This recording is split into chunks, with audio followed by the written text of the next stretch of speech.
说好的金丝楠木千年不腐，这才几年就变成渣了。该死的崔瘸子，居然敢拿假货骗我！丁，回宿主，10年沉睡已经结束，属性点已到账。作为穿越者，只要我沉睡，就会获得相应的寿命和属性点，而且沉睡时间不会消耗总寿命的上限。只要我猥琐发育，就能做到真正的长生。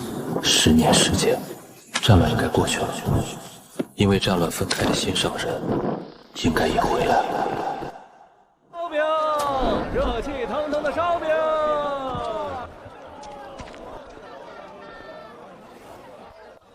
请问昭慈在吗？你找谁？这里不是昭慈的家吗？我不认识昭慈，你找错地方了。长安，是你吗？不许欺负我娘！10年了，你还是和当初一样。为什么？我们分开之后，我被匪土追杀，后来是他将我从死人堆里救了回来。半年之后，我养好了伤，战乱也停止了。他和我一起回到了这里。当时崔瘸子说你在他那里买了一具棺材，然后我等了你3年。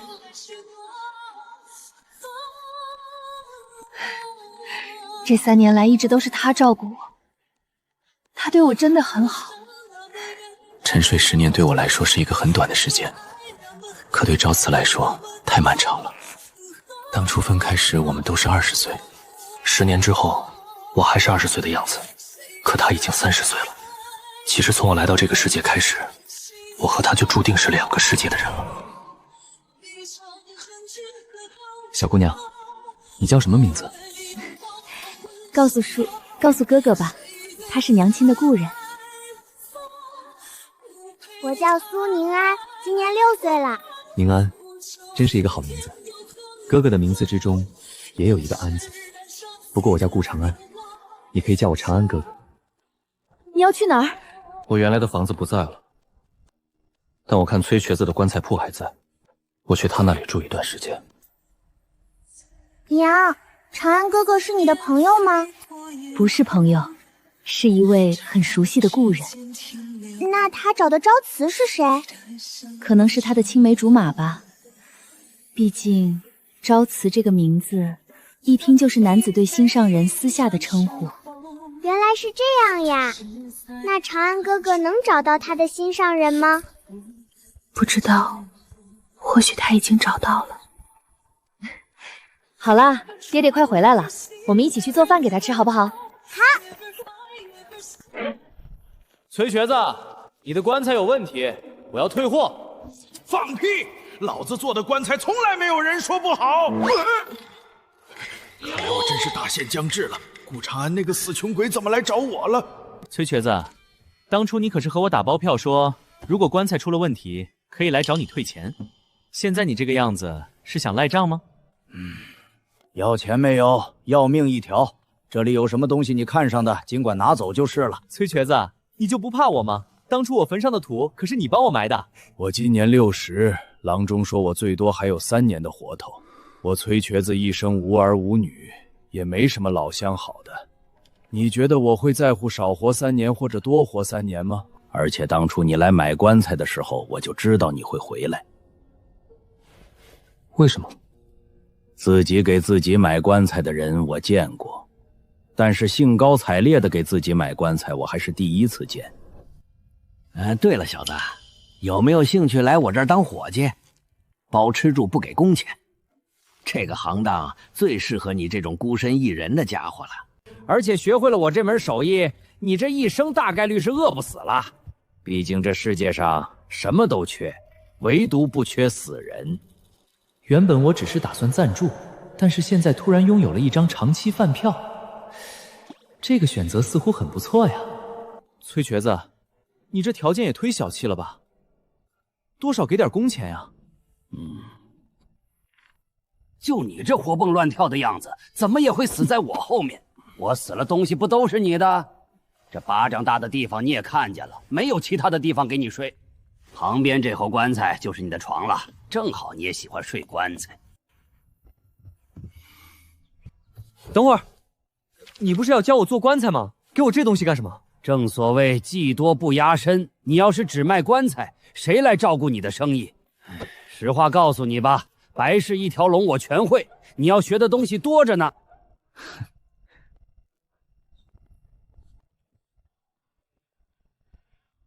这8年，我把10个属性点都加到了防御上。只要苟得久，寿命无穷尽，防御最重要。至于崔瘸子，他整整活了5年才老死，也没好过我。宁安，跟你说过多少次了？我这里是棺材铺，你一个丫头成天往我这里跑，像什么样子？我才不管那么多呢，他们爱说什么就去说吧。而且现在瘟疫横行，他们哪还有心思来管我？哼！我去给你做饭了，你快从棺材里出来吧，别整天睡在棺材里。瘟疫已经横行整整1年，赵慈父早在一开始就去世了，距离我上次苏醒已有8年。本来可以再次沉睡了，但我怎么忍心看这丫头一个人留在世上？算了，还是等这小丫头嫁人再说吧。长安哥哥，你是仙人吗？你这丫头，说什么傻话呢？我要是仙人，我怎么会看着你娘他们中瘟疫而死？你娘可是我很好的朋友。长安哥哥，我今年14岁了，我不是以前的小丫头了，有些事你骗不了我。你这丫头，今天又发哪门子的疯？不是不给你买糖葫芦，实在是你那牙齿不能再吃糖葫芦了。改天我带你去买。朝辞是我娘的小名。你是在怪我没有救你娘吗？不，我从来没有怪你。我娘死的时候，我从你眼里看到了伤心和痛苦。从小你就把我当妹妹一样照顾，我太了解你了。如果你有办法能救我娘，你一定不会看着她死的。这个秘密是娘在临终前告诉我的，她知道我。明天带你去抓兔子，这件事情就此打住。为什么？为什么？当年你错过了一次，现在你还要做同样的事情吗？我希望亲手埋葬你的是你的子孙，而不是我。你明白我的意思吗？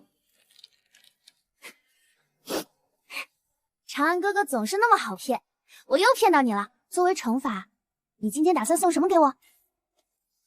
这是给你的生日礼物。长安哥哥，听说明天镇上会有仙人来选徒弟，我想去试试。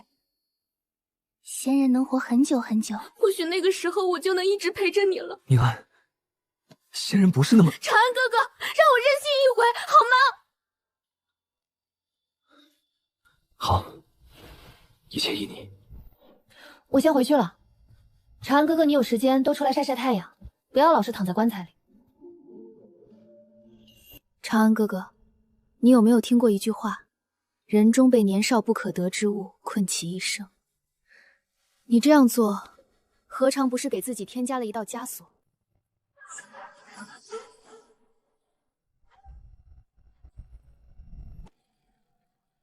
？16岁之下，欲求长生者，可上前测仙缘。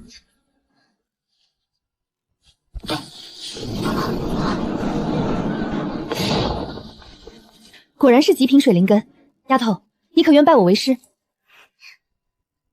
你可是担心家中亲人？仙人，拜你为师之后还能回来吗？当然可以，待你学成之后自可下山。另外这里有些东西，你可以交给你家中的亲人。仙人，这里面是什么？回家打开之后，你自会知晓。你有1个时辰的时间处理家事，1个时辰之后，我就要带你离开了。多谢仙人，请容我去处理好一些琐事。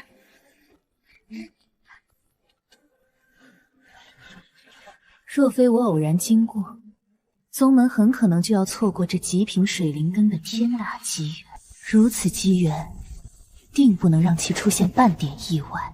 长安哥哥，仙人要收我为徒。你真的想去吗？想。为了什么？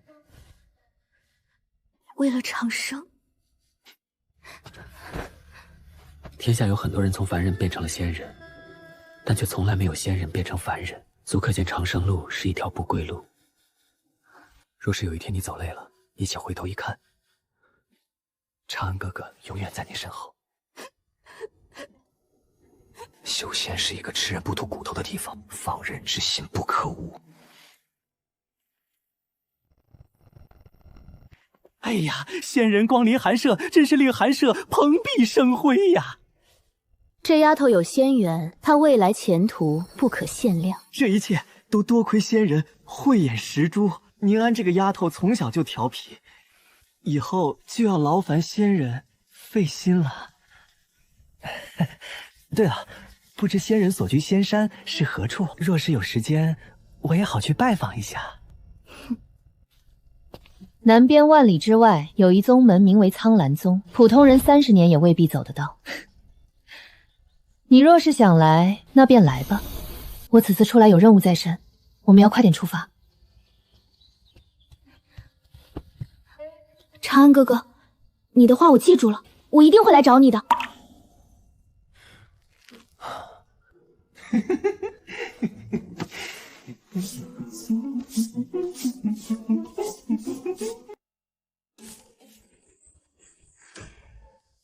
躲了这么久，出来吧。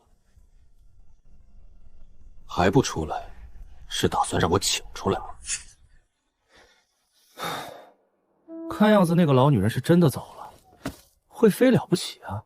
哼，小爷睡个1800年照样可以飞。你最好别动宁安的坏心思，不然小爷把你家祖坟都给挖干净。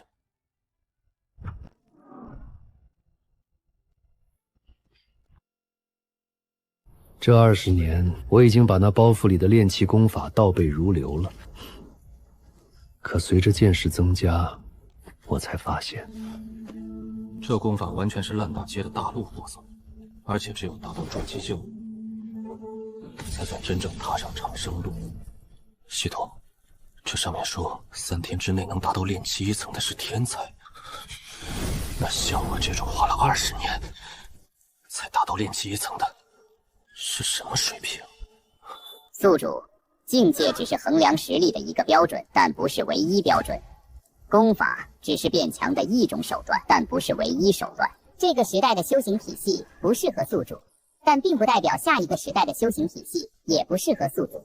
系统，下一个时代是什么意思？天下没有不灭的皇朝，修仙界同样也是如此。众生之所以认为某些东西永久存在，只是因为它们存在的时间太短暂了。当宿主活得足够久之后，就会发现，世间没有什么东西是永远不变的。天道如此，人亦是如此。系统就是系统，说起话来一套一套的。拥有漫长的寿命实在是无聊，所以我定了个小目标，去看一眼宁安过得好不好。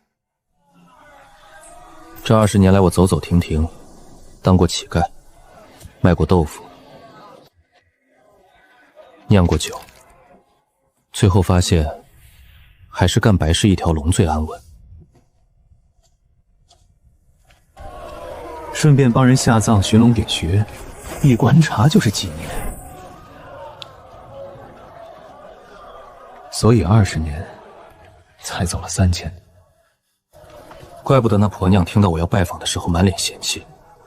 我总共花了50年才走到这儿。普通人运气不好，活到50都够呛。此处是苍兰宗山门下，我本打算混进去看看宁安，但现在没必要了。他名气太大了，入门50年就金丹大成，惊动了宗主。面对无数青年才俊的追求，他总是回绝一句：“你们所有人加在一起都比不上长安。”宁安被誉为对长生执念最纯粹的修仙者，而我就在这继续开我的无名棺材铺吧。请问有人在吗？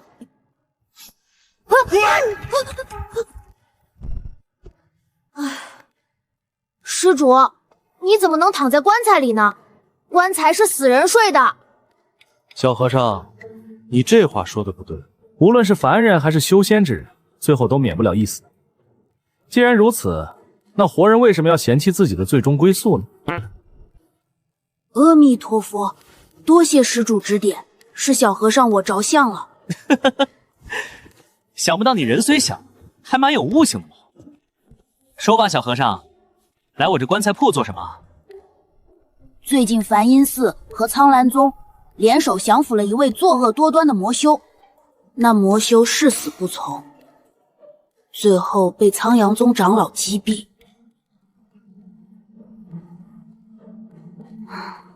虽然那位施主作恶多端，但小和尚不想看到他炮尸荒野，所以想买一副棺材替他入殓。你有钱吗？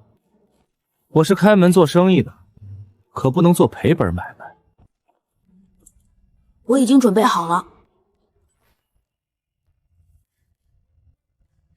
一枚中等灵石能享受我这最好的一条龙服务。请问什么时候可以出发？现在就可以，要是再拖下去，那个施主的尸体就要发臭了。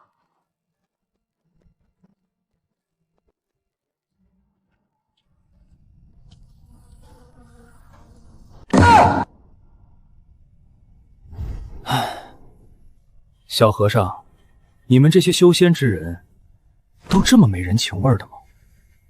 且不说他生前做了什么，这人好歹也是你们费尽心机才抓到的，杀人不过头点地，多少也得挖个坑给人家埋了呀！放在这荒郊野外算怎么回事？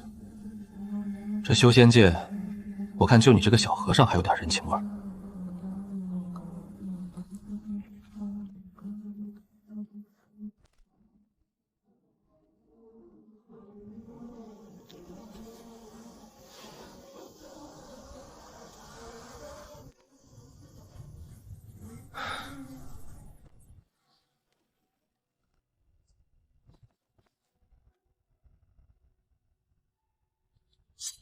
小和尚，立碑需要知道死者的名字，还需要写上立碑人的名字。他叫什么名字？这位施主乃是幽冥宗宗主，外号血煞老祖，具体姓名无人得晓。至于立碑之人，施主自行处理吧。小和尚受门规所限，不能为其立碑。施主，你的外号叫送葬人吗？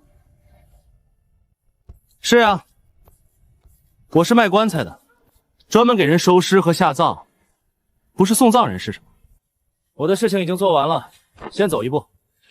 以后还有这种事情，记得来找我。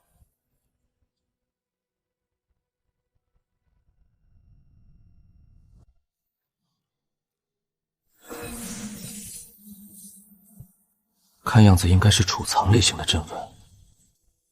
那血煞老祖如此处心积虑，这里面的东西估计不简单。我修炼天赋极了，50年才练气3层，所以我把时间都花在了积累阵法和炼丹上。反正我有漫长的寿命，这阵法我慢慢磨。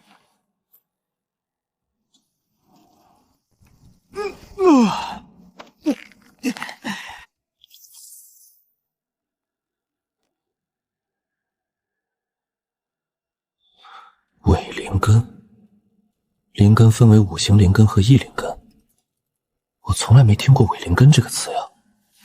有意思，我倒要看看这伪灵根到底是什么东西。原来这不是功法，是血煞老祖的人物自传。他发现灵根吞噬灵根内可以提升品质，靠着疯狂杀戮吞噬，他逆袭成了一方大能，最后却引来门派围剿。唉，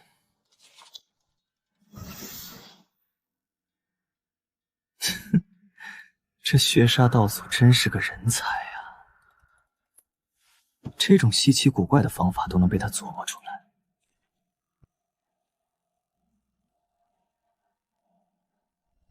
系统，你说血煞老子在书中提到的人造灵根，有可能实现吗？这自传的后半段多次出现了人造灵根的说法，而且还有很多血煞老子的假设，我感觉说的很有道理。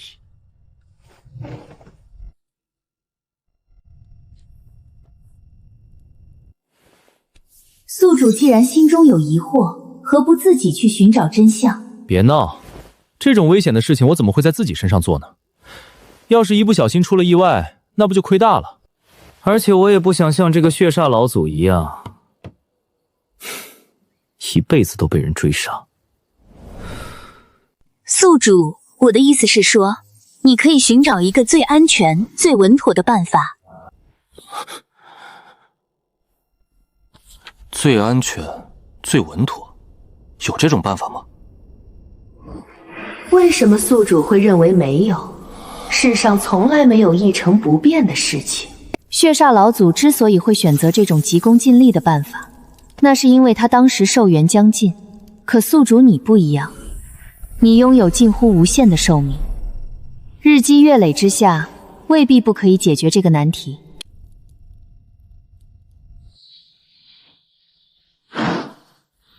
有道理，时间看似软弱无力，但却是这世间最锋利的刀。无论你是化神的老祖，还是神兵利器，都敌不过这时间的侵蚀。所有的事情在时间面前都会变得微不足道，这个小小的修行问题自然也不在话下。人造灵根的诸多难题，比如寻找什么天材地宝替代，如何不被身体吸收，我不着急，我有的是时间去慢慢试。顾长安，今日贫僧一定要与你辩上个300回合。你好歹也是梵音寺传承人，众人口中的慧明大师，若是让人看到你现在的样子，岂不是让人笑话？他们想笑就让他们笑去吧，就算他们把我捧上了天，也改变不了我输了20年的事实。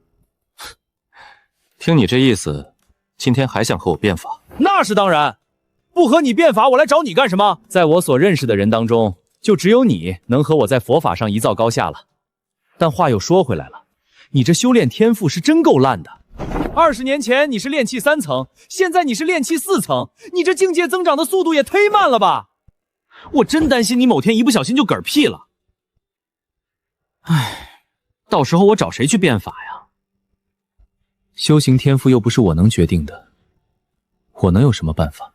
没有修炼天赋，我可以帮你啊。虽然不能改变你没有灵根的事实，但是延长寿命还是没问题的。你总是不告诉我你活了多久，我可不想失去你这么一个朋友。生死有命，富贵在天，寿命这种事情不要看得那么重，一切顺其自然就行。今天我不想和你辩法，我有件事情想请你帮忙。不帮，除非你同意，我给你延长寿命。没问题，你如果帮了我这个忙，我就同意你给我延长寿命。什么事情尽管说便是，我慧明大师保证办到。你来苍兰宗，应该是为了参加长安仙子接任长老的典礼吧？怎么，你也想去见识一下？不是，我想请你把这个东西交给长安仙子。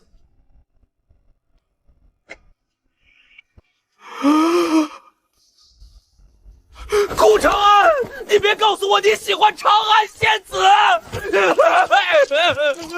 这个女人压根就对道理的事情不感兴趣，你还是别白费功夫了。只要你把东西送到她的手上就行，多余的话不用说。你若是办到，我就同意延长寿命。先说好，东西我可以帮你送到，但我不能提你的名字。一旦被长安仙子的追求者知道这件事，你估计会死得很惨。可以。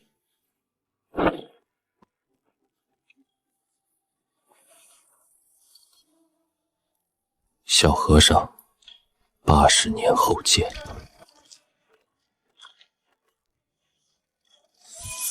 这随机传送阵我布置了10年，谁也别想顺着痕迹找到我。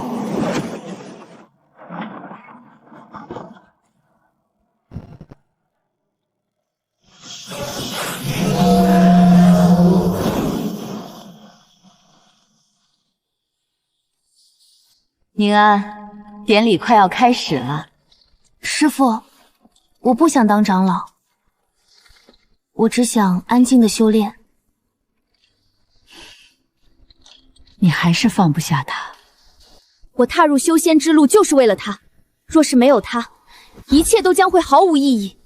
可他是一个凡人，70年过去了，他现在已经成为了一个白发苍苍的老者，甚至很可能长眠地底。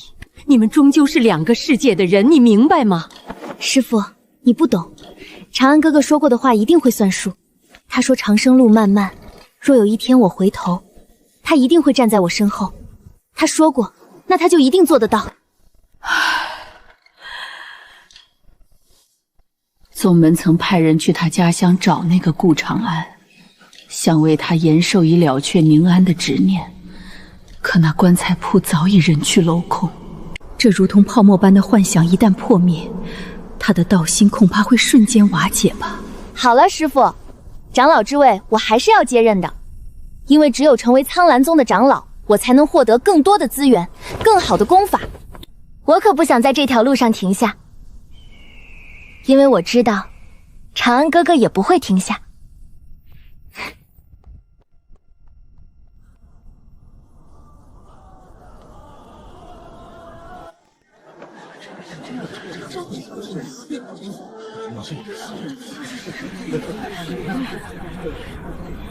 太虚观送琉璃丹2枚，梵音寺送玄经1本。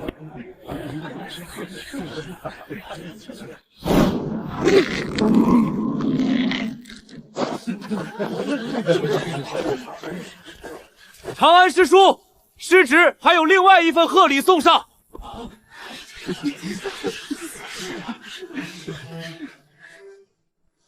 有心了。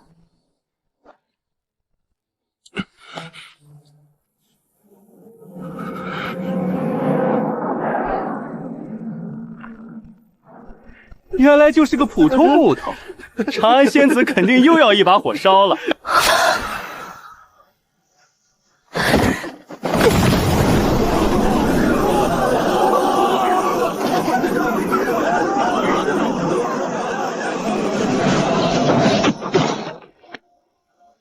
这种独特的动物形状，普天之下只有长安哥哥一个人会。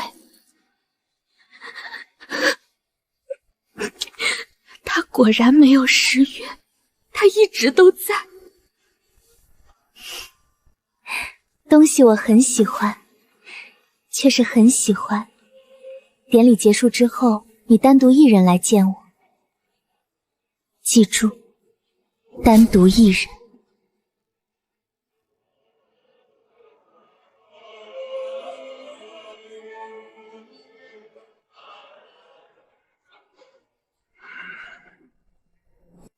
慧明贤侄，你师父慧海禅师最近身体怎么样？长安仙子怎么会喜欢那么普通的木雕？而且，大家好像误会了什么。回宗主，我师父身体安康，只是最近有所感悟，所以才让小僧前来。不卑不亢，果然是名师出高徒。你们年轻人的事情，我们这些老一辈就不干预了。100年之后，等你境界稳定了，记得来苍兰宗提亲。宗主，你误会了，我不是。哎呀，年轻人做事不要这么婆婆妈妈的，更不要因为自己的实力暂时弱那么一点就不好意思。俗话说得好，女大3抱金砖，女大30送江山，女大3000位列仙班。我这关门弟子虽然大了你50岁，但这对修行之人来说不是什么大问题。至于你师父哪里，我岳天高亲自去说。你们梵音寺又不是没有结道侣的先例，这点面子你师父还是要给的。毕竟我和你师父已经认识300多年了。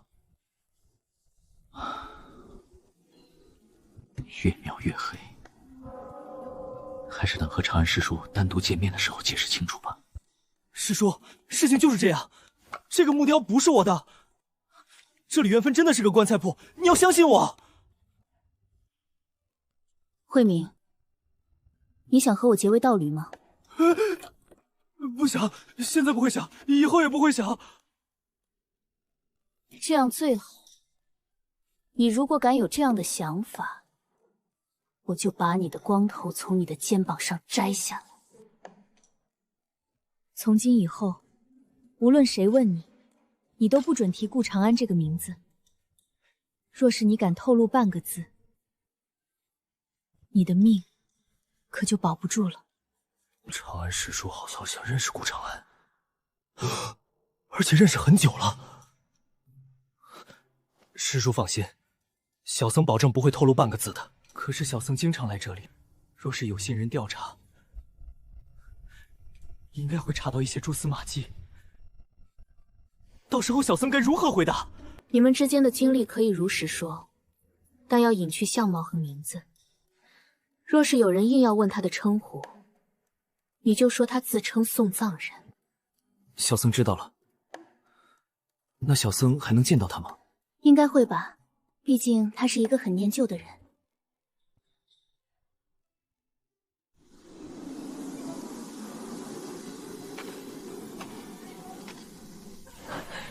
左青龙，右白虎，前朱雀，后白虎，果然是一处风水宝地。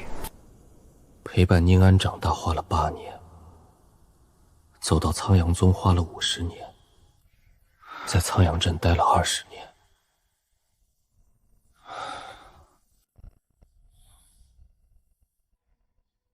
80年的寿元只剩下2年了，我得找个好地方开始沉睡。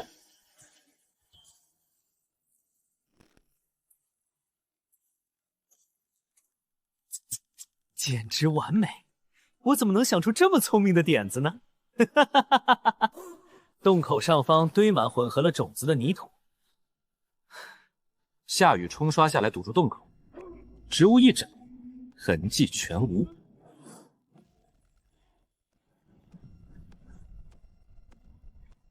系统，人造灵根这方法真的能行吗？能不能行？宿主试一下就知道了。失败的结果，无非就是浪费你根本不在乎的沉睡时间罢了。也对，就算失败了，我也没什么损失。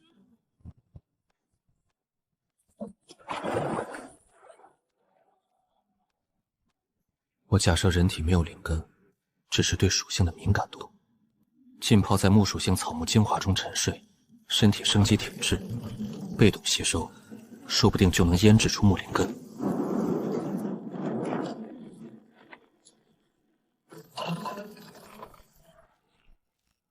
80年了。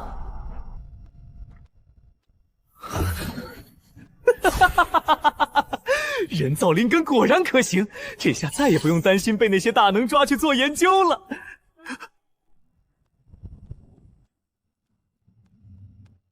力量1，速度1，防御11，灵力0，寿命160。系统这是怎么回事？我的属性怎么倒退了？如果我没记错的话，我沉睡之前应该是炼气4重的境界。虽然力量微乎其微，但是各项属性都有了一定的提高，为什么现在又变成了凡人的属性？沉睡期间，宿主身体当中的灵力会缓慢地向外扩散，没有了灵力的支持，宿主的各项属性自然会回归到凡人的标准，但通过属性点获得的力量除外。炼气4层而已，没了就没了吧。我现在有上品木灵根，几天就能练回来。80个属性点，全加防御。系统，我这91点的防御力，能抵抗什么级别的修士？回宿主91点的防御属性，筑基中期境之下的攻击无法破开你的防御，筑基境中期可以伤到你，筑基境后期可以造成重伤，筑基期圆满有死亡的风险，超过筑基期，宿主必死无疑。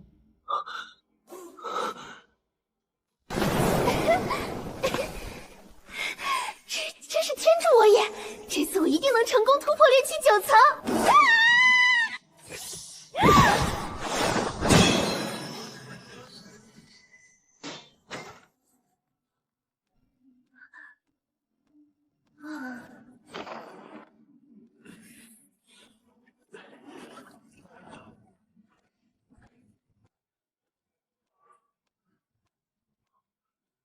妖族的人怎么会来这里？我这里也没什么宝贝啊。80年药灵的回春草，原来是我当年随手撒在洞口的种子，引来了他。你不要吃我，我的肉是酸的。没吃过怎么知道是不是酸的？而且你长得这么水灵，吃起来口感一定很好。我一点都不水灵，就是有点婴儿肥而已。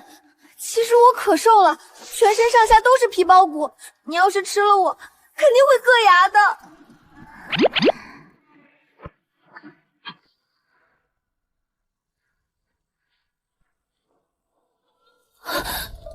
你不是不化骨？尸身100年不腐而化为浆，1000年不灭则为不化骨。不化骨乃是聚集天地死气而生，水火不侵，刀剑难伤，以怨念为力，以血肉为食。如果真有这种传说中的不祥出现，你现在恐怕连渣都不剩了。晚辈打扰了前辈清修，还请前辈恕罪。我被随机传送到这里睡了80年，现在两眼一抹黑，不如从这个单纯的白媚娘嘴里掏些信息。你怎么会一个人来到此处？你的族人？回前辈，晚辈乃是流浪至此，身边并无族人。今夕是何年？此地又发生了何等变化？如今乃是大玄380年，此处一切安好，尚未发生什么大的变动。不过晚辈听说，东边300里之外，太虚观有化神大能现世。太虚观距离苍兰宗大概有1000多里，想不到我居然传送了这么远。念你是无意之举，就不追究你擅闯洞府之罪了。你走吧。啊，前辈，我就这么走了？那你还想干什么？可是这种情况，前辈你不是应该赐下机缘的吗？谁告诉你的？传闻中都是这样的呀。也罢，你我相遇即是缘分，那便赐你一些机缘吧。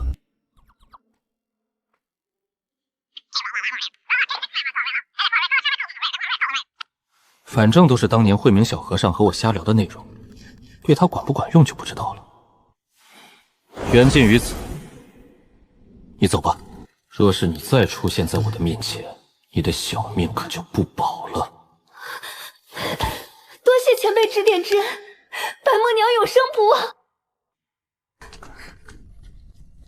忘。啊，我现在防御91，但攻击手段为0，真打起来我可能还打不过这小狐狸，得赶紧溜。宁安已经不需要我操心了，接下来我得找个新目标，度过漫长的岁月。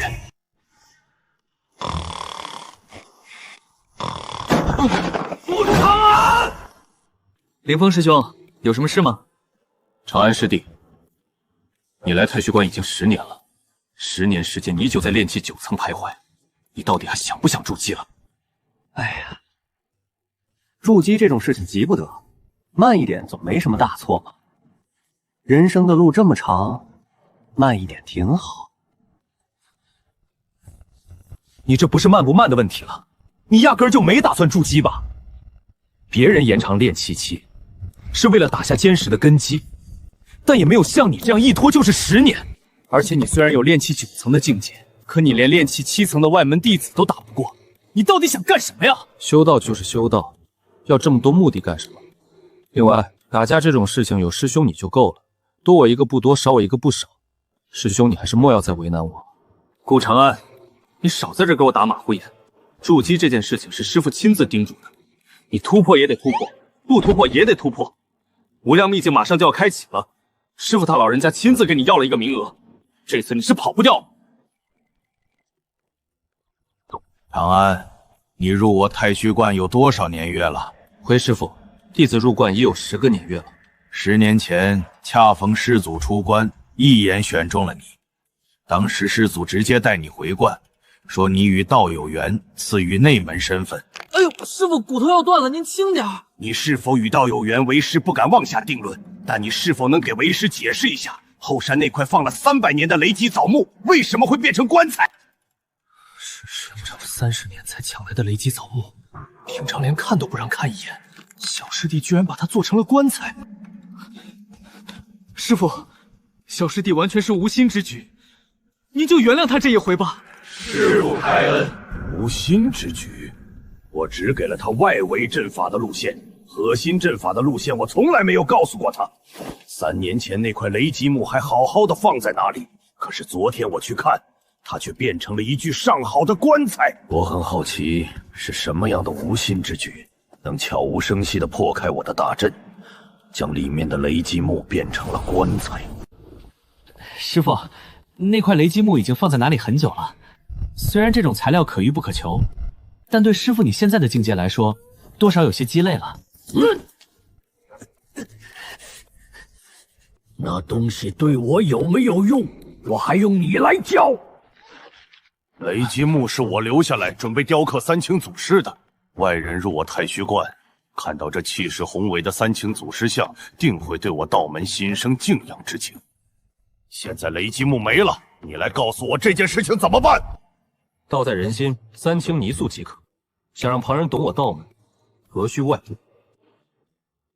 存心邪瞥，任尔烧香无点意，福身正大，见无不败有何妨？好，小师弟果然是与道有缘。这22个字，尽显我道门风采。悟性尚可，但实力却是狗屁不如。雷击木的事情暂且记下，若是不能在无量秘境筑基，小心你的腿。现在赶快给我滚！看到你们就心烦。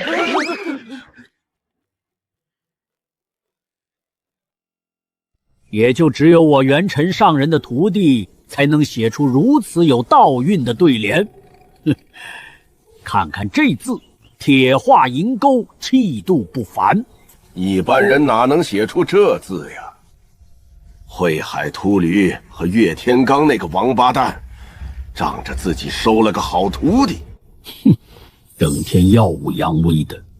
等长安筑基之后，定要杀杀他们的气焰。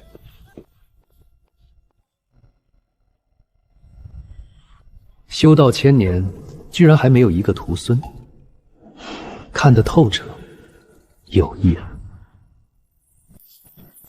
师兄，你的灵力再厚些，风力太大，都让我无法专心看书了。长安，你整日捧着书本，到底都在看些什么书？只要是书，我都喜欢看。我不但喜欢看书，我更喜欢看这世间的每一件事物。可是世间太大，我就算花上1000年万年，也未必能一一看尽，所以我选择先看书，再看这世间。因为书是人写的，人之所以要写书，是因为他将自己的所见、所闻、所感、所悟都转化成文字留下来。看完一本书，也就等于了解了一个人的一生。虽然不能观其全貌，但还是可以窥探一二。那你看了这多书，这些书对你有帮助吗？当然有。如果不看书，我怎么能解开师傅的核心阵法？师傅用雷之木做棺材，确实有些心痛。可他更想不通的，大概是他一个元婴境修士布下的阵法，怎么会被我一个炼气9重的徒弟给破了？你的意思是说，藏经阁之中有师傅布下的阵法？师兄说笑了，师傅并不擅长阵法之道，藏经阁怎么会收录师傅的阵法呢？你这话有点伤人呀！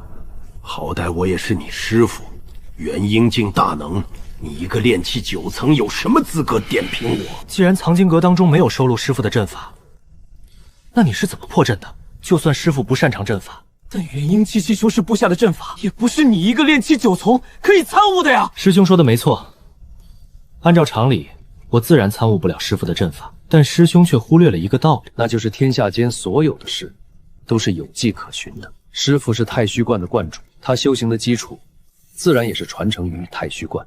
太虚观藏经阁中关于阵法的书籍，我已阅览10之8九，而师父有所涉猎的乃是五行阵法。在阅览五行阵法一脉的书籍时，我还发现了师父当年留下的笔记和感悟，因此我对师父的布阵习惯有了一些了解。景明，你掌管藏经阁，咱们太虚宫有五行阵法一脉吗？我虽然没有小师弟博闻广记，但是藏经阁的大致分类我还是知道一些的，没听说过五行阵法这一脉啊。哦，二师兄当然不知道了。二师兄看守藏经阁是在30年之前，但五行阵法早在50年前就被撤出藏经阁了。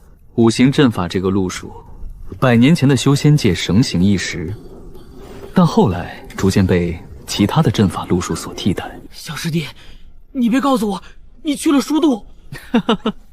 二师兄果然慧眼如炬，我确实去了书渡。世间功法和知识总在推陈出新，藏经阁每过50年便会更换清理一次。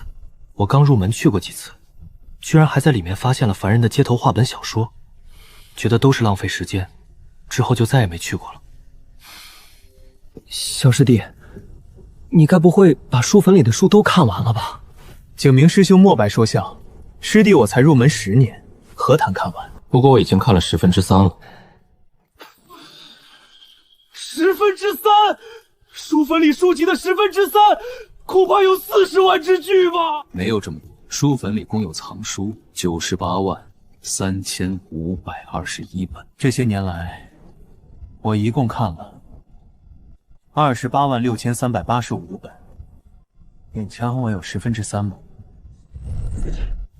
你说的五行阵法一脉，我好像听师父说过，这是200年前某个宗门的看家本领，只不过后来被淘汰了。既然如此，那藏经阁当中收录的应该也是五行阵法的基础和一些介绍。你凭借这些就能破了师傅的大阵？当然不是，我刚刚说过，师傅他老人家传承于太虚光，而且不擅长阵法。在这样的情况下，师傅大概率是无法自创阵法的，所以师傅他老人家的阵法本事都来源于太虚观的藏经阁。在入门第2年的时候，师傅就给我展示了那块累积木。为了破解师傅留下的核心阵法，我花了1年的时间阅尽藏经阁所有阵法书籍。一番比较之后，我发现师傅所布下的阵法是由9宫八卦阵和北斗阵如合成，其中还加入了一些师傅自己的变动。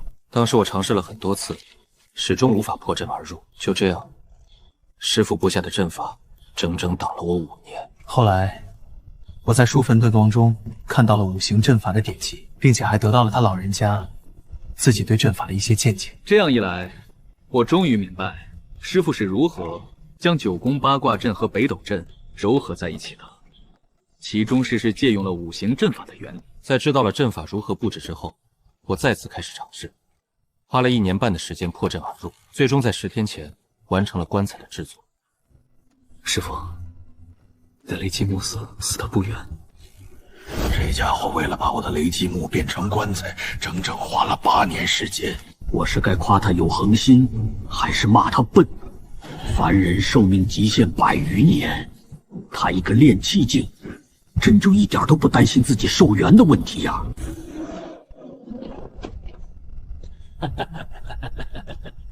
哎呦呦，这不是元辰上人吗？50年没见，你居然突破到了元婴中期了，真是可喜可贺。有话说有批发，贫道不想和你这种粗俗之人有过多的交流。元辰道长，你好歹也是道门中人，脾气怎会如此火爆？虽然我的境界比你高那么一点点，徒弟也比你的徒弟厉害那么一点点，但你也不能因为这么一点小事整天生气呀。我知道你眼红我收了一个好徒弟，200岁不到就已经是元婴后期了。这种天赋，整个大玄皇朝也没出现。如果不是实在找不到，凭借咱俩的交情，我高低得帮你找一个。呸！谁稀罕你那个破徒弟啊！老子有更好的。你徒弟不是200岁不到就元婴后期了吗？我的徒弟100岁之内就能达到元婴后期，你等着吧。不行，越想越气。凌风，等一会儿你带着你师弟他们进去，我再去和岳天罡那个王八蛋理论一番。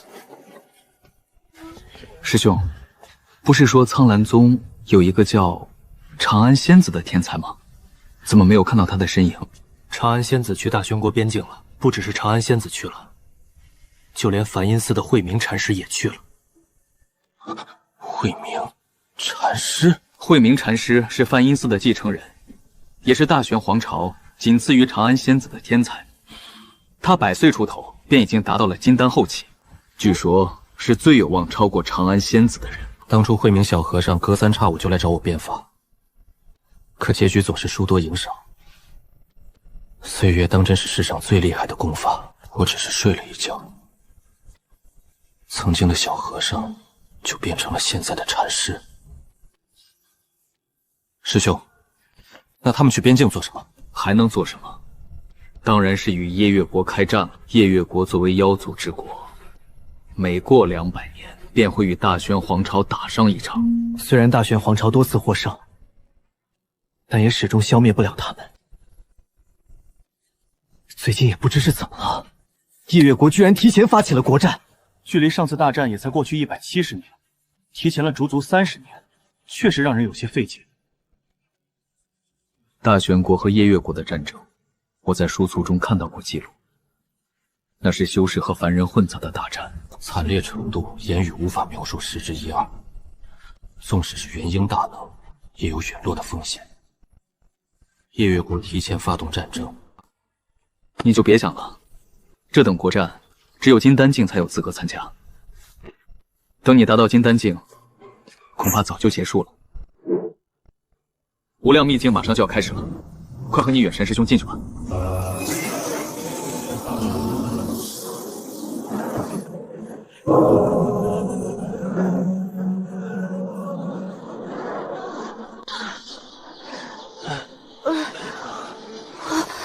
长安师弟，这是哪里啊？我这位九师兄是太虚宫里出了名的胆小，因为今年他才13岁，虽然年纪很小，但是他的天赋却是非常了不得，也是水火双灵根。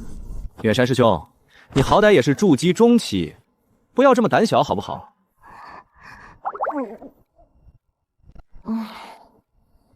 长安大哥，你又不是不知道，3岁就被师父带到太虚观了，每天除了修行就是修行，对于外面的事情，我哪有你了解呀？那你肯听我的吗？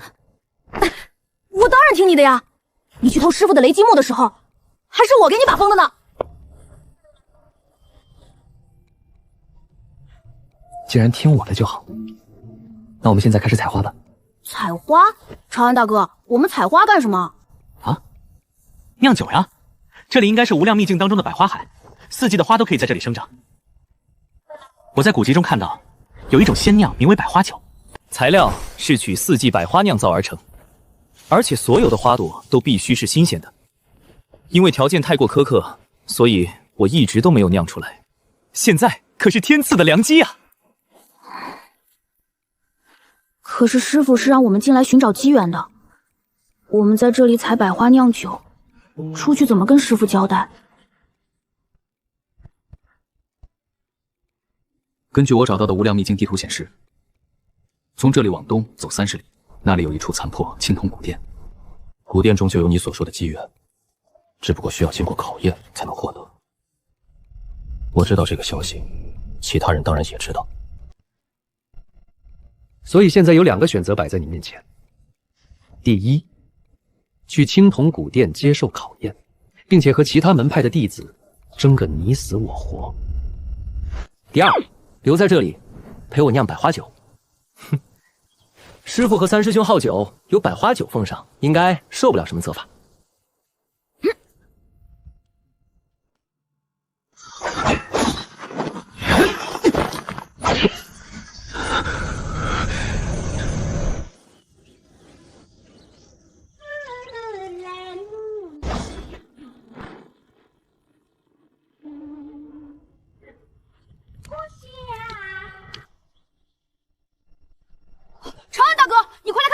吗？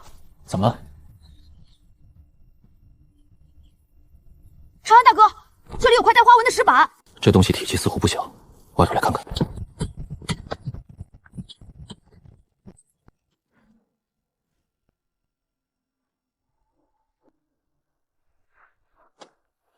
长安大哥，这是什么文字？我怎么看不懂呀？你当然看不懂，因为这是2000年前的文字。2000年，大玄皇朝才建立了1800年，这具棺椁是大玄皇朝之前的东西。闭嘴！这种文字我也只是在古籍中认识过一些，有些字我也不认识，让我仔细想想。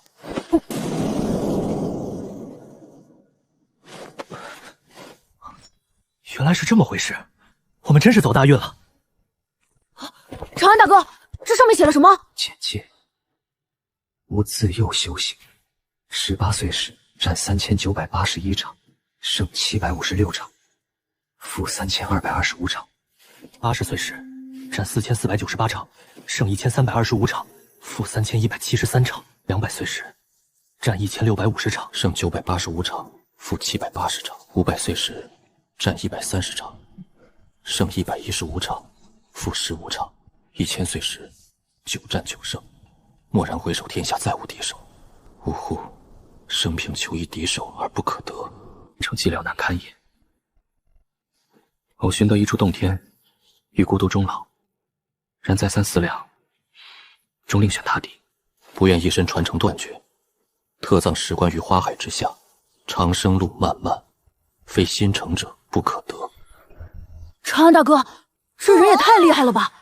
一辈子居然打了这么多架。不过为什么他越到后面打的越少呢？这还用想啊？当然是因为随着岁月的流逝，能和他交手的人已经不多了呀。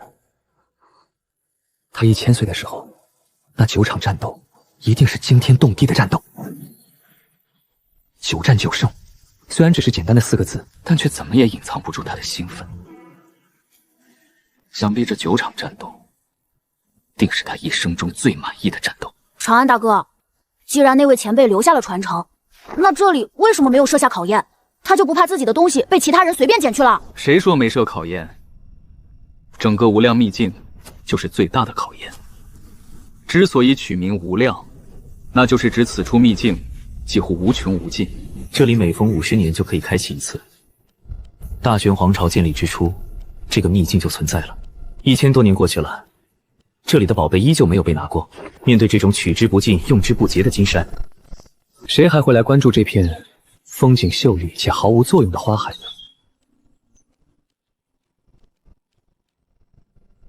我们修行是为了求道，有的人求武道，有的人求长生道。无论追求什么道，最重要的就是不被外物所迷惑。但是你看看进入秘境的这些人，全都被这里的宝贝迷住了双眼，哪还会记得自己的初心？忘了初心的人，又怎么会停下脚步看一看这花海呢？长安大哥，那这位前辈叫什么名字？不知道，上面没写，打开看看，说不定有线索。好呀。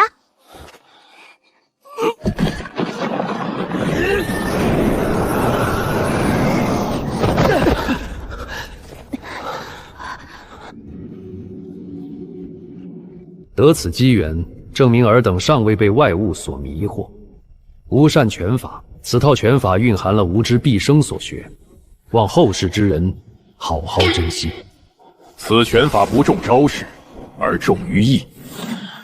晚年迎战9人，9拳出，9人败。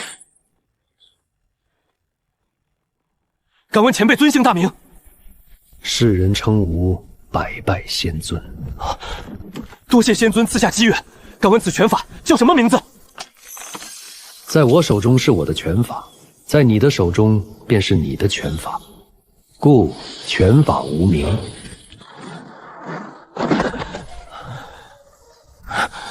颇有几分黄粱一梦的感觉。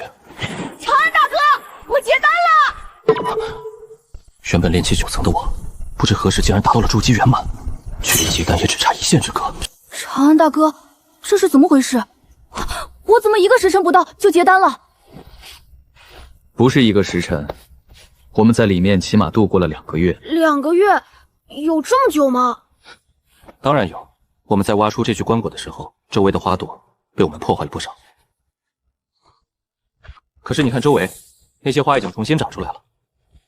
无量秘境虽然灵气充沛，但没有1、2月是绝对达不到这种程度的。我们之所以觉得在里面没有待多久，那是因为仙尊前辈的境界太高，让我们产生了一种错觉。另外，仙尊前辈给我们演示拳法的时候，我们的身体早在不知不觉中跟着练了很多遍了。有这么一位强大的前辈，手把手的教我们练拳法，境界不提升才怪。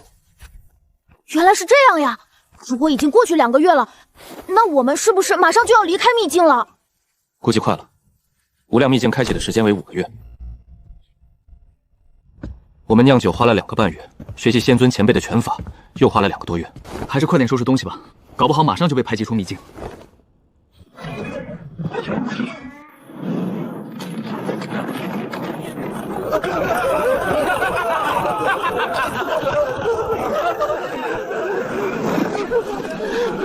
六师兄，怎么只有你一个人来？师父和大师兄他们呢？边关告急，师父和大师兄他们2个月前就已经去了。你们2个看样子都有不小的收获，这样我也放心了。接下来这段时间，太虚剑由你们2人执掌，我们很快就会回来的。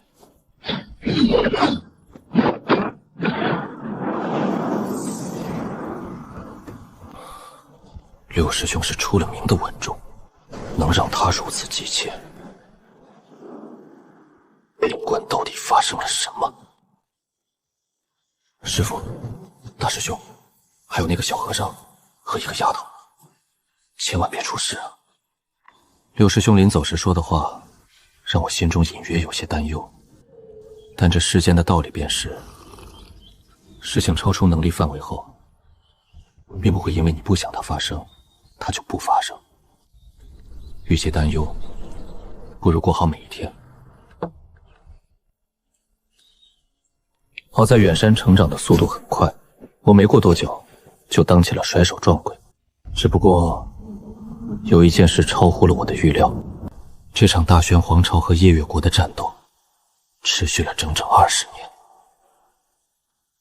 在第5年的时候，连闭关已久的化神老祖都去了边关。昨天说的事你考虑的怎么样了？不行。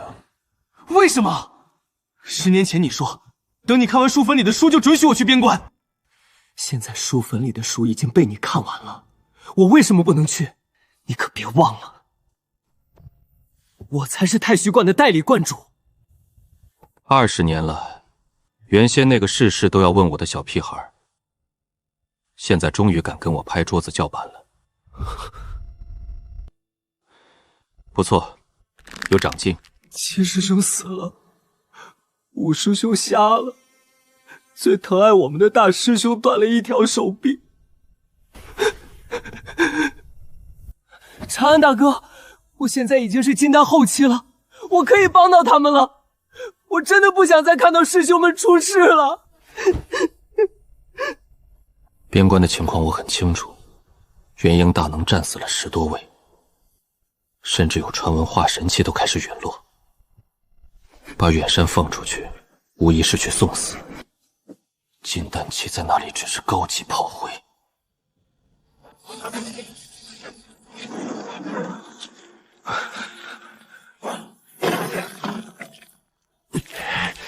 从现在开始，我就是太虚观观主，旧师弟宋凌霄为太虚观副观主，太虚观大小分观全部往西后撤3000里。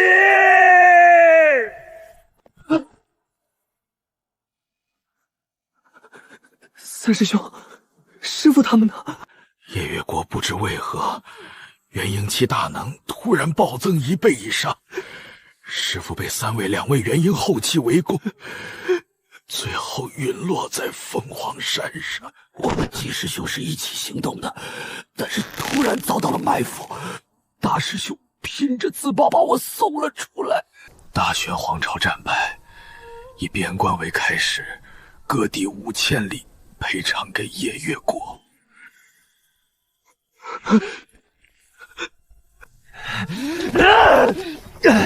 师父的尸体呢？你为什么带回来？你是想看着师父的尸体被人炼制成傀儡吗？别摇了，再摇三师兄就要被你咬死了。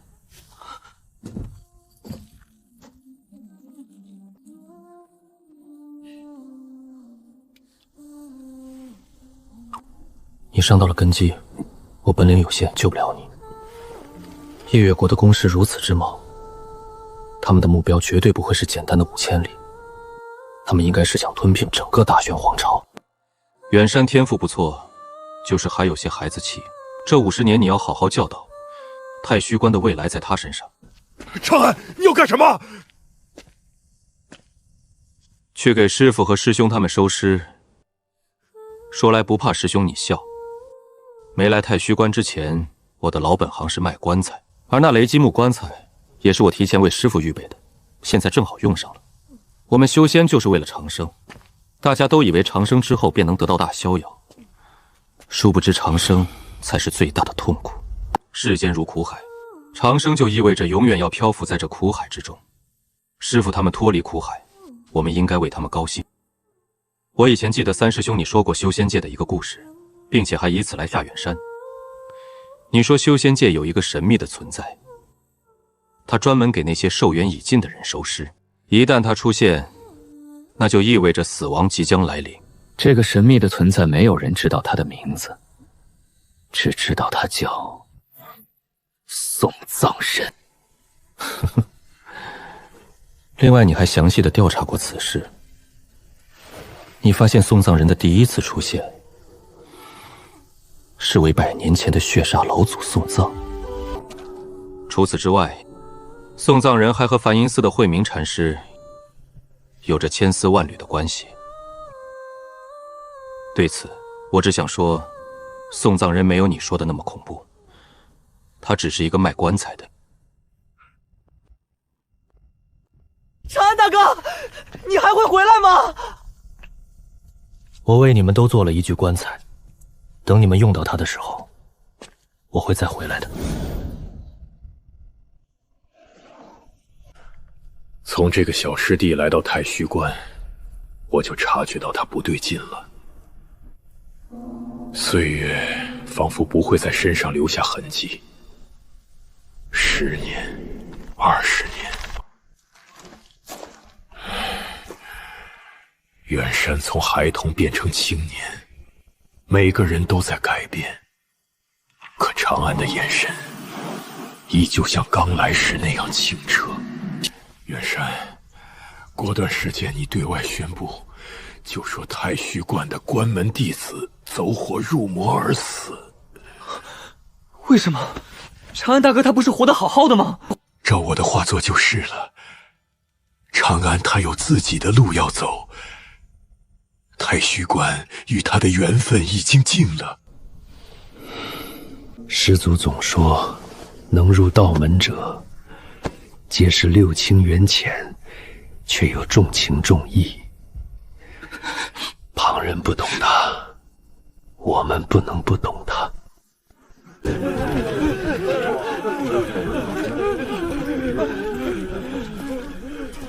我那爱面子的师傅呀，你平生这么爱面子，死了又怎么会允许自己身处异国他乡呢？就让我这个做徒弟的带你回来吧。师徒一场，这次就不收你灵石了。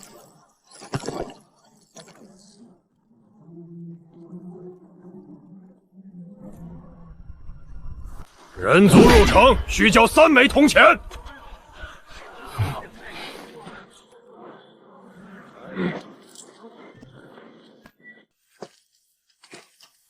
感受着这城池中若隐若现的灵力，没有显现修为果然是对的。这样的小城池都有金丹修士坐镇，难怪夜月国会变得这么强。一个人族金丹大摇大在天上飞，太引人惊。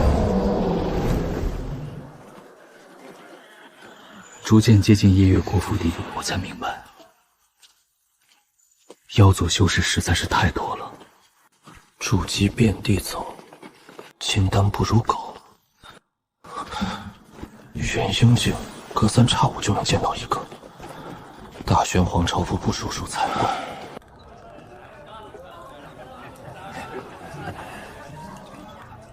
宁若，你听说没？咱们妖王的女儿要公开选婿了，只要是筑基境以上的都可以去。我当然听说了，可是和咱们有什么关系吗？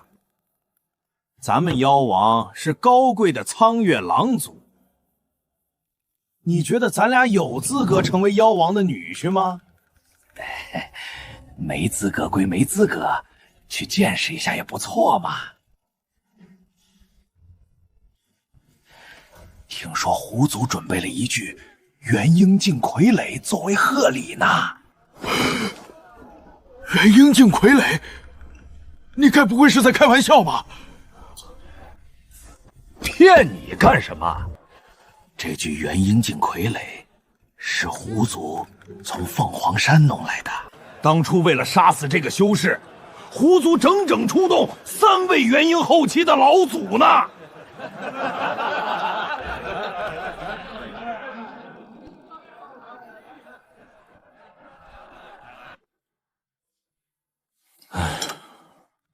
师傅呀，我花了5年时间走到这儿，刚来你就给我出了这么一个大难题。狐族作为夜月国的强族之一，我该怎么从他们手里把你弄过来呢？我一个人也打不过人家呀！狐族是夜月国的强族，夜月国的妖王是苍月狼王。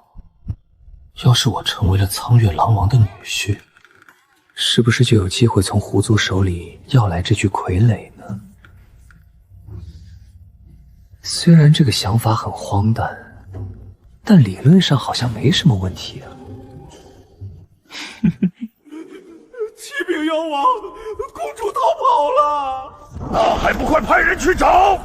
若是我女儿掉了一根狼毛，你们提头来见！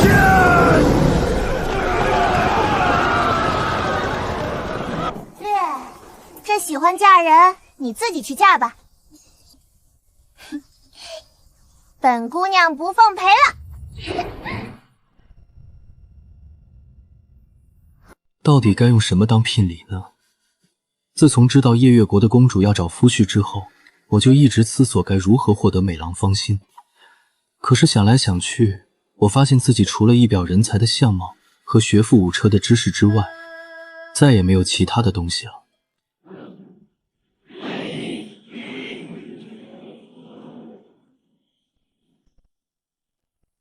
前辈救命！他们要杀我！不是，这种情况你不是应该英雄救美吗？你就这样直接跑了？难道你就没有一丝丝好奇心吗？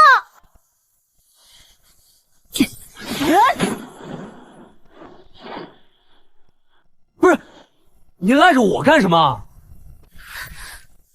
前辈，他们2个要杀我，还请前辈出手相救。呸！少用这种就有拙劣的献计来骗我，他们根本就不是来杀你的。想要杀人的人，哪有只追人不动手的道理？另外，你再看看你身上，到处都是法宝。你一个筑基境修士，有这么多东西合理吗？你指定是那个大户人家的小姐偷跑出来，他们是来带你回去的。这个男人我绝对不认识，他也绝不可能认识我。仅仅在远处看了一眼，居然分析的丝毫不差。既然被你看出来，那我也就不装了。他们的确是来带我回去的，我被抓回去，最多也就是责骂一顿，然后关几天禁闭。但你就不一样了，如果你不带我逃离他们的追捕，我就说是你将我诱骗出来的。到时候你觉得我家里会怎么处理你？别白费力气了，这道如影随形符是元婴期修士炼制的，你一个小小的金丹是绝对解不开的。你与其在这浪费时间，还不如跑快点。追我的可是2个金丹后期，我们快要被追上了哟。这位姑娘，我不想掺和你的家里事，更不想和你有什么纠缠。先前的事情我可以一笔勾销，你不要再缠着我了，好不好？我想怎么做就怎么做，你能把我怎么样？有能耐你就打碎我身上的防护罩呀！既然你这么不识好歹，那你可就别怪我了。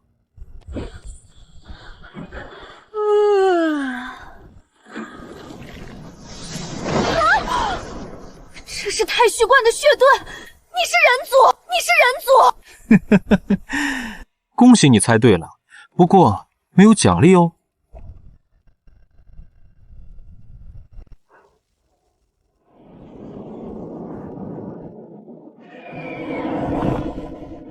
大哥，现在怎么办？什么怎么办？还不快去追！公主被人族带走，要是出了差池，我们就等着被灭族吧。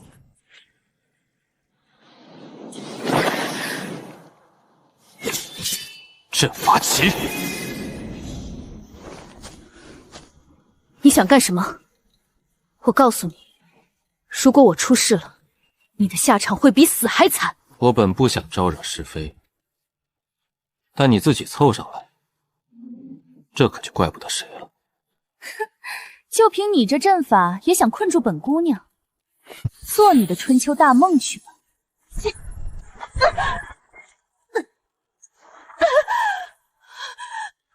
你对我做了什么？没做什么，就是压制了一下你体内的血脉而已。你说的很对，这个阵法确实很破，因为这是我从一本古籍当中看到的残阵，修修补补之后也勉强能用。阵法的功效很简单，那就是压制妖族的血脉，让其现出原形。不可能！如果人族有这样的阵法，大薛王朝早就拿出来用了。哎呀，你这妖族丫头怎么一点常识都没有呢？这种类型的阵法当然是有限制的呀。古籍中的大阵可以对金丹期的妖族有用，我补全的阵法只能对筑基期的妖族有用。你刚刚要是不把机会浪费在说话上面，结果可能就不是这样了。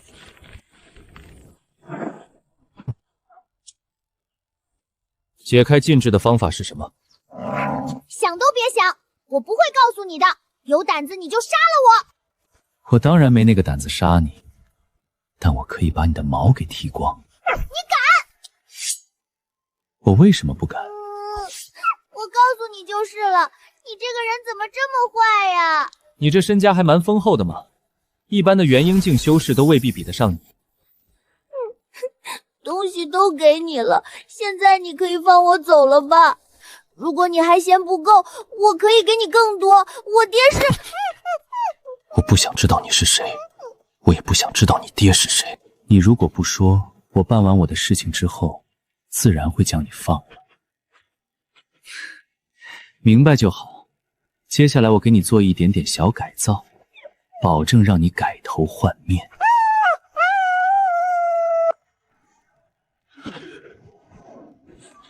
你说什么？月儿被一个人族带走了，跟丢公主，这是你们的失职，自己下去领罚吧。多谢老王。龟老，这件事你怎么看？老朽觉得这件事情并不是这么简单。月儿被人带走之后，老朽就第一时间演算月儿的下落，但是月儿的行踪似乎被谁给掩盖了，推演出来的结果只有混沌一片。这样的手段绝非一个人族金丹期修士可以做到的。是剑齿虎一族吗？不只是剑齿虎一族，狐族也异动频频。他们似乎知道月儿才是所有的关键。既然他们这么想玩，那就陪他们玩玩吧，正好也让他们知道谁才是夜月国的王。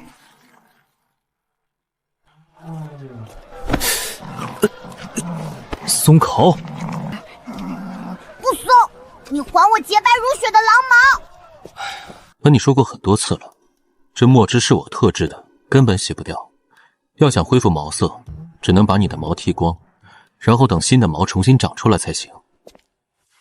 另外，看你这么难过，我就给你起名小白吧，以此祭奠你那已经消失的毛色。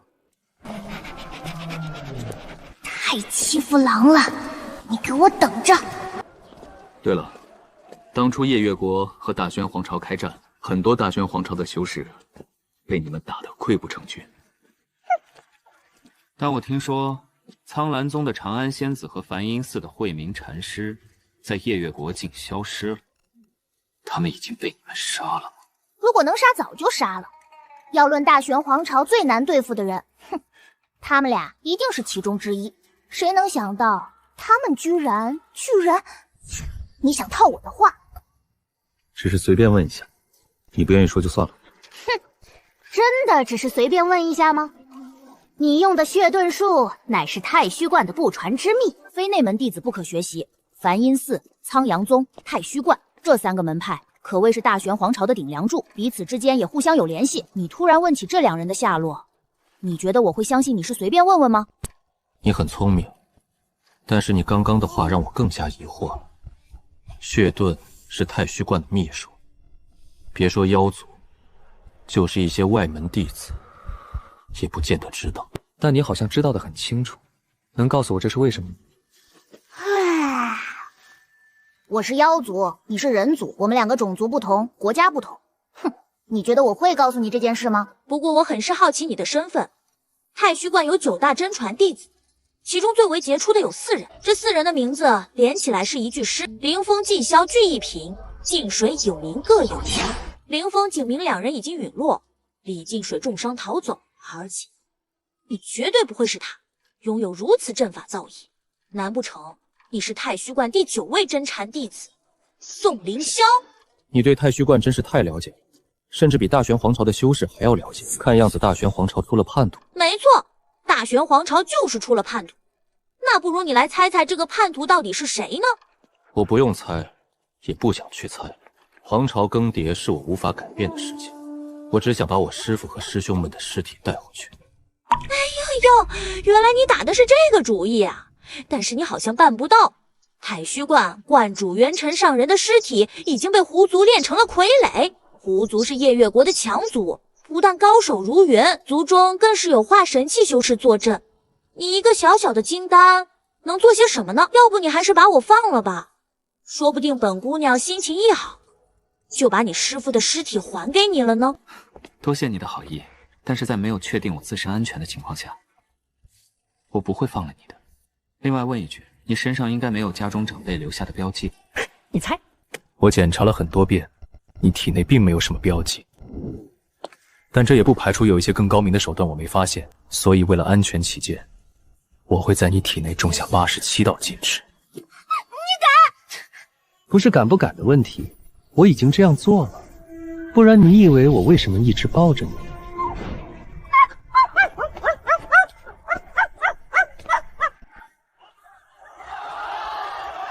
那个白胡子老头是龟老，来历神秘。若不是此次2国交战，他立下大功，夜月国恐怕少有人知道他的名字。夜月国子皆知，我完颜阿骨岛有一独女，完颜月离。如今小女已经到了婚配的年纪，我欲在天下青年才俊当中挑选出最优秀的一位，将小女许配给他。诸位青年才俊，若是有意者，尽可上前。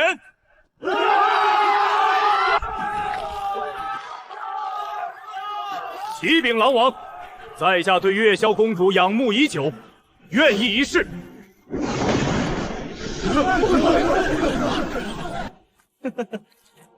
林兄，在下也对月娇公主仰慕已久，我们恐怕要公平较量一下了。胡战，我怎么不知道你仰慕月离公主？你该不会是信口胡说的吧？林兄说笑了，对一个女子心存爱慕，未必要像林兄一样闹得世人皆知。我狐族知书达理，怎么会做出这种有违礼数的事情呢？等一等，我也要参加。人族顾长安拜见狼王。在下虽然没有见过月姬公主，但是也想参加此次招婿大会。你想迎娶我的女儿，你凭什么？就凭在下拥有一颗真诚的心。人族参加妖族的招婿大会，这是需要莫大的勇气。现如今我来了，难道还不足以证明在下对月如公主的心意吗？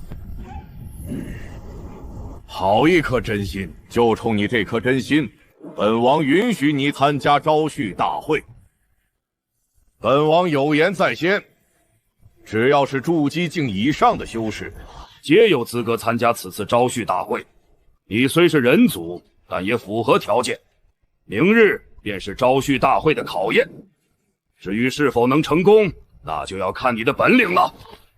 鬼老，这位人族修士远道而来，想必暂时还没有居住的地方，你且安排他到胡府住下。遵命。莫要让人族觉得我妖族不懂待客之道。见过胡兄，这几日恐怕要去府上叨扰了。顾兄有如此胆识，真是令在下佩服万分。能与顾兄同住一个屋檐下，这简直是天大的幸事。你们胡族总是喜欢做这种丢脸的事情。哼，这人的装扮一看就是大玄皇朝来的。手下败将，如何有资格站在我等面前？李虎，脑袋不灵光就不要出来丢妖族的脸。大玄皇朝确实是夜月国的手下败将，但夜月国打败的只是大玄皇朝，不是人族。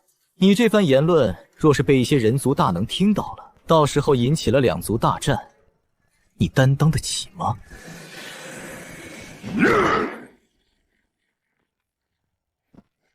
光天化日之下，妖族内斗，你们是想让外族看笑话吗？还不住手！顾兄是不好意思，刚刚一不小心提到你的伤心事了。虽然夜月国正与大玄皇朝交战，但是我胡族一向亲近人族，还望顾兄不要介意。无妨，胡兄快人快语，在下怎么好意思斤斤计较呢？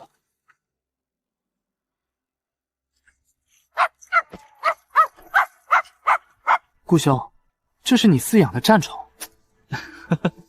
这倒不是，我在路边遇到它，看它瘦骨嶙峋流落街头，一时心中有些不忍，所以将它带在了身边。原来如此，顾兄真是宅心仁厚啊！回狼王，那个人族已经送去胡府了。月儿是被一个人族带走的，现如今招婿大会上又出现了一个人族。鬼老，你觉得这两人是否联系？此人来历不明，而且出现的时机又如此凑巧，想必和公主的失踪脱不了干系。但就算他和公主的失踪有关系，也定然不会是幕后主使。一个金丹期修士还没有资格屏蔽天机，此人估计是幕后主使派出来的马前卒。在没有确定公主的下落之前，我们万万不可轻举妄动。言之有理，此事就劳烦归信去跑一趟了。调查清楚这个人族的来历，我倒要看看背后是何人在指使。遵命。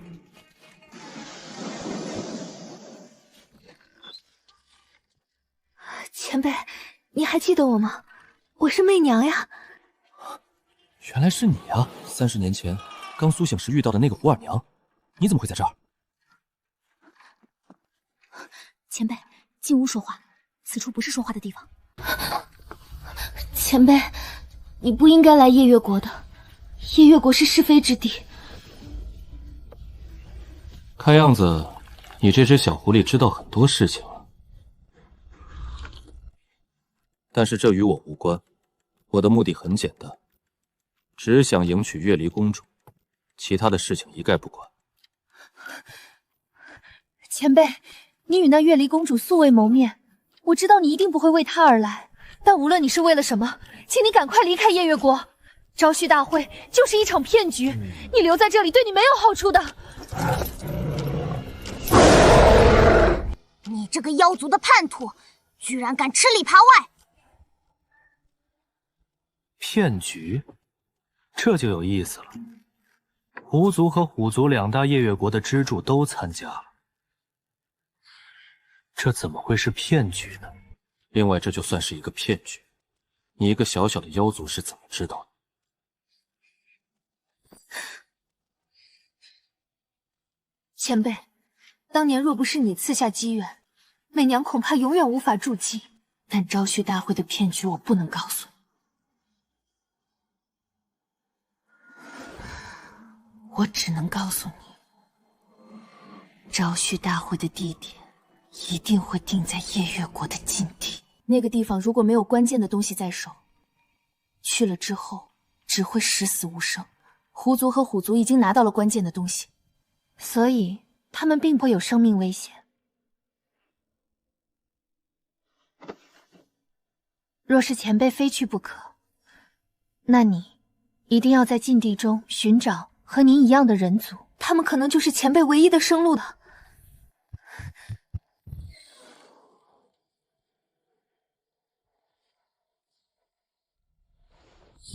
叛徒，他简直就是妖族的叛徒！本姑娘一定要将他碎尸万段！小白，现在你能给我说说夜月国的秘密了吗？如果我没猜错的话，那两个被撵进禁地的，应该就是长安仙子和慧明禅师吧？想都别想！就算你杀了我，我也不会告诉你的。我告诉你，你千万别放了我，不然我一定将白媚娘那个贱狐狸碎尸万段！当年狐族心慈手软放过了他，没想到他居然反过来帮助外人，他该死！看样子你们夜月国经过一次大清洗啊！我遇到白梦娘的时候，她只是一个炼气9重的修士，甚至连化形都不完整。那个时候的她，语气中充满了天真，一点都不像是在底层摸爬滚打的修士。当时我还疑惑，一个妖族豪门大户的小姐，怎么会跑出来独自历练？现在看来，她不是自己跑出来的，是被你们撵出来的。谁说白媚娘是豪门大户的小姐？她只是一个普通的妖族而已。你这话就多少有些欲盖弥彰的意思。不过这也正常，因为你没有见识过底层修士的生活。修仙界是一个人吃人的地方，底层修士更是如此。有时候亲如手足的朋友，也会为了一块灵石杀得头破血流。白媚娘如果不是豪门大户的小姐，以她当初的性格，恐怕早就死得连骨头都不剩了。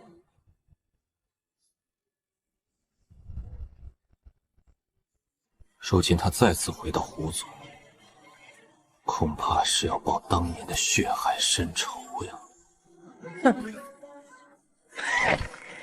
哼，就凭他一个小小的筑基境修士也想报仇？别说是他，就算再加上你，你们两个在夜月国也翻不起什么风了。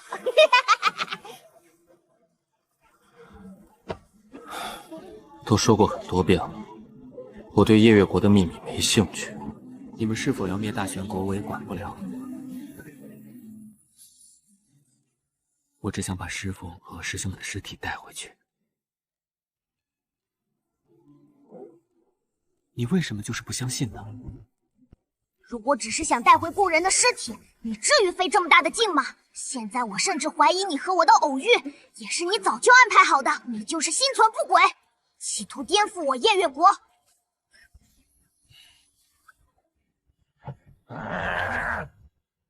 随便你怎么想，我要睡觉了。大胆，你居然敢让我睡地上，你信不信我杀了你？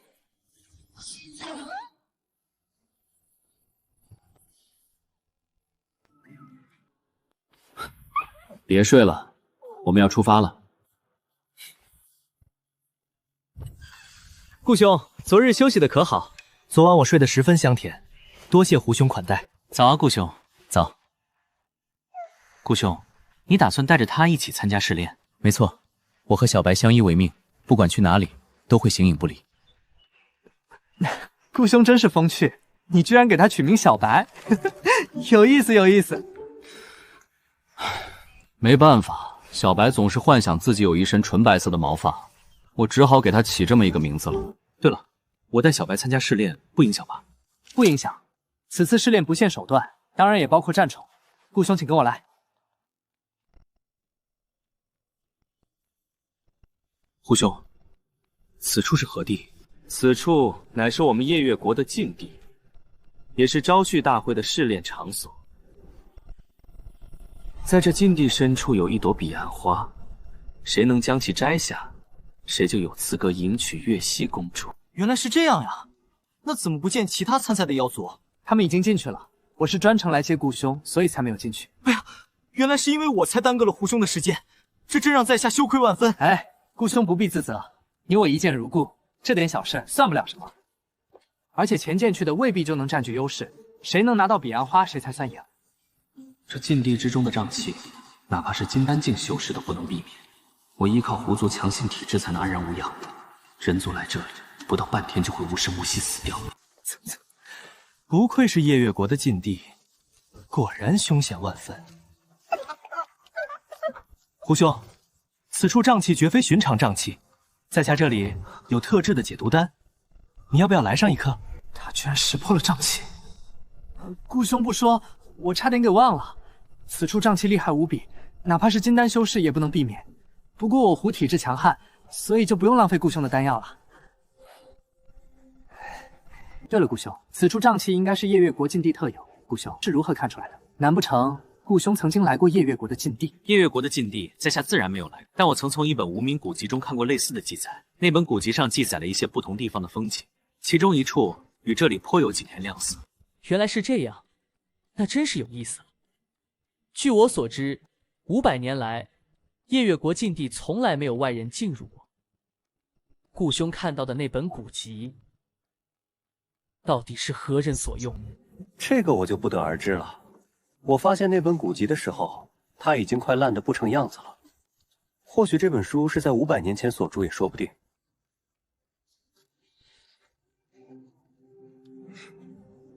言之有理，我们还是快快出发吧。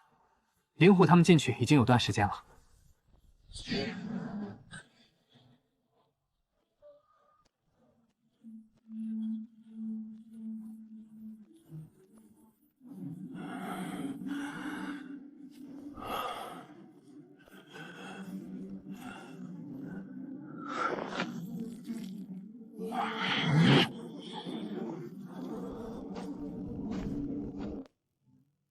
慧明，你的无背锅法抗不了太久了。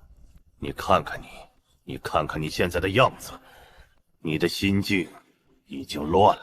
狼王，你让妖族借用如此不祥的力量，到头来只会给妖族带来灭顶之灾。现在回头还来得及。回头？我为何要回头？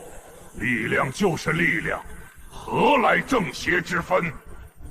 若是不借助住这股力量，我如何能灭了大玄皇朝？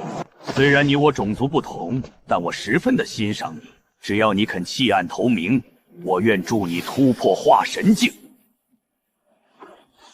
我花了300年才撕开这禁地封印的一条裂缝，借此力量让夜月国修士暴增。可惜消息泄露，梵音寺和苍兰宗这2个老家伙不惜性命填补了大半缝隙。现在慧明镇压最后缺口，一旦他拼命补上，再想破开就难了。鬼老，还没有查清楚那个人族的来历吗？回老王，大玄皇朝内并无他的记录，或许他用的只是化名。哼，且容他再嚣张几日，等血祭完成，这天下无人能够拦我。到时候不管是人族也好，妖族也罢，所有人都要对我俯首称臣。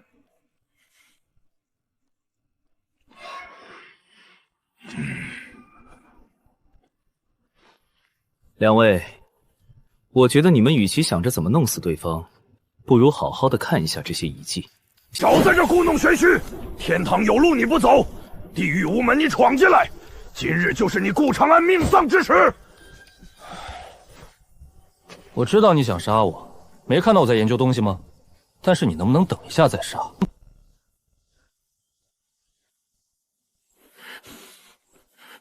什么叫等一下再杀？我现在是要杀你，你严肃一点好不好？你找死！胡战，你什么意思？你是要帮外族吗？灵虎，杀人这种事什么时候都可以做，但你别忘了我们来这儿的目的。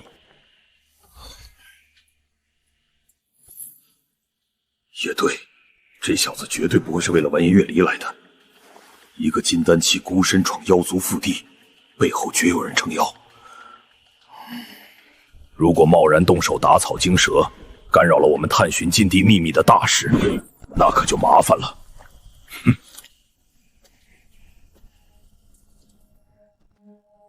顾兄，可看出什么端倪了？胡兄，大玄皇朝境内的无量秘境，你听说过没有？略有耳闻。无量秘境和这里有什么关系吗？有关系，而且估计还很大。无量秘境当中也有一座青铜古殿，这个事情在大玄皇朝不是什么秘密，但是夜月国的禁地当中，也出现了一座和无量秘境类似的青铜古殿。胡兄对这个事情怎么看？无量秘境是大玄皇朝所掌控，而且非人族不得入内。若不是听顾兄说起，我还真不知道这个事情。别说你不知道，我怀疑两国之间知道的人也不多。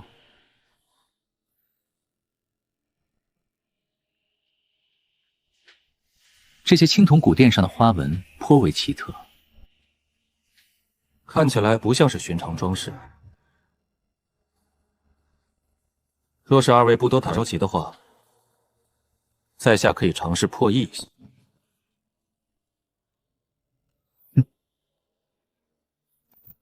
这青铜古殿，我妖族不少长老也尝试破译过，但皆是无功而返。顾兄有把握破译这上面的东西？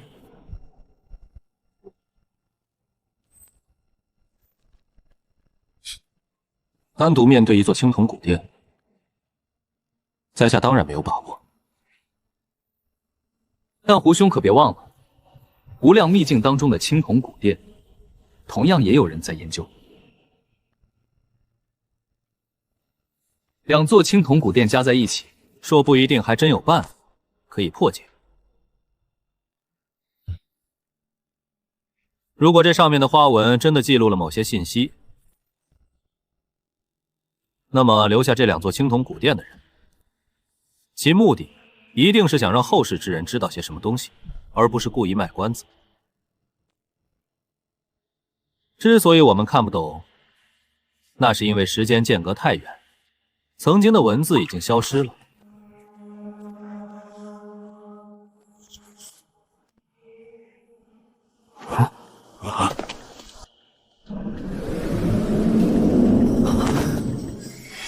原来如此，顾兄，你有发现了？是的，我解开了青铜古殿的秘密了。是什么？快说！二位作为族中少主，想必也是博学多才。你们一定看出了两座青铜古殿的花纹彼此有联系，但却始终找不到任何一种文字对应。这能说明什么？这东西存在的时间已经无人能说得清楚。哼，当年的文字消失也在常理之中。林兄说的在理，但是林兄别忘了，留下青铜古殿的大能，是想给后世之人传递信息。哪位大能难道就没有考虑到这个事情吗？有话说有屁放，少在这打哑谜。当年的那位大能一定考虑到了时间的问题。岁月悠悠，沧海桑田，没人能够保证现在的文字能保存到以后。所以哪位大能想要传递信息，一定会想一个可以跨越时间、脱离文字的方法。这个方法最为简单，也最为有效，那就是图画。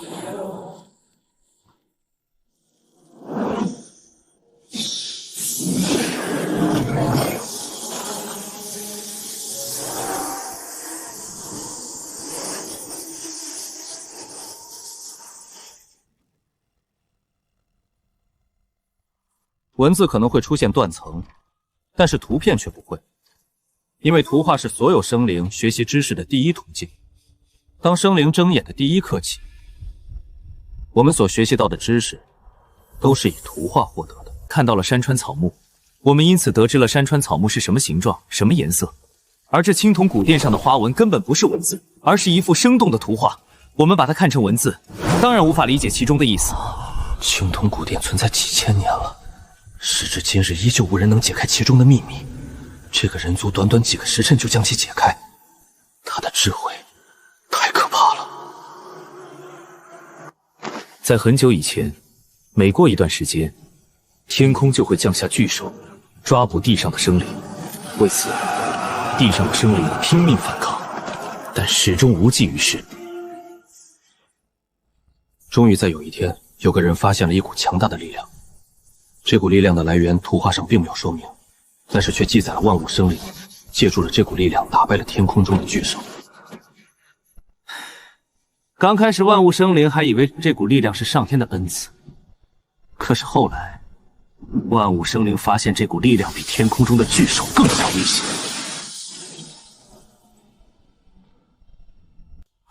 你还有其他花纹吗？快拿出来！后面到底发生了什么？抱歉，我手上的花纹全部拿出来了。整幅图画我们只凑齐了1/10。想要凑齐完整的故事，我们需要凑齐18座青铜古殿的花纹。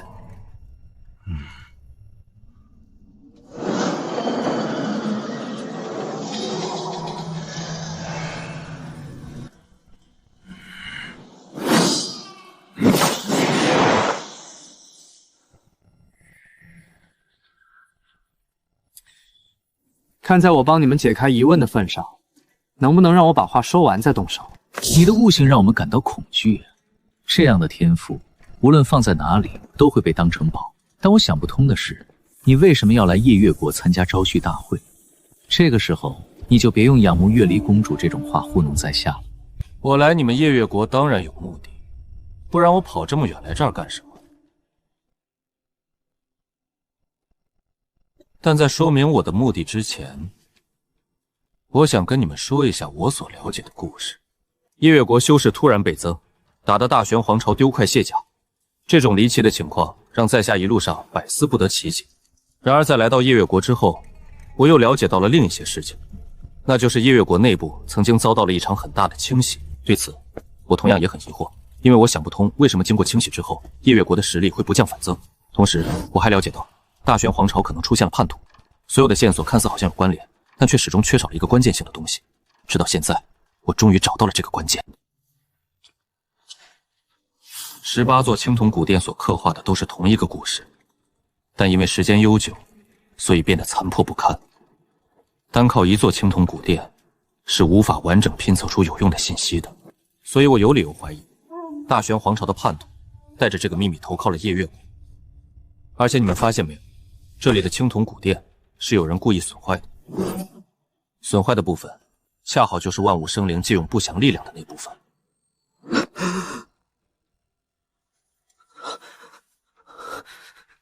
你到底想说什么？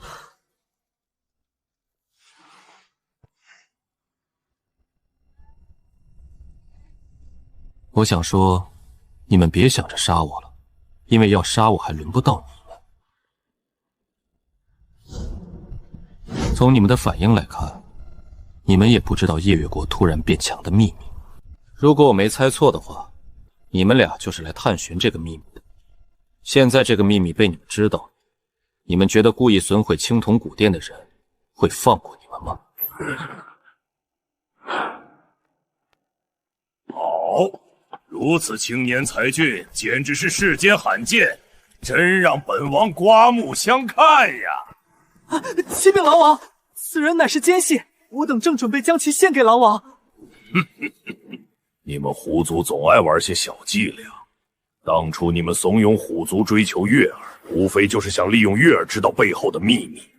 现如今秘密被你们知道了，你们还不满意吗？虎族和虎族的2个老古董，以为联手就能让我将秘密交出来，这种想法简直是太天真了。你们是妖族的未来，如果你们现在弃暗投明，我可以不杀你们，而且还能赐予你们机缘。顾长安，我很欣赏你的才华，说出幕后主使，并且归顺于我，我饶你不死。哼，狼王恐怕要失望了，我背后的人你永远想不到。另外，据我所知，获得那股力量似乎要进行血祭吧？狼王现在还没杀我，应该是想不想当废物。你果然知道很多，既然如此，那我就让你如愿吧。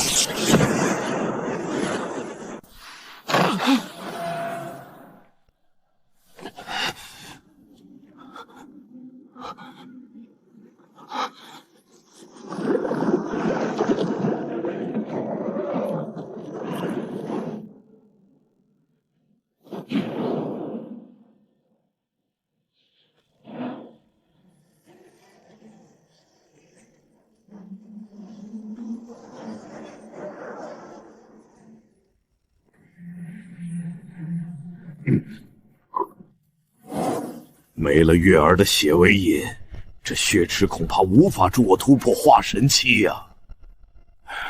鬼老，真的就没有其他办法了吗？回浪王，老朽确实还有一个办法。什么办法？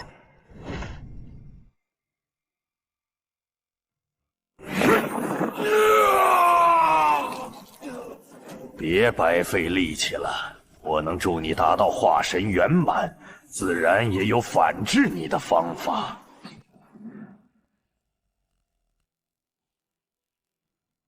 你为什么不怕我？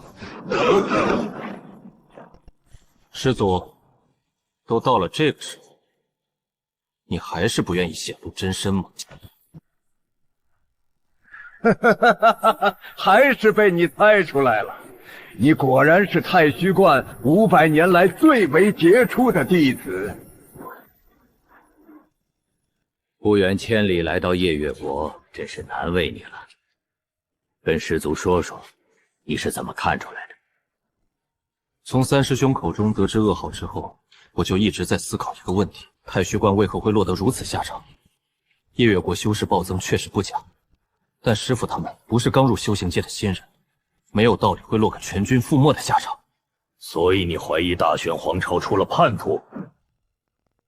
是的，但是我想来想去，始终想不到什么样的叛徒能做到如此地步。太虚观虽然配合皇朝抵御外敌，但师傅他们的行踪是门派机密，哪怕是皇朝之主也未必能全部知晓。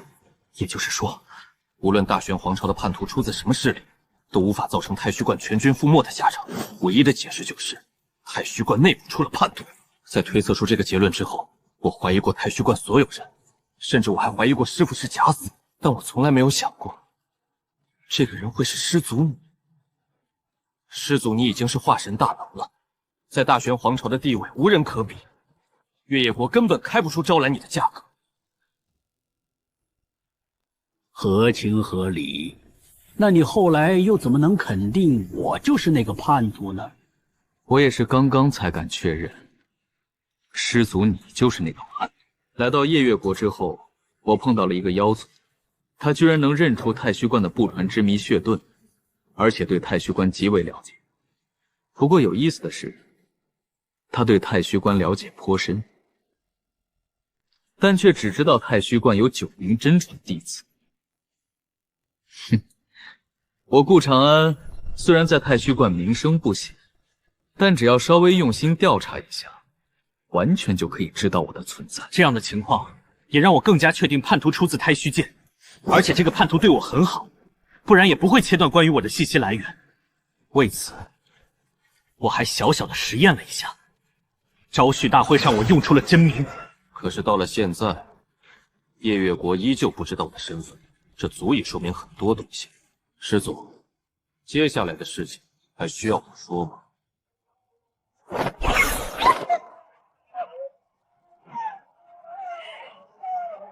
说说吧，从别人口中听自己的故事，别有一番风味。没问题，既然师祖想听，那弟子就好好的说一说。能做到这些事情，这个出自太虚观的叛徒地位和实力绝对不低。师傅的尸体我在进入禁地的时候见过了，所以这个叛徒不会是师傅。在没有破解青铜古殿的秘密之前，我始终找不到师祖你背叛的动机。但是随着青铜古殿的秘密被解开，你的动机就有了。另外，我在屈虚观书坟当中看到了一本无名游记，上面录夜月国禁闭的情况。那本无名游记距今应该有500年以上的历史了。师祖，您在500年前就动了这个念头，对吗？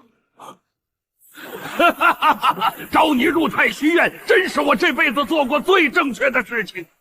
我500年的布局，你短短5年就解开了，你的悟性可谓是旷古烁今。为什么？师祖，你想得到力量没有错，你哪怕想要另立皇朝，师傅他们也会跟随你的。你为什么要杀了他们？大玄皇朝是我的曾经，太虚观是我的心血。我本不想让太虚观插到这件事情当中，可是他们太迂腐了。当发现这个秘密之后，他们不但不支持我，反而将这个秘密说了出去。不然你以为苍阳宗和梵音寺的人能发现我的布局吗？布局了500年。我不允许有人坏了我的好事。那三师兄呢？你为什么会放过他？金水的性子懒散，你又不是不知道。凌风他们发现这个秘密的时候，他出去偷懒了，所以他并不知情。对了，你怎么知道获取那股力量需要血迹？师祖，您这么聪明，怎么现在反倒糊涂了？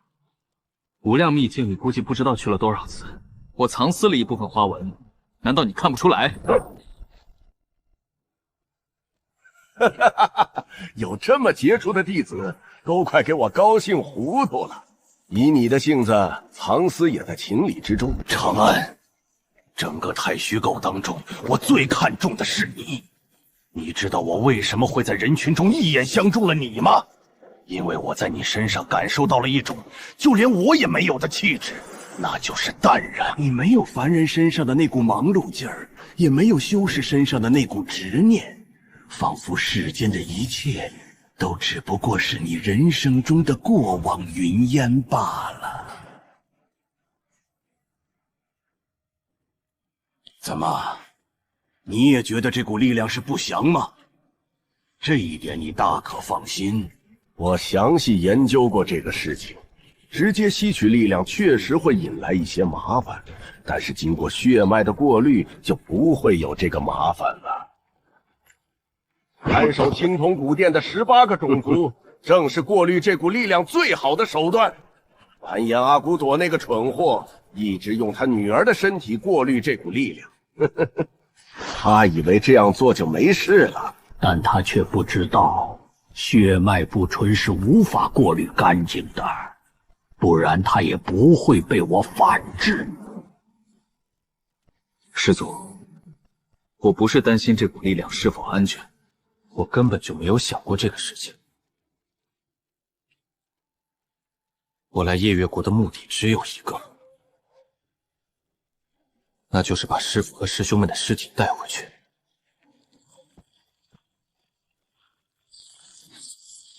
你终究还是和曾经一样，但你也应该知道，顺我者昌，逆我者亡。弟子当然知道，还请师祖看在曾经的情分上，让弟子给师父收完尸再动手吧。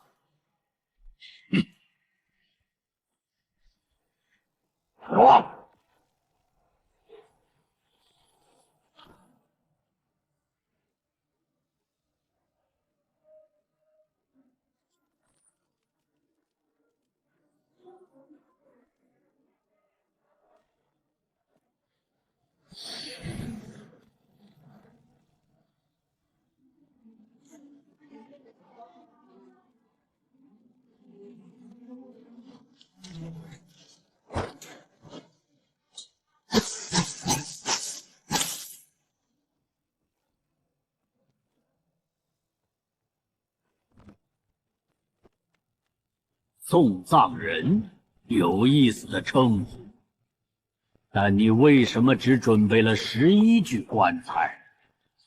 难不成你认为你能活着带走他们？师祖，说出来不怕你笑话，弟子在没有入门前是卖棺材的，因为一些偶然的情况，所以才有了这么一个稀里糊涂的称号。但作为从事这个行业的专业人才，弟子对量的把控还是很精准的。今天只用得上11具棺材，所以弟子不会再拿出多的棺材。哦，你凭什么有这样的把握？师祖，你听说过百拜仙尊吗？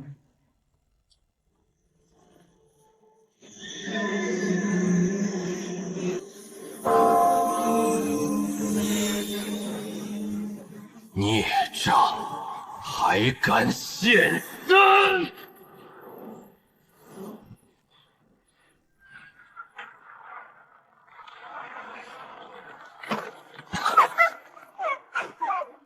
我只是金丹境，没有慧明的佛门遁术，根本逃不出去。百拜仙尊只是残影，敌不过元拳的力量。现在最要紧的是逃命。师祖，弟子是卖棺材的，终有一日，弟子会来给你送葬的。慧明，你还在等什么？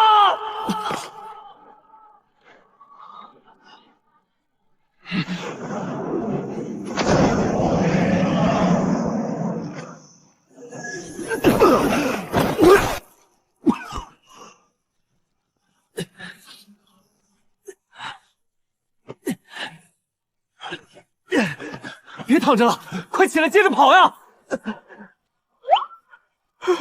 祖宗，我刚刚施展的是梵音寺的秘术，使用一次不但会消耗精血，还会消耗10年寿元。现在已经逃出千里之外了，你能不能让我缓口气？贫僧只是一个小小的元婴期修士，不是化身大能。有一次你只是短寿10年，化身圆满的完颜阿骨朵在太眼真人手上一招都没走过。等他来了，你不用短寿10年，直接就没命了。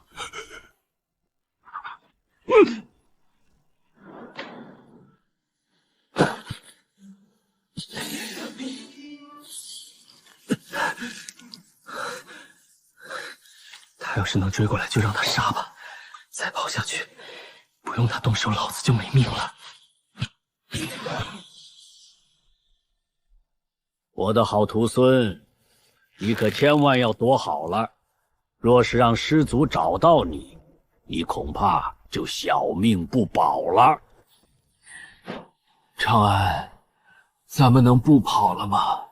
太眼真人只是化身圆满。小心驶得万年船，天知道我哪位师祖有没有什么秘术能找到我们。他不是化身之上，我们现在已经逃出万里之外，他抓不到我们了。为了稳妥起见，我们先跑个2万里再说。你别说话了，抓紧时间疗伤，等你伤势好了之后，你来带着我们跑。100年未见，他这小心谨慎的性子是一点没变。原本毫无修炼天赋的他，究竟是如何达到金丹境的？师叔又为何早早认识他？这下不用跑了吧？我们距离夜月国已经整整3万里，太眼真人就算是神仙，也不一定能找到我们了。确实差不多了。我们现在和夜月国隔着一个皇朝，太眼真人就算想来抓我们，恐怕也没这么简单。既然你说没问题，那大概就是没问题了。对了，你当年宁安呢？师叔他老人家不见了。不见了？这话是什么意思？就算你现在告诉我，宁安已经惨遭毒手，我也能够勉强理解。你问这句不见了是什么意思？他可是和你一起进入夜月国禁闭的，一个好端端的大活人，怎么会不见了？当初宗门知道太眼真人叛国之后，就派我和师叔去探查禁地的秘密，企图改变战局。来到禁地之后，我们根据太虚观给的线索，很顺利地发现了夜月国的秘密。可是，在封印那股不祥力量的时候，我们被人发现了。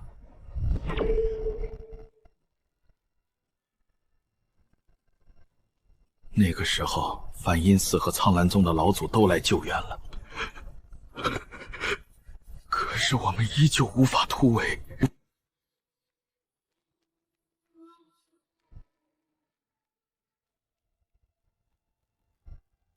我问的不是夜月国禁地的情况，我想知道苏宁安是死是活。老祖牺牲之后，我们2个自然也是逃不掉的。本来以为马上就要生死斗消，谁曾想师叔居然在青铜古殿里发现了一个残破的上古传送阵。那阵法虽然残破，但稍微勉强修补一下也还能用。然后呢？你别告诉我，你独自一个人留下来断后，让宁安先走。这当然不可能了，能活着谁想死呀？可我说过了，那传送阵是残破的，我在传送途中掉出来了。后来实在没办法，我只能躲在封印的裂缝当中。只要他们想杀我，我就摆出同归于尽的架势。要不是这样，我恐怕就活不到现在了。那青铜古殿中的传送阵通向哪里？不知道，上古传送阵威力大得很，我看不懂。但传送距离应该在10万里以上吧？这茫茫人海，让我上哪儿去找宁安这个丫头呀？其实你也不用太担心，师叔已经元婴圆满，距离化神只有1步之遥。以他的实力，无论在什么地方都能活得很好。对了，你怎么突然就金丹境了？我记得你以前的修炼天赋很差呀。还有，师叔好像很早以前就认识了你，你到底活了多久？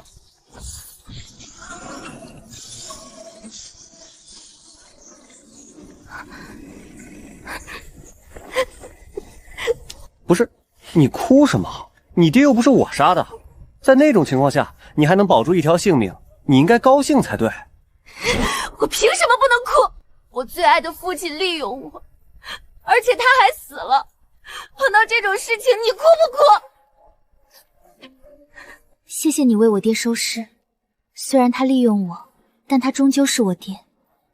如果没有你，他恐怕会落个破尸荒野的下场。那个，你爹不会暴尸荒野，太炎真人要用你爹的尸体血脉，所以就算顾长安把他埋了，他大概率还是会被挖出来。你接下来打算怎么办？不怎么办，这修仙界我是看透了，我还是打算干我的老本行，卖棺材。至于大玄皇朝，我是暂时不打算回去了。你们2个呢？太眼真人掌控了夜月国，如果长久下去，月国子民一定会遭受灭顶之灾，所以无论如何我都要回去。你呢，屠夫？大玄皇朝朝节水深火热当中，正所谓我不入地狱谁入地狱，贫僧愿意以身试魔。说人话！我要带领梵音寺跑远点，太眼真人不会放过梵音寺的。这是我师父和师兄们的尸体。既然你要回去，那就顺道把他们也带回去吧。另外，这是我给他们选的风水宝地，你按照这上面的地址安葬就行了。你这么熟练，这些东西你该不会是早就准备好了吧？恭喜你猜对了。从我入太虚观开始，我就给所有的师兄弟准备了棺材和风水宝地，其中也包括了我的师父和师祖。照你这么说，你连我的也准备了？是的，但是你要给钱。看在相识一场的份上，我给你打个8折。顾长安，我现在还活得好好的，你这么早就给我准备棺材和坟地，是不是有些为时过早？早点准备，省得到时候麻烦。你又不是不会死，早晚有这么一天的。不是，我现在是元婴境的，可能达到化神境。化神修士就不会死了？不知道为什么，每次和你谈话，我都说不过你。行，你的好意我心领了，但咱俩谁给谁收尸还不一定呢。对了，你说的那个百拜仙尊是谁？但夜月国要是没有他的幻影，我们可就死定了。要不你透露点线索，我也好去找一下这位前辈。这个你就别想了，百拜仙尊少说也是2000年前的人，现在死的估计连灰都不剩。我在无量秘境当中发现了他留下来的石棺，上面记录了一些百拜仙尊的事迹。原本他是准备在无量秘境当中作画的，可是后来他又选择了其他地方。先前我也只是单纯的以为这位前辈找到了很好的地方，但是在发现青铜古殿的秘密之后，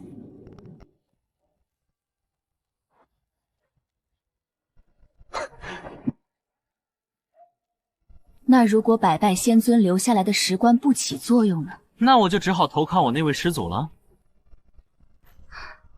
我虽然是卖棺材的不假，但我这不代表我想死。虽然道理是这么个道理，但你为什么能说得这么轻松？真不知道该说你这个人是冷血无情，还是重情重义。你们该走了。百拜仙尊的石棺，就算没解决太眼真人，也会给他带来不小的麻烦。现在你们知道了他的秘密，他不会光明正大的杀你们，小心一点，应该能活下来。现在我们回去，定会是危机四伏，你就不劝一劝我们？天要下雨，娘要嫁人，万物生灵走向终结，这是一定会发生的事情，唯一的区别只不过是早一些和晚一些罢了。这条路是你们自己要走的，我为什么要劝？最多卖给你们的棺材，打个折上折喽。说的有道理，但你真是个王八蛋！哼，真受不了你这个无情的家伙。我先走了，等过个1800年之后，我再来给你收尸吧。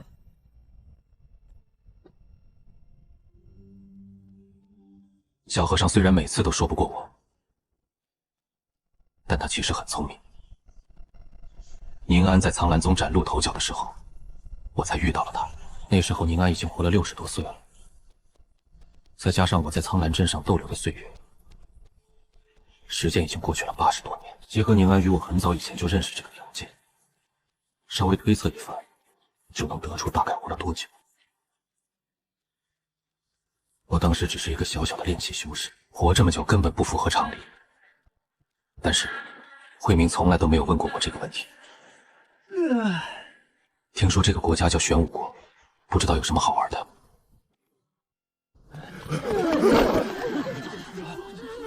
先生，这次你一定要帮我呀！大壮，有什么事你就直说，能帮你的我一定帮。先生，这是我全部的身家了，剩下的灵石我一定给你凑齐，只求你能帮我弟弟恢复全尸。生意就是生意，从来没有拖欠这一说法。我知道你们两兄弟以采药为生，正好我最近缺一些药材，我可以收购你们的药材，你觉得怎么样？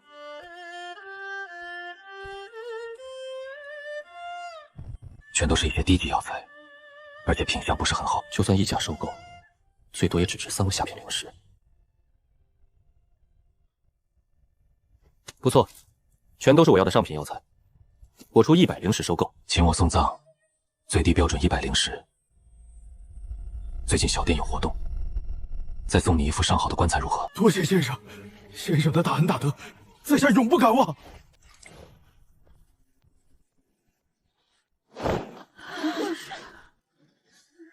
怎么弄的？我们前些天发现了一株100年灵药，但是那灵药旁边有守护魔兽，当时我就知道魔兽实力强悍，所以没有动采摘灵药的心思。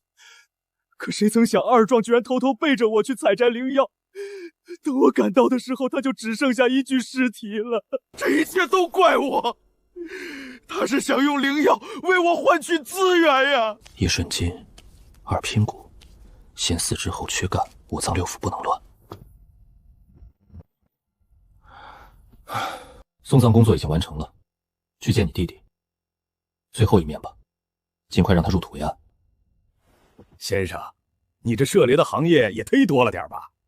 白氏一条龙被你包圆也就算了，你还炼丹外加治病。前2天我还看到你在棺材上刻画阵法，你该不会又要多开一个项目吧？这还不是被你们逼出来的。我原本是卖棺材的，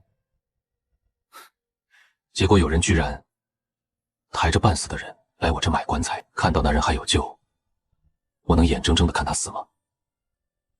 可结果倒好，他们不感恩就算了，还恩将仇报地跑出去，到处宣扬我医术超群，人越来越多，我只能开个医馆了呀。再开个医馆也就算了，你们居然还缠我的药，还要花钱买。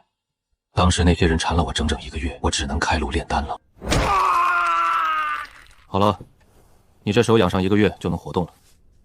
你以后少和别人打架了。你只是炼体3层，和你动手的那人最起码炼体5层，要不是人家手下留情，你这右手估计就废了。先生，这次是我大意了，下次我绝对不会输给他了。我修炼的3阳断体法乃是玄阶功法，他那个只是黄阶高级功法。之所以他会赢，也只是仗着境界比我高了一些而已。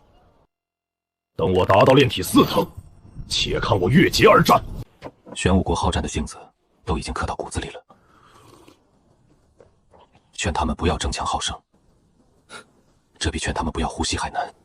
左承耀拜见先生。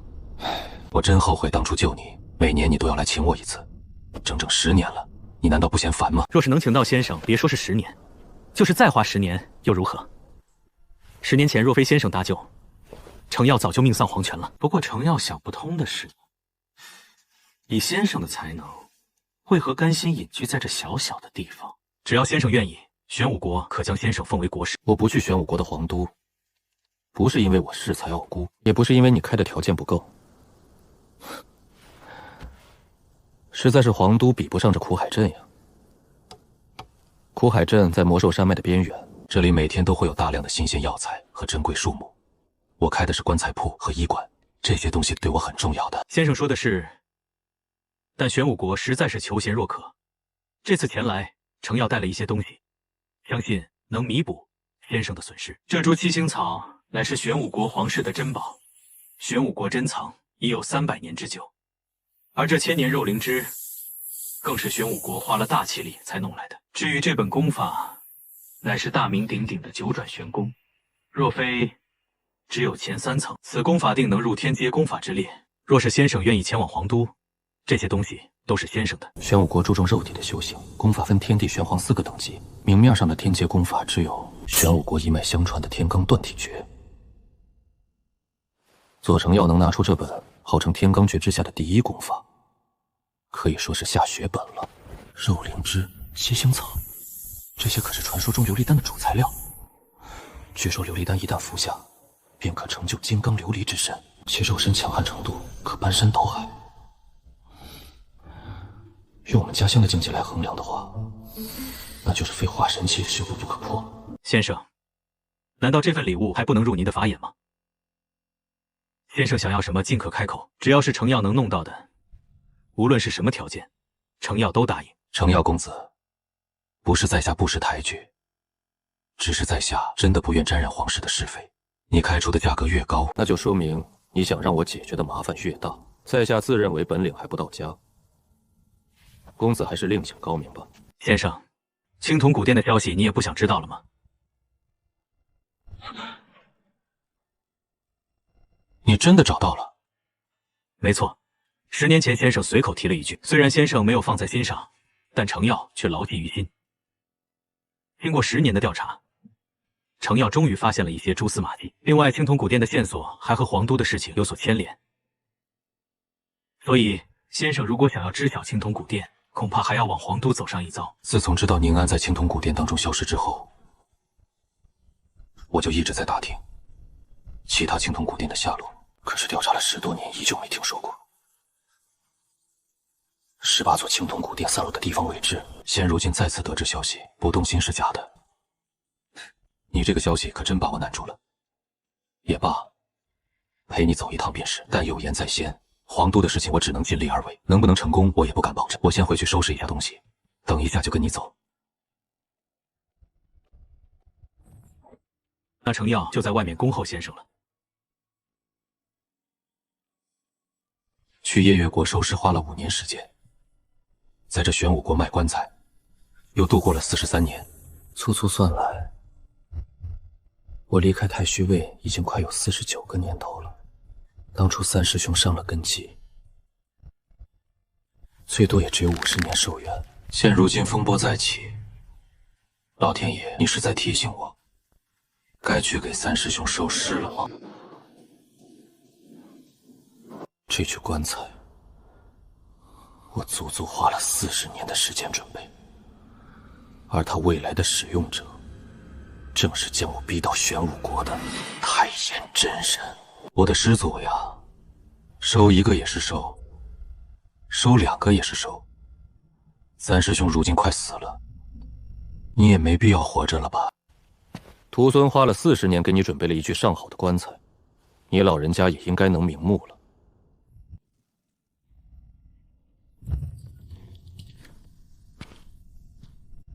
先生学富五车，依旧手不释剑，如此态度，当真是让程耀佩服万分。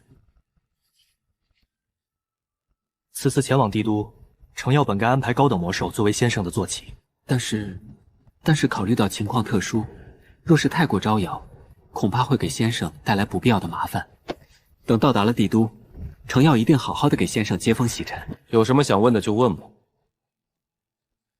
之前不和你交谈，那是因为不想插手玄武国皇室的泥潭。现在既然答应帮，我当然也不会小气。你身为玄武国的大皇子，若是连这点麻烦都解决不了，那岂不是有些贻秀大方？乘坐魔兽前往帝都，最多只需半天就能到达。可这样一来，就大大减少了和先生独处的时间。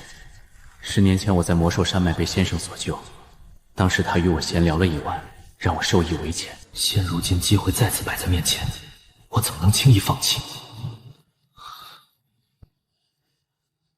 先生，其实有一个问题一直困惑了在下许久。众所周知，人的精力是有限的，修士同样也是如此。可是先生不但修为不差，而且还精通炼丹、阵法、医术、寻龙点穴以及其他很多东西。这么多的东西，先生是如何能将它们全部学会，而且门门精通？你今年多大了？程耀今年正好满100岁。在100岁的年纪有你这个修为，确实算得上是颇有天赋。你刚好100岁，那就说明你从娘胎里出来，已经活了100年了。前20年算你少不懂事，所以并没有学到很多东西。可是后面80年的时间里，你都做了些什么？1年时间有365天，80年那可就是2万多个日夜。这是一段较为漫长的时间，80时辰时间，对于凡人来说很可能就是一生。但与凡人不同的是，修士的80年，比凡人的80年更有价值。凡人始终分会被疾病、饥饿、疲劳种种因素浪费大部分时间。然而修士却不会这些影响，修士可以辟谷，吸食天地灵气而活，那些凡人所沾染的疾病也不会降临到修士身上。同时，修士还可以用打坐冥想来代替睡觉。然而这么久的时间过去，得到了些什么？在这80年的时间里，我得到了修为、权力，还有一位如花似眷的道侣。总结得很到位。那除了这些之外呢？一天有12个时辰，你所有的时间都花在了这些事情上。如果我没猜错的话，你除了在这3方面上花了时间，还有一些时间花在了另外一些事情上，比如外出游玩、风花雪月、争强好胜，这些事情同样也占据了你大部分时间。在下并不是什么天才，也没有什么厉害无比的师傅，我只是把你们丢弃的那些时间捡了起来，仅此。修身先修心，心境不够，如何能在修行之路上引吭高歌？好一句，仅此而已。先生这一句话，足以让天下修士无地自容。先生如此大才，玄武国愿以国士之位待之，不知先生意下如何？还是算了吧，我的心思不在这上面。另外，你这次花这么大的代价请我出山，那就说明帝都的情况已经十分不乐观。你父皇还能活多久？父皇乃是玄武国有史以来最强的君王，可是任凭修为再高，神通再精，父皇终究是抵不过天人五衰。现如今父皇大限只有1年不到的时间了。前段时间父皇下旨，谁能选到龙穴所在，谁便能继承玄武国的皇位。左皇迄今为止已经存活了2300年，所有能延寿的方法，我想玄武国应该都用过。如今左皇这么急的寻找墓地，我想他要找的应该不是龙穴，而是能让人逆活一世的地方吧。这样的地方不是这么好找的。唉，若是这个地方这么好找，那么程耀就不来请先生出山了。我那几位皇帝都找到了高手输出，在下实在没有把握能够胜他们，所以程耀才会来打扰先生的清修。就是不知先生对这件事有几成把握？10成不敢说，5、6成还是有的。我遍访玄武国无数隐士高人，他们的回答大多是没把握或者半成把握。怎么到先生嘴里一下子就蹦出5、6成把握了？若非了解他的为人，我定会以为他在吹牛。先生，你当真有如此大的把握？找到那个地方的把握我有，但是找到并不代表能成功。能不能成功，这就要看你们玄武国愿意花多大的代价。另外，别怪我没提醒你，逆活一世，这是所有寿元将近的人都想的事情，但是能做到的人却寥寥无几。你最好劝一下你的父皇，让他打消这个念。我当然知道这个道理，但是父皇的意志岂是他人可以更改的？左皇活了2300年，存活的时间比化神期修士还要多上1倍。正所谓人老精，马老滑。现如今的帝都，说是龙潭虎穴也不为过。若不是为了调查青铜古殿的线索，我是绝对不会插手这件事情的。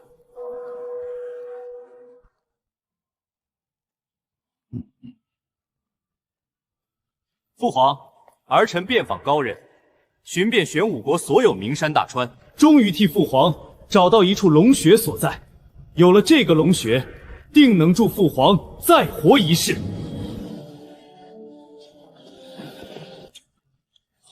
先生，吃食这些还是等一下吧，要不我们先介绍一下龙穴。现在是宴会，吃东西才是正事。另外，你现在关心的应该不是这件事。现在不关心龙穴的事，那能关注什么？你爹马上要死了，你们9个儿子兴高采烈的给他找墓地，你不觉得这事有些说不过去吗？父皇要找龙穴不假，大限将至也不假，但这个时候，我做儿子最先想到的应该是不舍，而不是急着找坟地。就算心里不这么想，表面功夫还是要做的。先生，现在还来得及吗？亡羊补牢为时不晚，记得动作快一点。父皇，儿臣舍不得你啊！大殿中所有人的谈话都逃不过我的耳朵。9个儿子的心思我烂熟于心，但老大找来的帮手似乎有点意思。男子汉大丈夫，不要哭哭啼啼的，这成何体统？父皇，有道是男儿有泪不轻弹，只是未到伤心处。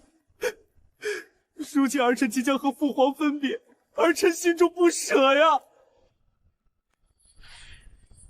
你的孝心我是知道的，但生离死别乃是天道，你也不必太伤心。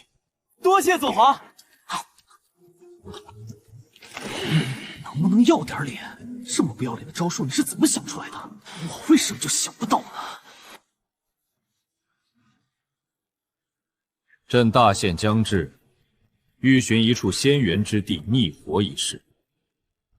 10年前，朕曾许诺，谁能找到真正的仙源之地，玄武国的皇位就归谁。现如今是你们展现成果的时候了。大哥，你从哪里找来这么一个乡野村夫？如今正是父皇千年大计的关键时候，让这样的人出现在大殿之上，岂不是丢了我玄武国的脸面？没听说过压台出场吗？厉害的人都是最后才出现的，慌什么？敢问左皇，可有地图？若是有可能的话，地图要尽可能的大而且详细。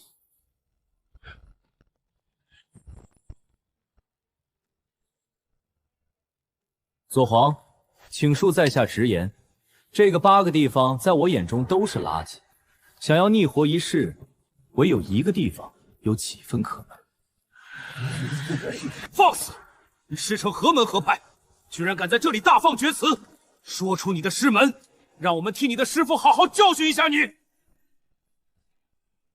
抱歉，在下的师门并不擅长寻龙点穴，这些东西是我自学的。另外，在下的本职工作是卖棺材，同时兼职寻龙点穴，以及包办白氏一条龙。大猴子请来的帮手，竟然是个卖棺材的，寻龙点穴还是自学的。父皇，大哥他找个卖棺材的人来敷衍了事，明显就是想破坏您的大计。没错，大哥虽然表面装出一副忠孝的样子，但暗地里恐怕早就觊觎父皇的皇位了。这位先生的职业颇有几分意思，不知该如何称呼。在下姓顾，名长安，陛下称呼在下长安即可。长安是个好名字，那不知长安先生可否解释一下刚刚的言论？他们8人皆是玄武国有名的风水大师，长安先生如此轻视，是否有些不妥？左皇亲自盘问，这山野村夫绝对逃不过陛下的法眼，怕是只有死无全尸这条路了。陛下要找的龙穴，乃是能逆活一世的地方。这么神奇的地方，要是能被轻松找到，那天下修士就不会因为寿元所烦恼。而且生灵是否能逆活一世，时至今日依旧是一个传说的话题。这些人上来就夸夸其谈，足以说明他们口中的话都是骗人的。骗人的话可不就是垃圾？有几分道理。那不知长安先生选的龙穴所在何处？朕也很想看看，长安先生选的龙穴到底有何不同。就是这个地方，放眼方圆10万里，也就只有这个地方有可能助陛下逆活一世。荒古禁地，那是和青铜古殿有关的地方。先生难道是故意的？荒谬！荒古禁地乃是天下公认的禁忌之地，那里怎么会有龙穴？你们成天把禁忌挂在嘴边，请问你们知道什么是禁忌吗？禁忌就是禁忌，不需要什么解释。你意图把陛下引向荒古禁地，简直是其心可诛。老朽恳请陛下将此子诛灭。长安先生为何会选择这样一个地方？荒古禁地，生灵勿入，那里可是一个十死无生的绝地。而且听长安先生的意思，你似乎知道什么是禁忌。陛下说笑了，禁忌是古往今来都无法说清楚，在下只不过是勉强想出了一些词语去表达而已。不可被认知，不可被定义，不可被描述，不可被观察。拥有以上特点的，便是世人口中的禁忌。先生这一席话，可谓是道出了禁忌的恐怖之处。既然先生对禁忌更加了解，那先生为何还会选择那个地方？因为洞天福地有能者居之。在陛下诞生之前，这片大地上自然也存在着其他强者，他们同样也会被寿元的问题困扰，并且做出和陛下同样的选择。虽然禁忌无法被描述，但有一点我们是知道的，那就是禁忌的强大。禁忌的实力已经强大到了万物生灵都不敢提及的地步。这样的强大的存在，他们所停留的地方也一定是最好的。陛下想要逆活一世，所需要的龙穴自然是不可以常理论之。这个乡野村夫居然敢提出如此大胆的言论，若是陛下真的采纳，整个玄武国都会走向毁灭的。今日有些乏了，都回去吧。从今日起，长安先生为玄武国的国师，玄武国境内，长安先生可自由出入。国师之位，还能自由出入，这可是连我们亲儿子都没有的待遇。连父皇的功法密室他都能进。陛下，你不能这样呀！我和大皇子说好了，不担任玄武国任何职务的。老子真的是后槽牙都咬碎了！这么好的机缘，你居然往外推，你不要可以给我呀！先生，你为何要选择荒古禁地？原因我刚刚说过了呀，只有荒古禁地才有可能助陛下逆活一世，其他地方没有这种可能。先生，您刚刚说的理由确实无懈可击，但程耀相信你还有其他的理由。原以为你比较聪明，多少能看透目前的局势，谁曾想你现在都没看透，我多少还是有点失望的。先生此话何解？我问你，玄武国谁最强？当然是我的父皇。那谁最了解玄武国？也是我的父皇。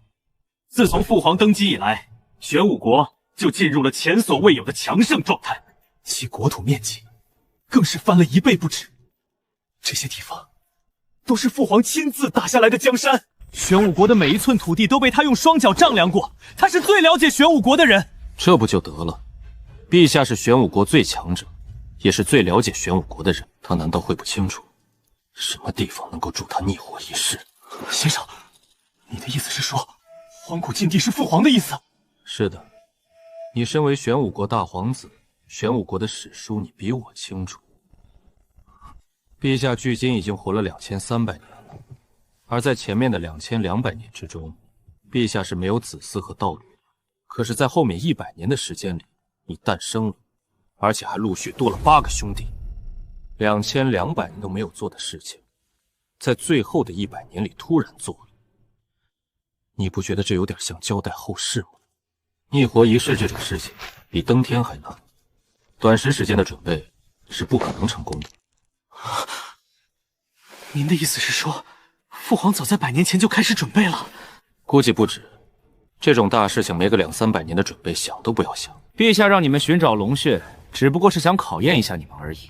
逆活一世这种事，让你们9个年龄不过百的小毛孩子准备，这简直是天大的笑话。先生，你能不能劝说一下父皇？荒古禁地乃是大恐怖，稍有不慎，整个玄武国都会灭亡的。我怎么劝得动陛下？我只是一个外人，这种事应该你来做才对。在来的时候，我就让你劝一下你的父皇，因为我早就猜到陛下会选择荒古禁地。这里应该就是玄武国藏书的地方了，你要不要陪我进去看看？程耀就不陪先生了。这个玄武阁除了父皇允许之外，哪怕是我也不能随意进入其中。另外，先生切记，你只能进去观摩，不能随意动里面的东西。一旦随意触碰，很可能……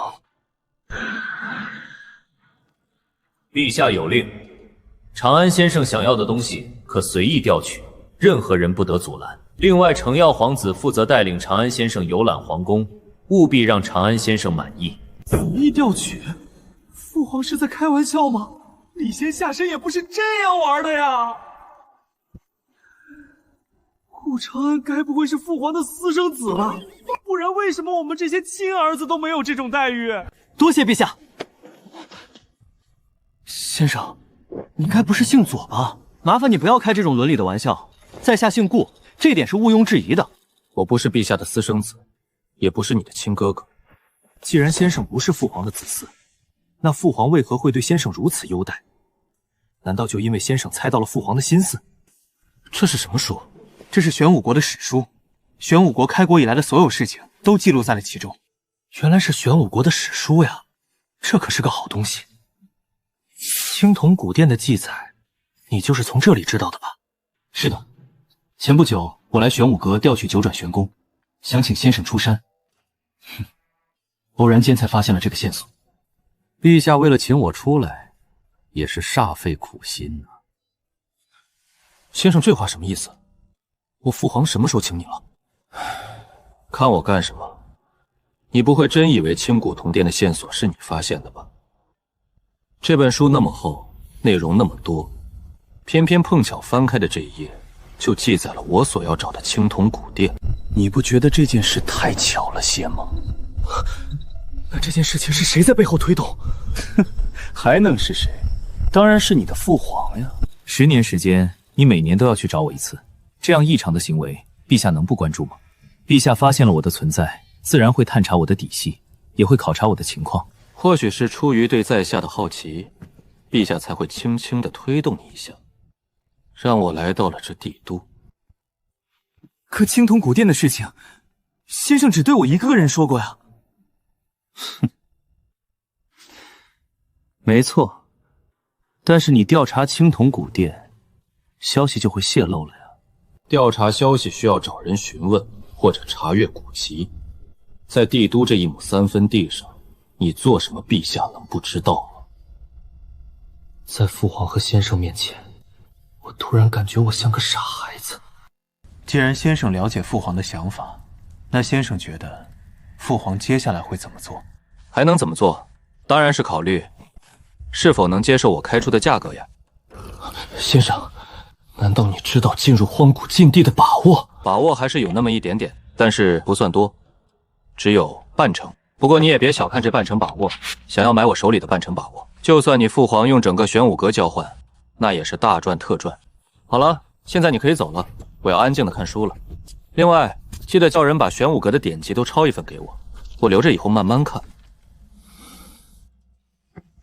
这已经不是我能插手的博弈了。你还真沉得住气。见过陛下。玄武阁给你了，国师你也当上了，送给你的资源你也是照单全收，拿到这么多好处依旧贪得无厌，你真以为我不敢杀你吗？陛下这话说的不对，我虽然拿了很多东西，但这些东西都不是我想要的。交易讲究的就是一个公平，强买强卖可不行。陛下的实力是毋庸置疑的，我的生死也只不过在于陛下一个念头罢了。那我十分肯定，陛下不会杀我，也不会强迫我做任何事。哼，你凭什么这么自信？就凭荒古禁地啊！荒古禁地的恐怖，陛下比我清楚。去那种凶险之地，绝对不能出现任何意外。这样也就是说，陛下带进去的人必须绝对忠诚。若是强迫我帮助陛下，想必陛下心中也会有些许不安吧。开出你的条件。我想请陛下帮我杀一个人，至于那半成机会，在杀那个人的过程当中，陛下也会拿到手的。有意思，以你的实力和智慧都杀不了的人，想必一定不是什么简单的角色。你虽然转修了玄武国的功法路数，但我还是在你身上感受到了另外的路数。如果我没猜错的话，你应该来自3万里之外的大玄皇朝吧？程耀一直把你夸上了天，不知你有没有兴趣说说你曾经的过往呢？既然陛下想听，那在下就给陛下说说吧。这个故事还要从80年前说起。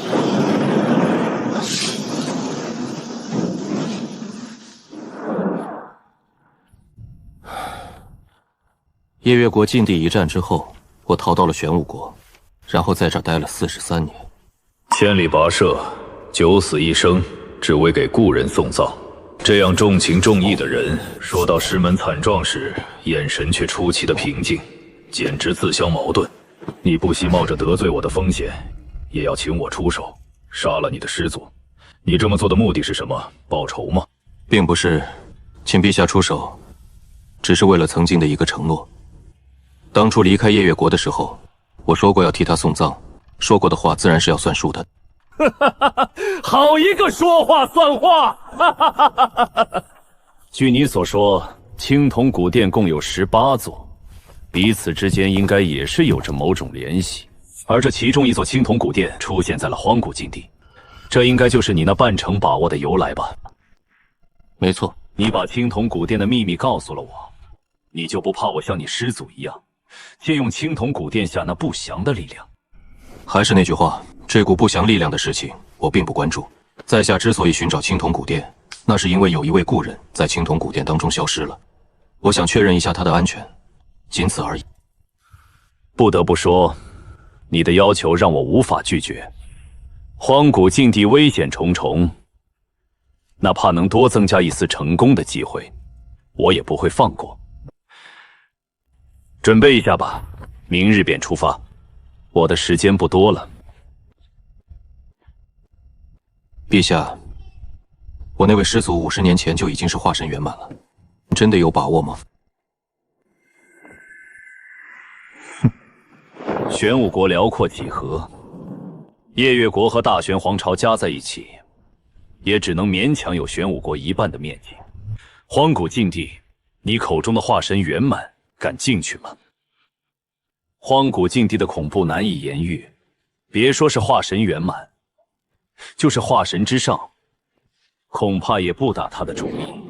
玄武国以前并不算大，之所以有今天的成绩，全是我一点一点打下来的。大玄皇朝那样的国家，我灭了2个。化神之上不敢做的事，我敢。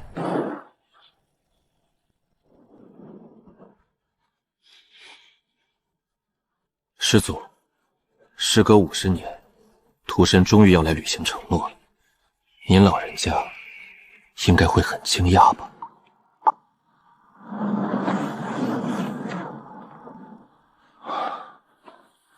？50年弹指而过。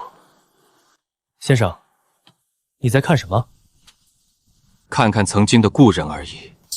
可是这里距离大玄皇朝足足有3万里，先生能看得到他们吗？故人在心中，自然不需要用眼睛看。别想了，今时今日的你，是无法理解这种情绪的。等你度过漫长的岁月，再次回首之时，你就会明白这种感觉了。你小子人还不错，脑子也比较灵活。相识一场，我就给你打个88折。等那一天到来之后，我亲自给你送葬。我才100岁，刚成年好吗？你个活了200多年的老怪物，按理说肯定走在我前面啊！程耀，多谢先生好意，但棺材这种东西，还是再等等吧。强如左皇也有寿元将近的一天，你自然也避免不了。时间对我而言，不过是毫无意义的数字。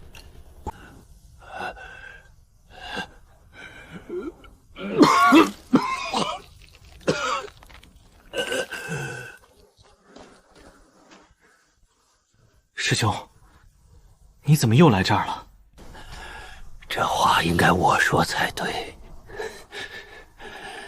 你现在是太虚观的观主，大名鼎鼎的不败道人，抵挡夜月国的攻势还要靠你。如果你出了问题，其他人怎么办？而我只是一个马上就要死的人，就算夜月国发现了我，拿我也没什么办法。师兄，你说长安大哥会回来吗？他当然会回来，因为他要给我收尸送葬呀。小师弟是个重承诺的人，只要是他说过的话，他就一定会做到。如今我快死了，那就说明他快回来了。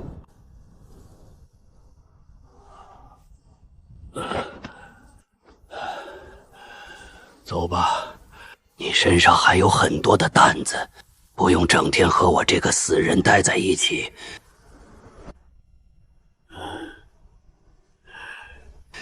马上就要去见师傅了，我有好多心里话要和他们说。至于夜月国禁地到底发生了什么，你就断了知道真相的念头吧。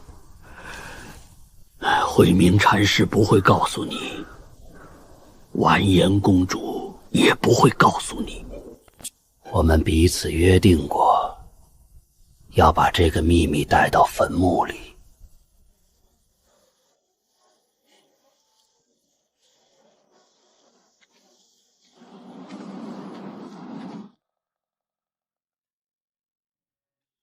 先生，这送葬人真有这么厉害吗？居然能无声无息的在妖族境内杀死一个妖王。您是大玄皇朝的人，夜月国和大玄皇朝接壤，你有没有听说过他的消息？送葬人我知道，不过你放心，他不会阻拦玄武国的。先生这话就不对了，此人行踪神秘，而且性格难以琢磨，说不定是那种喜怒无常的杀人狂魔。哼，不然他怎么会叫送葬人？这么晦气的称呼呢？我们防患于未然，也是有必要的。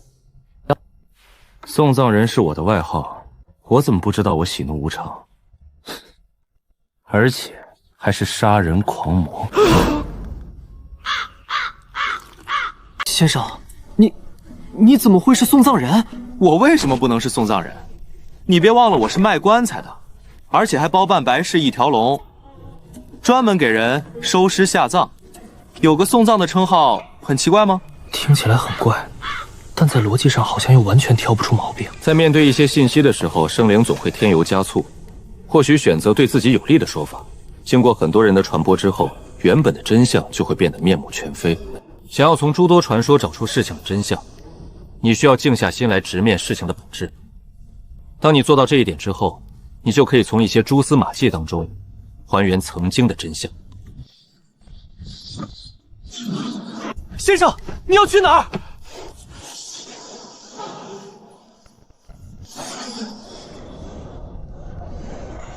在下不擅长打架，这件事我就暂时不掺和了。玄武国虽强，但一时半会儿也消灭不了夜月国。我先去办些事，过段时间就回来。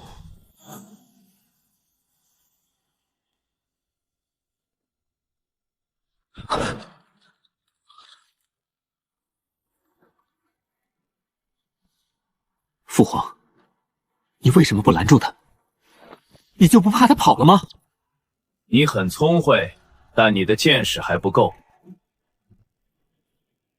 说得更准确一些，你还不能分辨人与人的区别。若是你有一天能看透顾长安这个人，你就有资格掌控玄武国了。只可惜我的时间不够了，接下来的路需要你自己走。父皇，你真的非去荒古禁地不可吗？或许这世上还有其他办法可以替父皇延长寿命。你真的太像我了，当初的我简直和你现在一模一样。虚心求教，但却又藐视一切。年少时的我，总认为天下没有任何事情能难倒自己。至于寿元问题，更是丝毫不放在心上。那时的我认为，生当作人杰，死亦为鬼雄，活也要活得轰轰烈烈，死也要死得潇潇洒洒。那种苟延残喘的行为是我最厌恶的事情。可是，在活了2000多年之后，我变了。在众多兄弟当中，你是最鄙视我的。你认为曾经气逆天下的父皇变得懦弱了，你认为你的父皇不敢直面死亡。你的看法是对的，但也是错的。说你对，那是因为你现在应该有这个想法；说你错，那是因为你太想小看这里。凡人赞美爱情，都会用海枯石烂、沧海桑田这些描述，因为在他们的认知中，石头是不会腐烂，大海也永远不会干枯。可是当你看到一块石头慢慢的变为尘埃，一望无际的大海变成万里平原，在那个时候你会发现，时间才是万物生灵最大的敌人。它强大到足以改变一切东西，包括那些我们曾经视为真理的东西。你只知道直面死亡需要勇气，但却不知道，在知道死亡之后，依旧去追求长生需要更大的勇气。若是你坐到朕的位置上，你有那个勇气像朕一样去追求长生吗？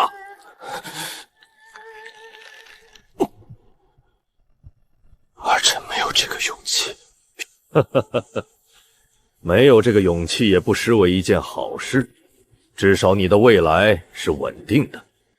若是有可能，你将来一定要重用顾长安。为什么？因为顾长安身上有我所没有的东西。10年前你去蒙受山脉历练，后来被顾长安所救。其实我一直在你身边守护，只是你发现不了罢了。你和顾长安的谈话，我一字不落的都听到了。从那个时候起，我就对这个卖棺材的家伙起了兴趣。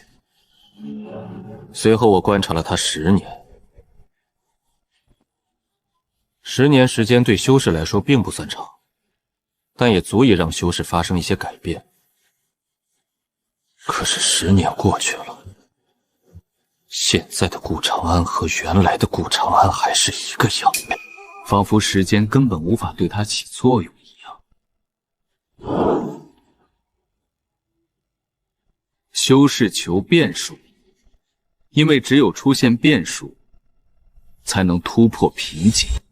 而一个国家则求稳，只有稳才能存在更加长久。我虽然是玄武国的皇，但我也是一个修士，现在也正是我求变数的时候。但你不同，你未来还有很长的路，所以你要求稳。有顾长安辅佐你，你未来的路会平稳许多。可是顾长安似乎对权力并不感兴趣。这是你的事，我不可能帮你把所有的事情做好，有些事需要你自己来做。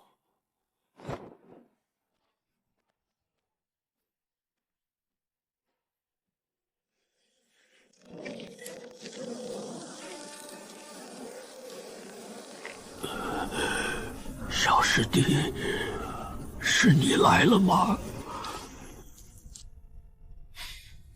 三师兄，是我。我就知道你会来，因为你承诺过的事情，你一定会做到。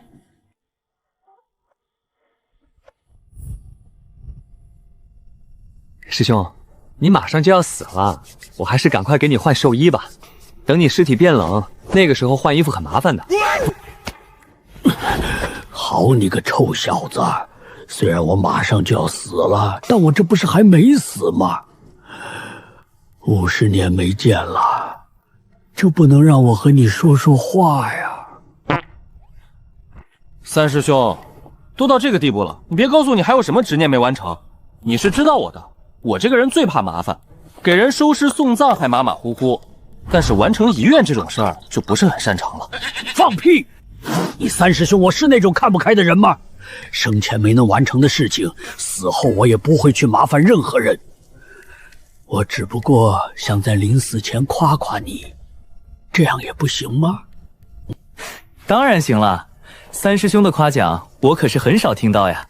夸奖你那是对你的鼓励，但你也不能太过骄傲。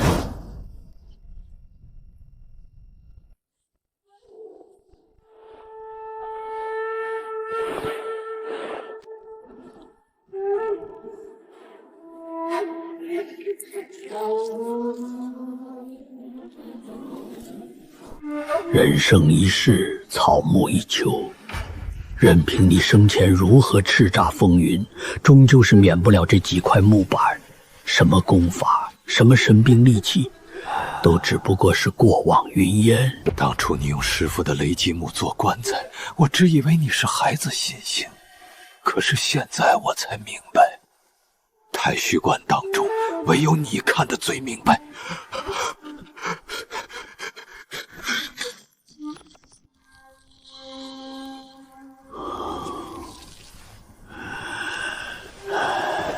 伤感的话也说了，快让我看看你给我准备了什么样的棺材。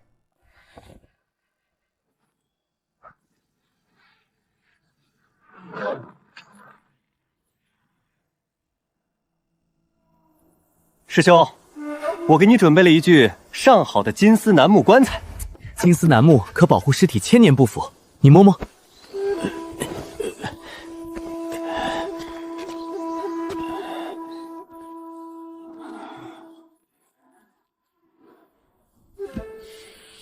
很好，不枉我白疼你一场。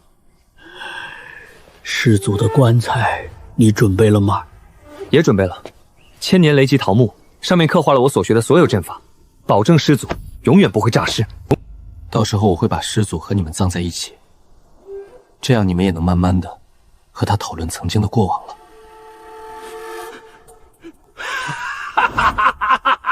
还是小师弟你想的妥当呀！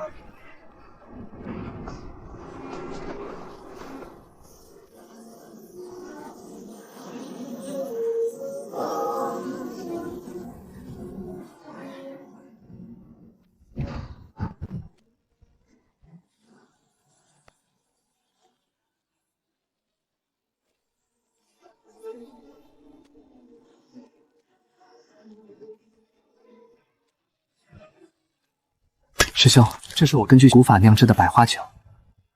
在无量秘境的时候，我拉着凌霄没有让他去和其他人争斗。按照惯例，我肯定又要被师傅责骂了。为了逃避惩罚，我酿制的百花酒，一部分准备交给师傅，希望他老人家手下留情；而另一部分，则是准备贿赂你，让你给我说好话。可谁曾想，从无量秘境出来之后，事情就一件接着一件。这坛百花酒，你们时至千日才喝上。不过这也不是什么坏事，70年的沉淀让百花酒的味道更上一层楼。你和师傅一定会喜欢的。2个人喝一坛确实小气了些，但我总共只有10坛，剩下的我还要喝呢，你们就将就一下吧。反正你们也不能从下面蹦出来打我。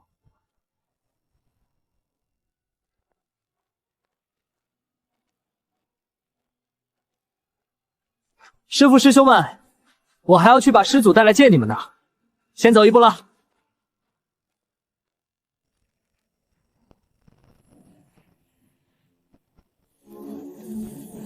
父皇，无量秘境已经在我们的掌控之中，现在只差太炎真人所占领的夜月国禁闭了。另外，梵音寺的人想求见父皇，夜月国禁地围而不攻，梵音寺的那些人让他们等着。做事情要有始有终，这件事情因为顾长安而起，自然也要由他来结束。真是巧了，刚提到他，他就来了。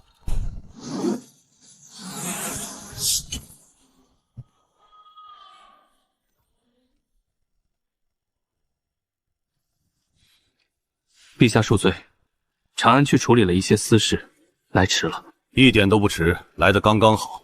你师祖被我困在了禁地当中，就等着你来给他送葬呢。不得不说，你那师祖还是有几分本领的。他的分身，朕居然花了2招才将其打爆。另外，你的故人好像知道你回来了，所以你是打算先去给你师祖送葬，还是先去见你的故人呢？当然是先去见故人了。我那师祖虽然在陛下眼里算不了什么，但我可不是他的对手。万一我那师祖临死反扑，我可受不了。所以，我和陛下还是分兵行动的好。哈哈哈哈！我就是欣赏你做事的这股稳妥劲儿。也罢，就给你的师祖留口气，让你们徒孙俩好好叙旧。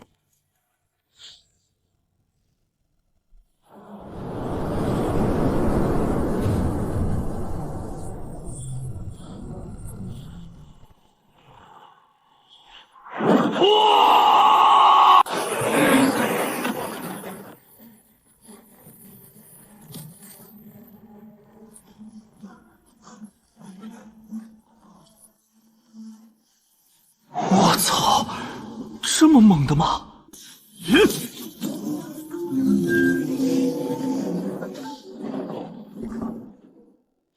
修仙界可真危险，幸好我不喜欢打架。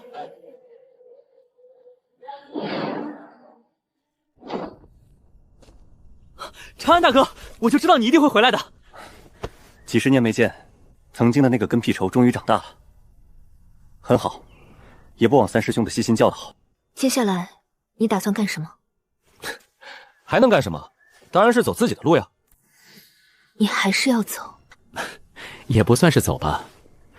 每个人都有自己该做的事情，也有独属于自己的归宿。我只是去我该去的地方，做我该做的事。为什么？麻烦已经解决了，太虚观百废待兴。长安大哥，你难道就真的撒手不管了吗？重建区虚庙那是你的使命，不是我的。人与人的命是不一样的，有的人天生适合扎根在某处，有的人则适合四海为家。道门讲究一个缘字，我与诸位的缘分已尽，也是时候说再见了。人一生会走过很多地方，也会留恋某个地方，但是能让人停下来的地方，只有家。我没有把太虚宫当成家，所以无论再怎么留恋，我终究会离开的。小和尚，我和你认识的时间最久，我马上就要走了，你就不挽留一下？你顾长安要走，谁能留得住？我们是这片土地上的花草树木，而你却是短暂停留的鸟儿。鸟儿无论停留多久，始终是会飞走的。我早就算到有今天了。几十年过去了，佛法还是有长进的。继续努力，争取以后成为一代大师。那边的事情结束了，我要去给某个故人收尸了。别看了，这家伙是不会因为某人停留下来的。另外，你在这50年里，天天叫嚣着要报答顾长安，报复曾经他对你的羞辱。现如今，人已经来了，你为什么不出手呢？他的实力很强，我现在不是他的对手。我可以帮你啊！他其实不擅长打架的，我们两个联手，有机会痛揍他一顿的。佛门讲究慈悲，你满口戾气，我看离入魔不远了。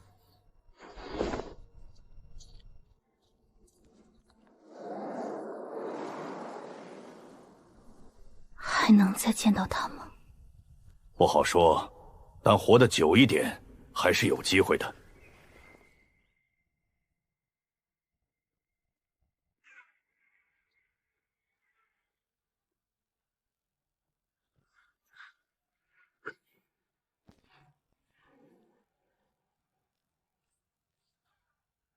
师祖，徒孙给你打造的这具棺材，你看怎么样？不错，看得出你很用心。上次你侥幸逃脱，我心中就一直有种隐约的不安，但我没想到你会回来的这么快，而且还请到了这么强的帮手。没办法，师祖你这么强，我一个人怎么能给你送葬呢？现在都到这个份上了，师祖能不能回答徒神几个问题？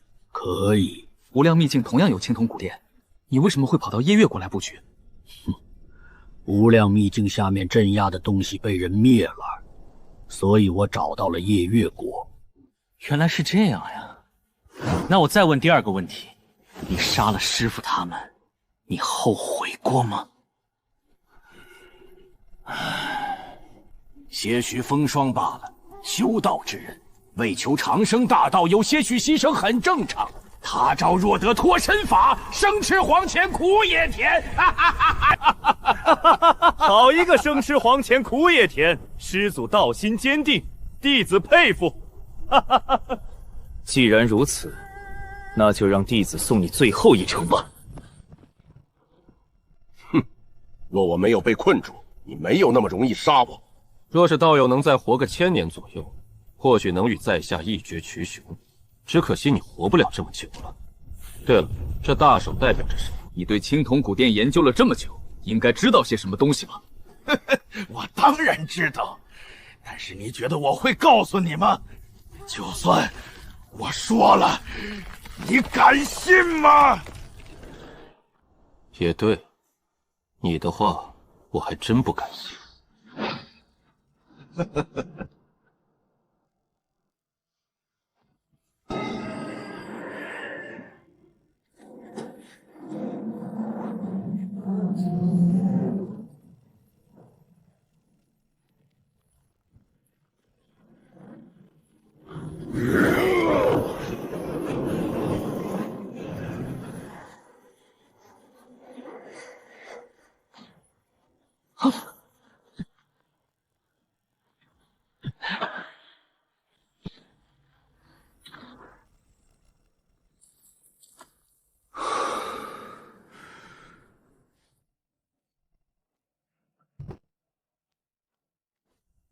陛下，可有收获？确实有一些。每座青铜古殿当中应该都有一个传送阵，而传送阵当中还蕴含着某种联系。至于具体什么联系，我也不太清楚，因为这里的传送阵已经毁了，现在只能寄希望于无量秘境那座青铜古殿上面了。若是那座青铜古殿的传送阵还能用，说不定真的能进入荒古禁地。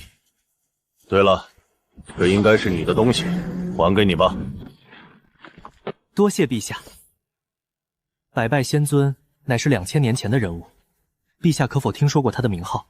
听说过，在我10岁的时候我就听说过他的传闻了，只不过那时候他已经是2000年前的人物了。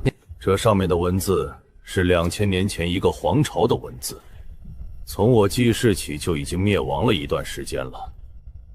我之所以能看得懂，那是因为那个皇朝当时消失的还不算久。10岁时就听过，当时已经流传了2000年。这么算下来，百拜仙尊岂不是4000年前的人物了？陛下，4000年前百拜仙尊就存在了，那他的实力到底有多强？不清楚，只凭借一个虚影就镇压住此处不祥和太眼真人，这种手段我做不到。若不是青铜古殿镇压，我也很想借用一下此的力量。看你一直没提不想力量的事情，我还以为你不屑借用此处的力量，合着你是搬不开呀？陛下，在下还要给师祖安葬，就先行告退了。去吧，但是要快些。取走无量秘境的青铜古殿可花不了多少时间。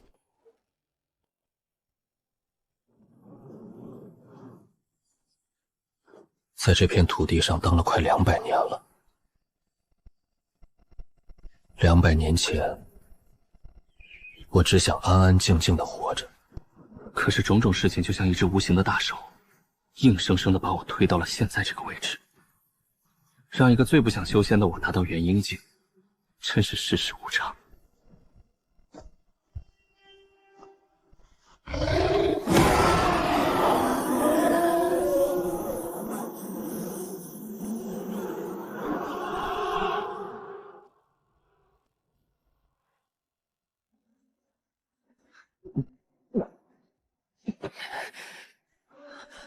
陛下，硬闯荒古禁地这种事，在下恐怕不是很擅长，要不等一会儿再进去？荒古禁地中有另一座青铜古殿，你不进去怎么能看得到呢？道理是这么个道理，但我不擅长打架呀，我跟在陛下身边会拖陛下后腿的。硬闯荒古禁地只有一次机会，你不跟在我身边，大概率是没有机会进去的。另外，青铜古殿的修复工作是你主持的，你如果不和我一起，你觉得我会放心吗？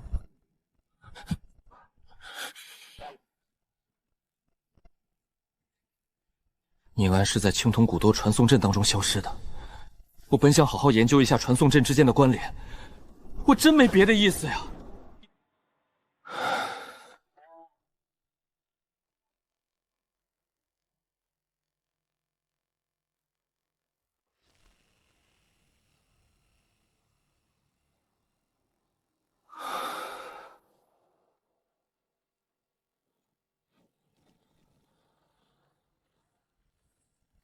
看样子，荒古禁地并没有想象中的那样。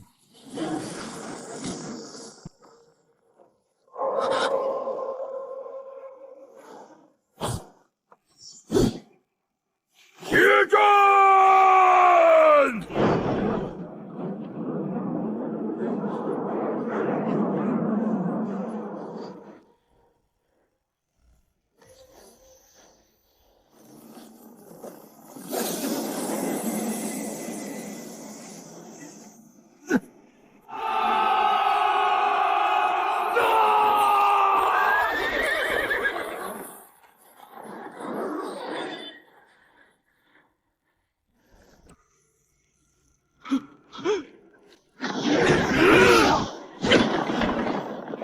化神期对应炼体5层，左皇这等实力，早就彻底踏入第7个修炼境界了。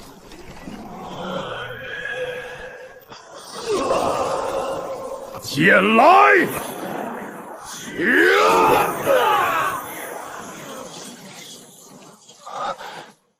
能成？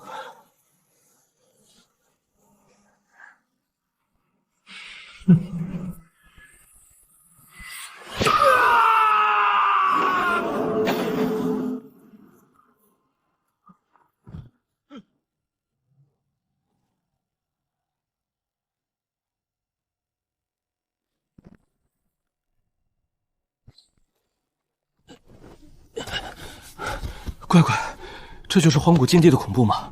这个世界果然还是太危险了。那根突发丝出现时，我就吃下特制丹药假死躲进石棺了。这都3个月了，看来荒古禁地没把我这只小虫子当回事，懒得杀我。在荒古禁地当中，没有危险，就是最大的危险。这不完犊子了吗？外面的银色阵纹我看一眼就头疼，这里面的可是金色阵纹啊！系统，这情况怎么办？我要永远困在这里吗？宿主为什么会认为自己将永远困在这儿？这还用说？因为这阵纹太厉害了呀！那宿主为什么不尝试参悟一下这些阵纹？研究阵法一直都是你的爱好。可是这个阵纹太复杂了，以我的境界去参悟，就算再过1000年我也参悟不了呀。那10000年呢？时间对宿主来说还有意义吗？对呀，时间对我来说是没有意义的。1000年参悟不了，那就10000年喽。以我现在的修为，辟谷完全没问题。我一直在找一个安静且与世无争的地方。试问这世上还有比荒古禁地更安静、更与世无争的地方吗？只要大恐怖不来找我麻烦，我简直不要太潇洒。多谢系统大大的提醒，和其他人待久了，我差点都忘了自己的情况了。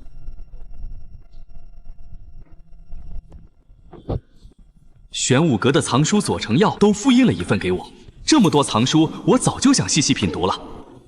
至于金色阵纹的参悟嘛，先等个几十年再说，阵纹就在那里，又不会跑。前辈，这个价格真的不贵了，我这可是上好的金丝楠木棺材，在这方圆100里之内，谁不知道我是出了名的物美价廉？这个价钱卖给你，我真没赚多少。这是我的底线了，你要是不反对，我可就当你同意了。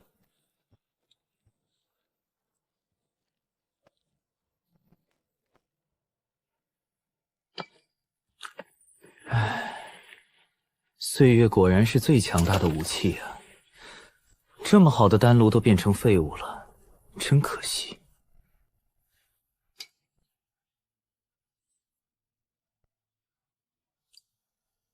补天膏，这方子说，无论受了再重的伤，哪怕天河破碎，只要有这补天膏，便可再延续7日性命。可是这上面的字我只认得个大概，那些古老的药名我根本不认识。唉，空有药方没有图鉴，练不了啊。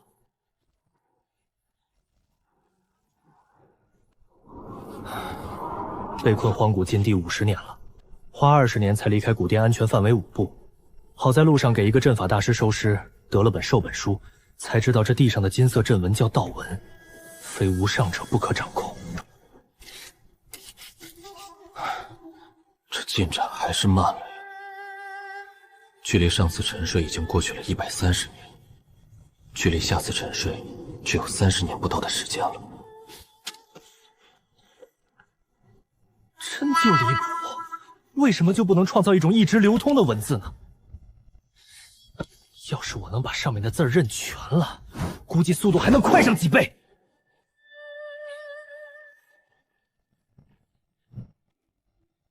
左皇，真不是不给你收尸，实在是我的时间要到了。您老人家多担待一下，等过一段时间我再来给你收尸。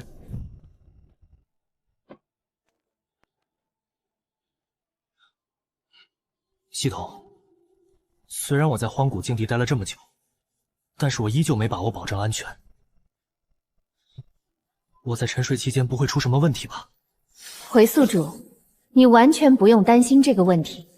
在沉睡期间，宿主将会拥有无敌状态，任何存在都不能对你造成伤害。另外，沉睡期间，宿主的一切生机都会停止。那个时候的你和地上的一块石头没有区别，能威胁到宿主的存在，又怎么会无缘无故的去攻击一块石头呢？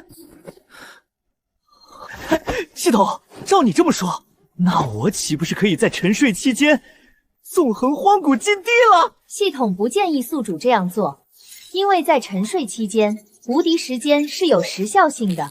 无敌时间总共只有10个呼吸，10个呼吸过后，宿主会被强行唤醒。原本还想弄个大弹弓把自己弹出去，半空秒睡白嫖无敌跑路的。10个呼吸，真小气。系统，开始勤睡吧，勤睡时间直接拉满，我这属性点还是太弱了。沉睡开始，沉睡时间160年。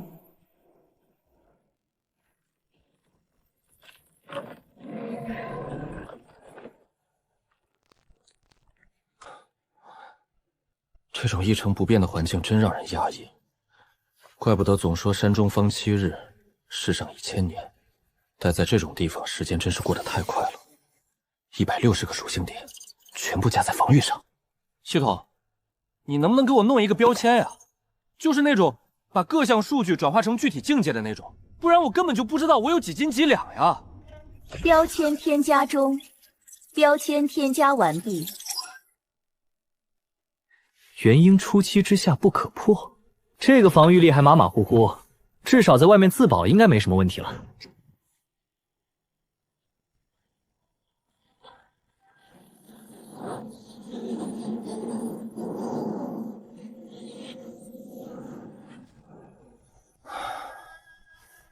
这几十年把太虚剑、玄武国的书都翻烂了，功法早就烂熟于心。再加上给太眼真人、万岩阿骨多他们收尸顺来的这些储物戒，毕竟送葬人哪有做赔本买卖的？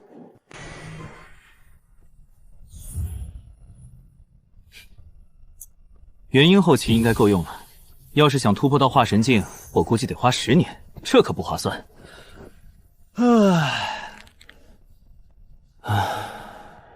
每次沉睡，生机停滞，体内灵力就像肉里的水分一样蒸发。每次醒来都要重修，太麻烦了，得找个办法封住灵气。天地绝命阵就是你了，这可是3大杀阵之一，上断天路，下断黄泉，绝天绝地绝命，用它封住灵气外泄，绝对管用。杀阵改成困阵不简单，不过我最不缺的就是时间。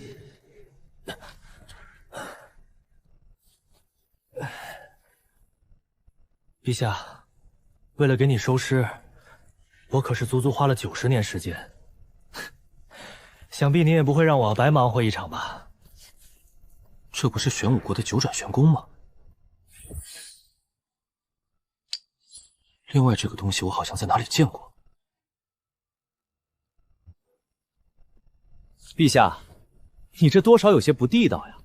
合着玄武国祖上早就有人进来过荒古禁地，哼，而且还带出来一些东西。以前我还一直纳闷儿，玄武国都没有人进入过荒古禁地，又怎么会知道荒古禁地里面有一座青铜古殿？现在有了九转玄功为证，这个谜题算是解开了。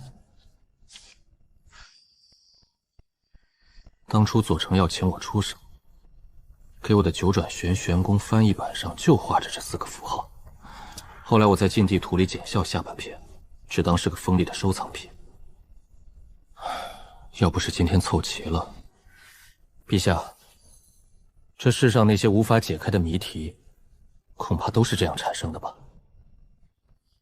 玄武国祖上有人进过荒古禁地，玄武国的老祖宗到底对荒古禁地了解多少？这件事恐怕只有你知道。还有，玄武国的老祖宗从荒古禁地当中带出了九转玄功的残卷，从这么危险的地方带出去一件东西，哼，那足以证明这东西很不一般。现如今你死了，这些秘密也彻底被你带进了棺材，多少有些可惜了。290年了，宁安在青铜古殿的传送阵消失，我花了这么久，终于能弄清楚青铜古殿的秘密了。万物生灵借用不祥力量抵抗巨手，又联手巨手封印不暇，最后造了这18座青铜古殿，刻下3色传送阵。共患难后居然又打起来了。更糟糕的是，经过这么多年战乱，18座古殿早就不在原位，3色传送阵只能随机传送，1/17的概率，我真的能顺利找到宁安吗？唉，丫头，你可真会给我找事儿。这里的部分花纹被人抹除，摆明了就是不想让人知道一些事情。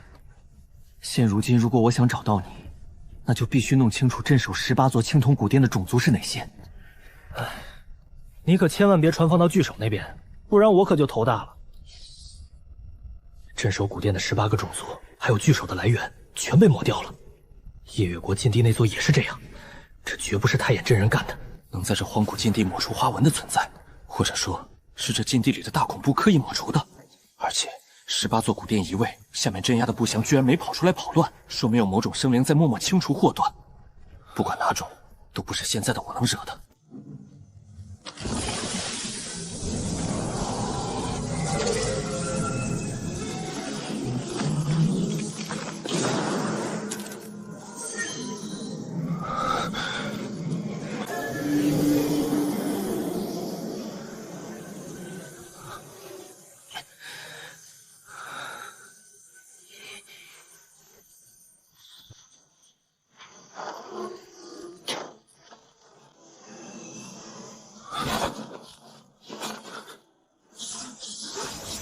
这残阵我勉强能启动，天知道会出什么意外。肉身传送那是找死。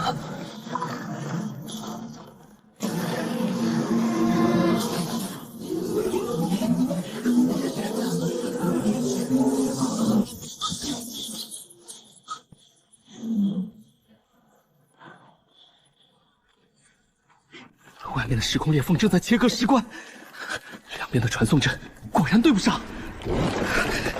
幸好我足够小心，要是肉身传送，那我现在恐怕连渣都不剩了。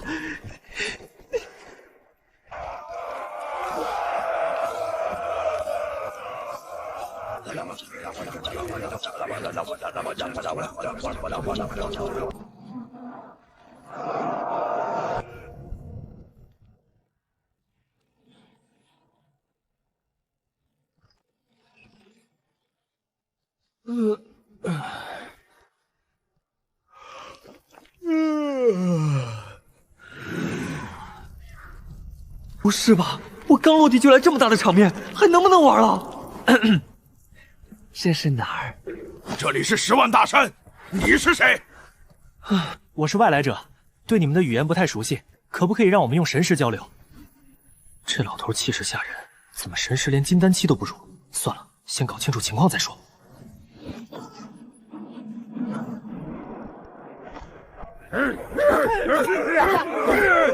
祭天神白雾，他们该不会是把我当成什么了不得的大能了吧？而且看这样子，我一时半会儿好像走不了了。神使大人，您慢用。我一个人吃不了这么多，你也来吃点吧。叽里咕噜，不。既然你不吃，那不如你来教我这里的语言吧。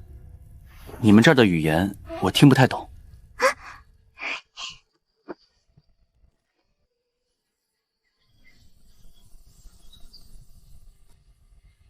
这地方不修肉体，不修内丹，专修蛊虫。蛊虫虽能是杀敌救人，却无法增强神识。怪不得那大祭司会被我元婴系的神识压得跪地磕头。好了，暂时就到这儿吧。阿满，你先回去休息吧。神使大人，求求你救救白巫族吧！再这样下去，我们白巫会被那些黑巫逼死的。我只想借青铜古殿修传送阵，这祭台只有个底座，壳子早没影了。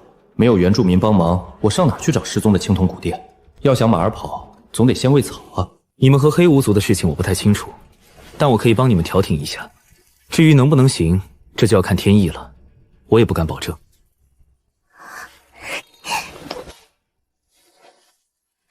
多谢神使大人。这里的人还真是淳朴，如果换成其他地方，我现在估计已经被抓起来仔细研究了吧。神使大人，前面就是黑巫族的驻地了。这黑白两族的寨子相隔才2、3里地，既然是死敌，隔这么近怎么还没打起来？去把你们族长给我叫出来，就说神使大人来了。不是，你现在是在你敌人的地盘上，这种语气不太合适吧？黑巫族居然还真听他的话。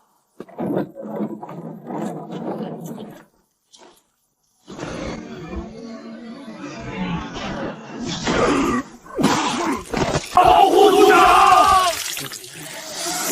这叫什么事儿？你们两族不是敌对吗？怎么只针对我一个人？还有，我刚刚只是用了很少的神识，这族长怎么就吐血了？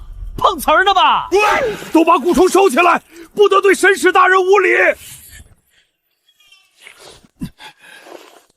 刚刚是我冒犯了神使大人，还请神使大人见谅。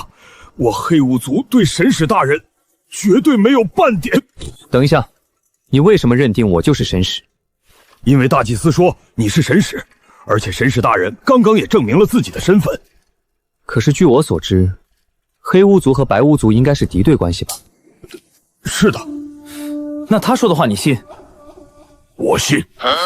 这逻辑不对呀，这到底是什么魔幻情况？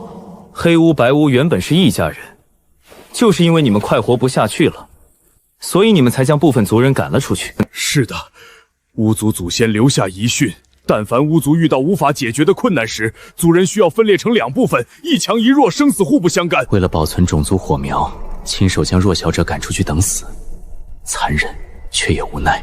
看你们这样子，应该才分裂不久，到底是什么样的情况，导致你们做出了这样的选择？10万大山虽然生活艰难，但我们巫族还能勉强为生。可是，在3年前，有一只雷兽来到了我们巫族的地盘，如果不是快活不下去，怎么会将族人赶出去呢？雷兽，兽族天生自带神通，极其仇视人族和妖族，认为保持兽形才是最强形态。光凭这群玩虫子的巫族，确实挡不住。兽族的强大是毋庸置疑的，光凭巫族的情况，估计很难抵抗。不如这样吧，我帮你们重新寻找一个栖息地，到时候你们也帮我一个忙，怎么样？多谢神使大人。神使大人，你可能不太了解这10万大山，此处瘴气横行，毒虫凶兽遍布，想要找到一个合适的栖息之地，比登天还难。事在人为嘛，能不能找到，先找了再说。如果实在找不到，你们再按照原本的祖训进行就是了。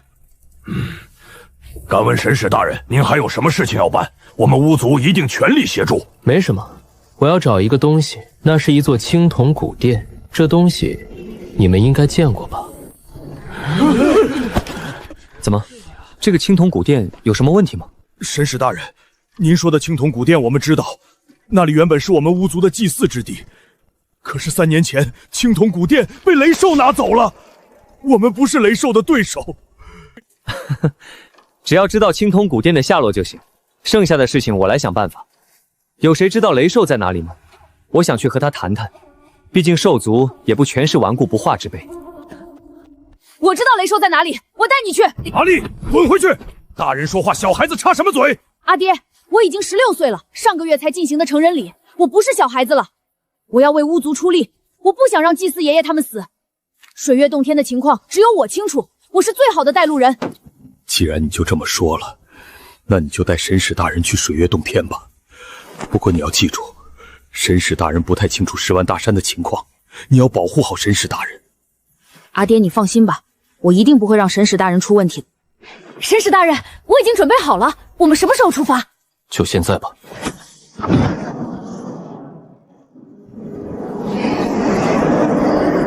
神使大人，我们不要飞得太高，不然会被凶兽攻击的。神使大人，你能帮助巫族脱离困境的，对吗？我只能在某些方面上帮助你们，能不能脱离困境要看你们自己的努力。在这世上，求人永远不如求己。而且我对你们来说只是一个过客，我不会永远留在这儿的。以后的日子你们只能靠自己。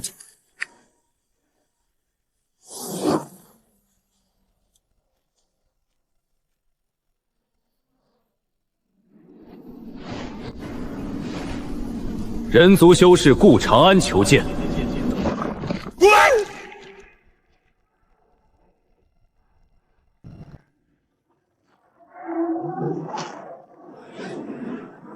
卑微的蝼蚁，滚！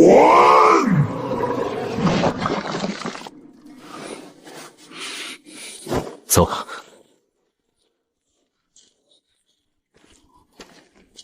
神使大人，您没事吧？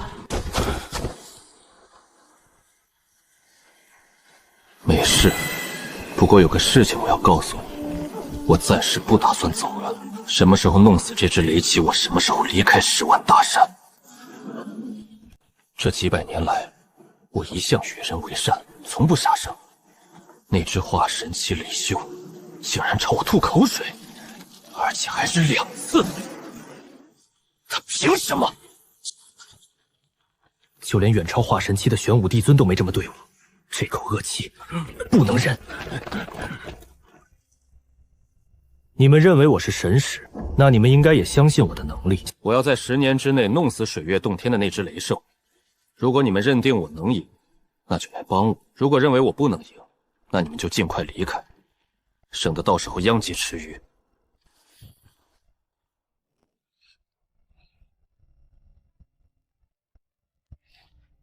神使大人，吃点灵果消消气吧。我知道你们有祖训，那就是要不能招惹祭台上出来的人。虽然祖训是对的，但事情却不是一成不变。我不是你们祖训当中提到的人，神使这个称呼就不用叫了。如果你愿意，可以叫我一声长安大哥。另外，雷兽的事情是我和他的私事，不会牵扯到巫族，你放心就好了。是长安大哥，我想说的不是这个。不说这个事情，那你想说什么？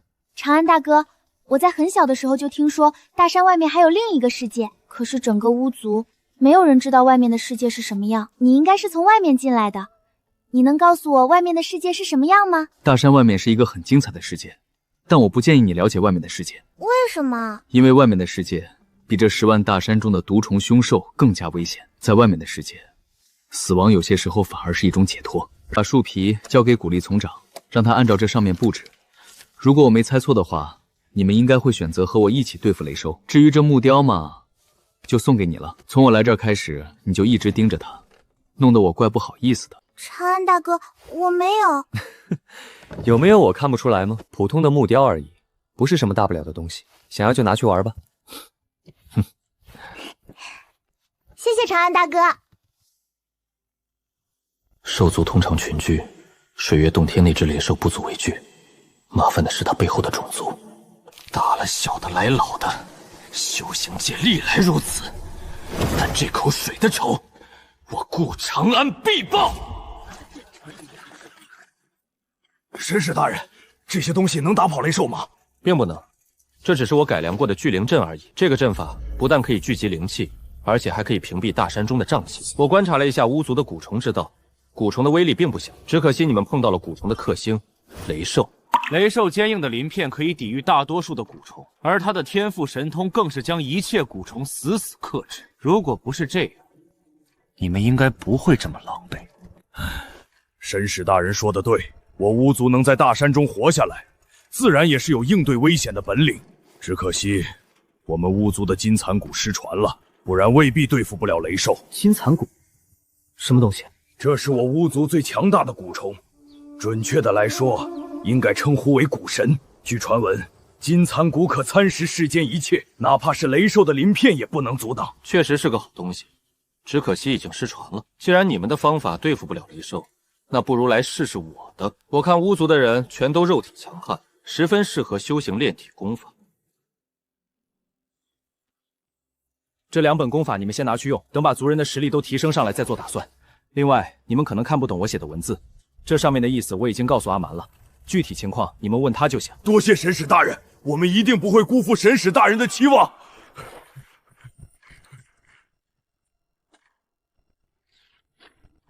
没道理啊，这九转玄功为什么就是练不成呢？神使大人，您在干什么？没干什么，研究点东西。你来找我干什么？神使大人，您这么厉害，我想拜你为师。拜师的事情你就不用想了，我从不收徒。给古力长的那2份功法并不差，你好生修炼，未来的成就不会低。神使大人就是很了不得，这8九玄功一听就是很厉害的功法。等等，神使大人，还有什么事吗？刚刚说8九什么？8九玄功呀！你能看懂这上面的字？这有什么看不懂的？族里的年轻人就属我认字最多了。我的意思不是这个，我是说，你为什么会认识这上面的文字？神使大人，您这是怎么了？这是巫族的文字，我为什么不认识？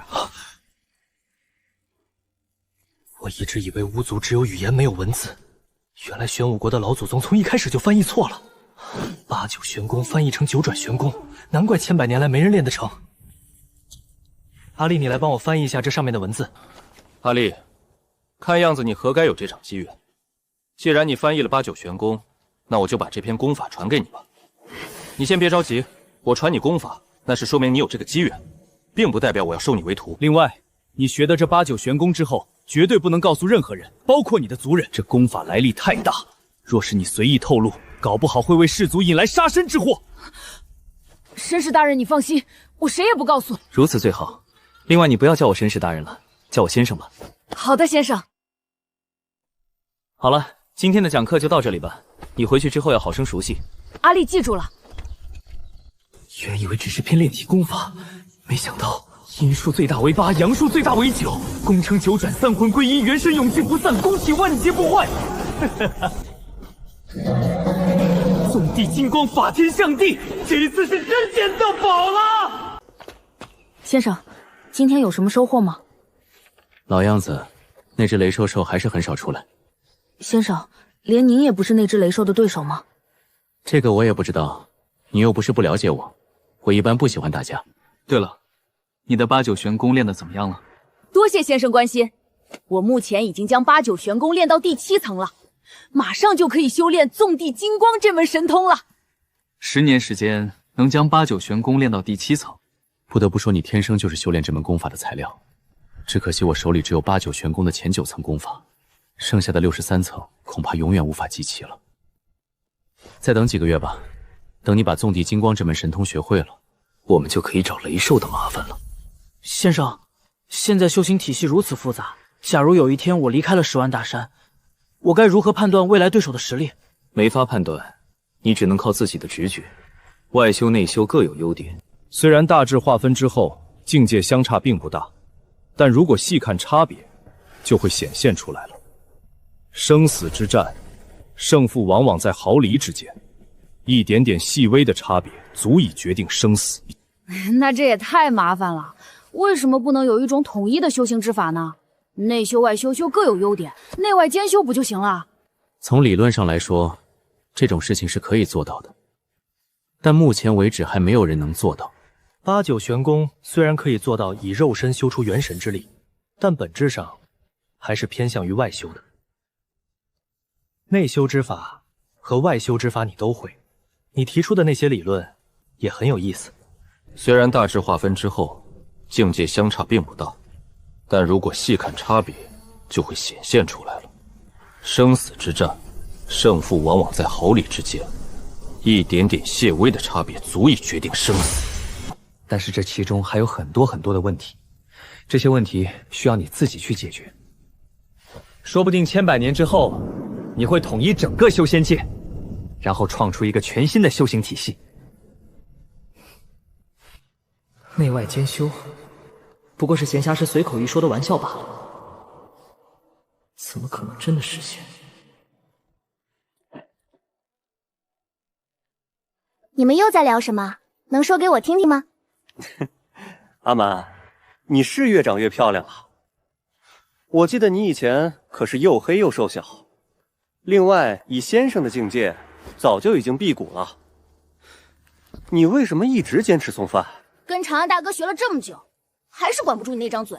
既然你已经辟谷了，那等一下的饭你就别吃了。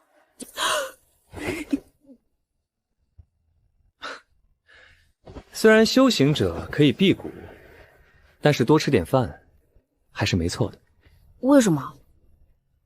因为人总是需要吃饭的，多沾染点人间烟火，这样也能多点人味，不是？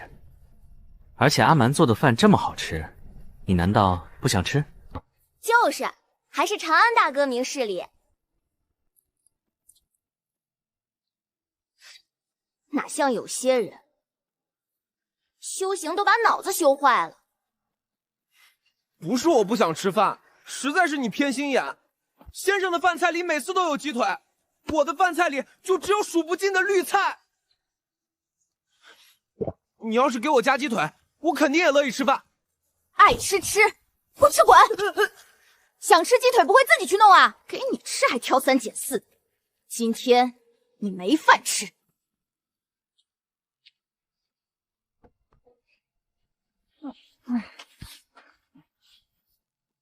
长安大哥，你观察了雷兽10年，看出雷兽的弱点了吗？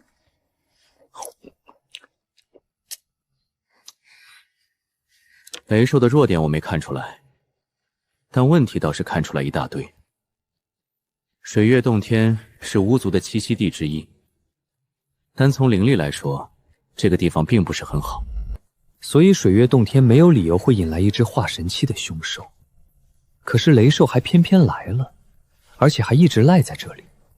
然而更有意思的是，雷兽本可以轻松灭了巫族，但他却没有这样做，只是简单的将你们吓走。这种行为很明显不是凶兽的做法呀。另外我还发现，每次雷兽进食之后都会十分嗜睡，这也是非常违背常理的。要知道，化神期的修为，就算10年不睡觉，也不会有问题。这些问题对打败雷兽有帮助吗？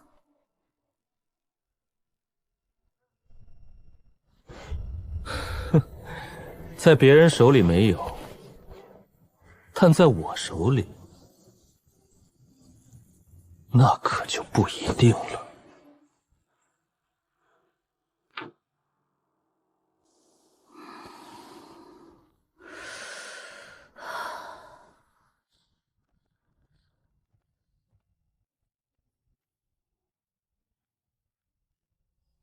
纵地金光练成了没有？回先生，纵地金光我已经掌握了。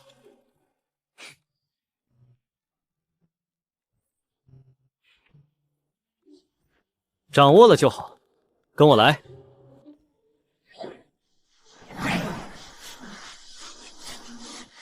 先生，你这是打算去水月洞天吗？是啊，有什么问题？先生，这是要对雷秀动手了吗？若是如此，我马上回去召集族人。巫族筹备10年之久，就是为了今天。你叫人干什么？这件事就我们2个去。别表现得一脸不情愿。我让巫族筹备10年是另外的大用处，一只单独的雷兽，至于动用我准备的底牌吗？先生，你还有更大的谋划？当然有了。我们杀了水月洞天那只雷兽，你觉得雷兽背后的种族会放过我们吗？今天我们的行为不但是启动整个布局的开始，也是整个布局最为关键的一环。要是无法到达我的预期，那我们就准备跑路吧。先生，你放心，这次行动我阿里就是拼上性命，也要助先生一臂之力。拼命倒是不用，你待会儿只用把嘴闭上就行了。嘘。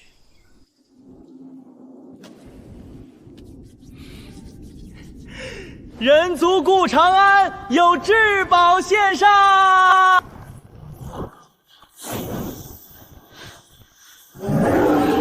放肆！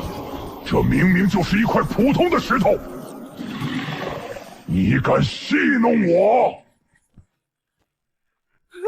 雷兽大人明鉴呀！当初我遇到这块石头的时候，它不但散发出了五彩光芒，而且内部还隐约有一块仙金。只可惜在下实力低微，无法破开这块石头，所以才来献给大人的。还敢狡辩，滚！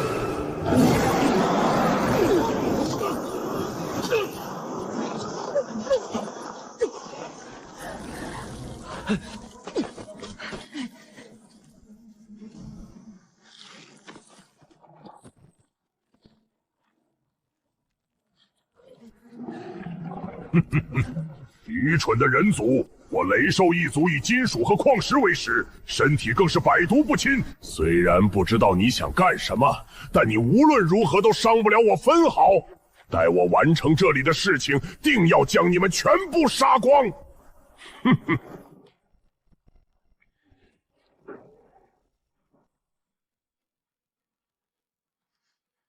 雷兽大人，你没事吧？大胆，还敢回来！信不信本尊杀了你？看样子你是真的动不了了，这样我也就放心了。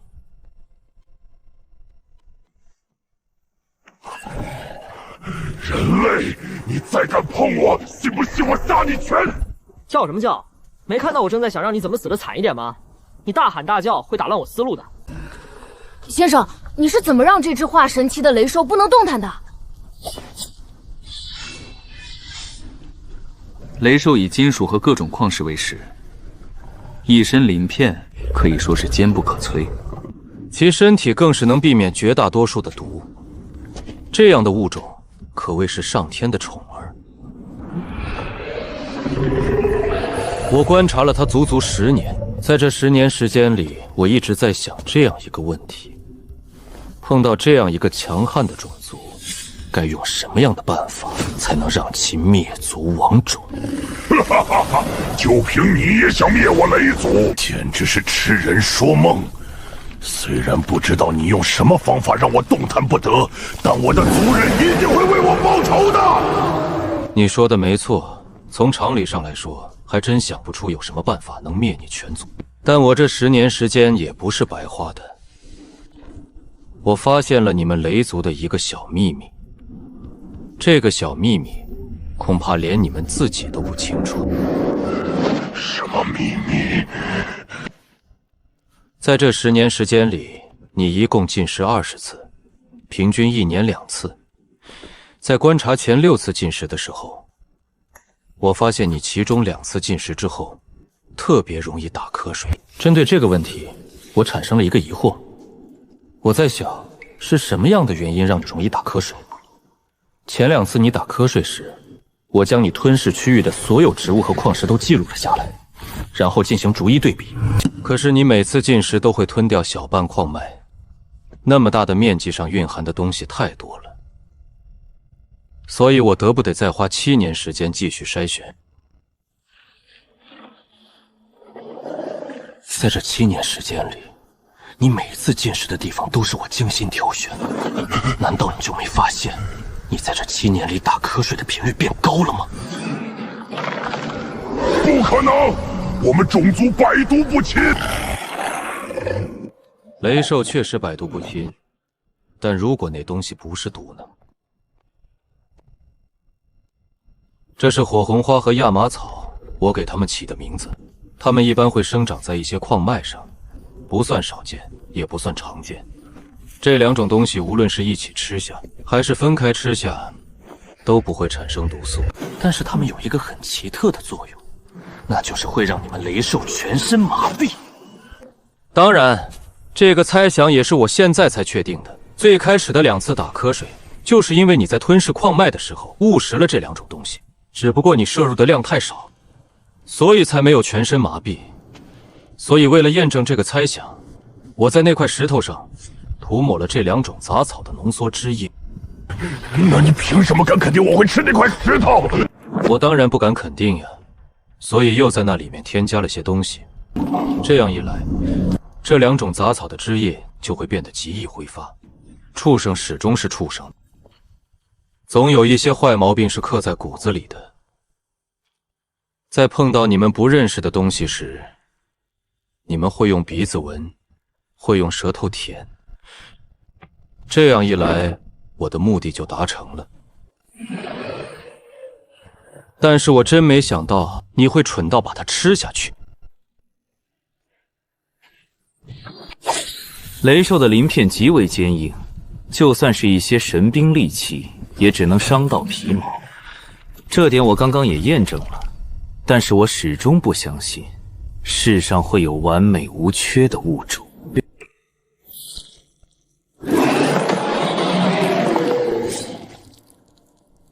哼，想不到你们的鳞片还真有弱点。然而更麻烦的是，这个弱点好像被我找到了。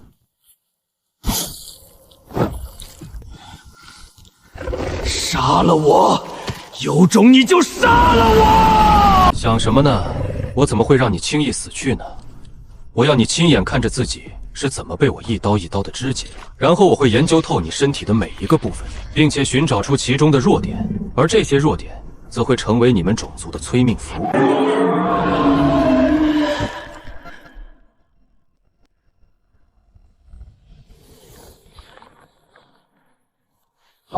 先生，这样是不是有些残忍了？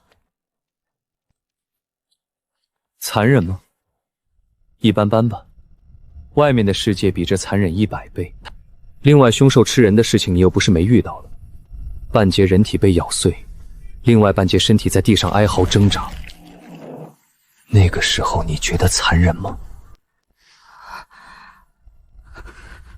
凶兽会因为你觉得残忍就放过到嘴的猎物吗？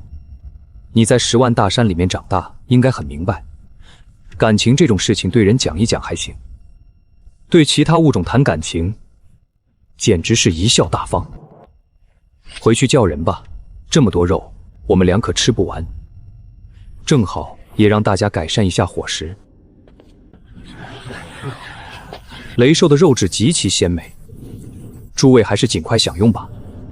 不过有一件事情我和大家说一下，兽类的嗅觉非常灵敏，一旦吃了雷兽的肉，肯定会被其他雷兽闻出来。也就是说，这一步踏出，便没有回头路了。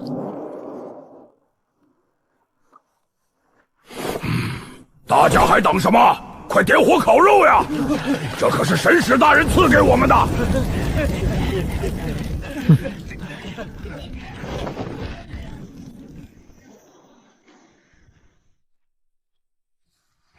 长安大哥，你快尝尝，这是我刚烤好的。还是我们阿蛮有良心，不像阿丽那个混账，遇到好东西只顾着自己吃。长安大哥，解决完雷叔的问题之后，你打算干什么？当然是离开这里，然后继续做我曾经的事啊。长安大哥，到底是什么让你一直这么挂在心上？没什么，我在找一个人，他跑得有点远，我花了将近100年时间还没有找到他。天知道后面还要花多少时间。她是个女子，对吗？是的。能让长安大哥寻找这么久的女子，想必长安大哥一定很喜欢她吧？你这丫头，年纪轻轻的，脑子里怎么总装着这些事情？谁说一直寻找一个女子就是喜欢她？如果不是刻骨铭心的相爱，那是什么东西能支持长安大哥你寻找这么多年？爱情确实让人幸福，但让人坚持下去的东西并不只有爱情。我找的那个人是一位故人临终前托付给我的，所以我需要确认他的安全。就算他现在已经死了，我也要把他的尸体带回去安葬。这是一种承诺，也是对曾经的一种珍惜。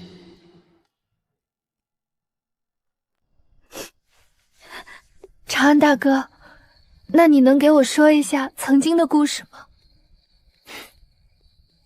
可以。他喜欢你。是的。但是你拒绝了他。没错，所有事情我都知道，包括宁安对我的感情。那我呢？你也会像拒绝他一样拒绝我吗？是的。为什么？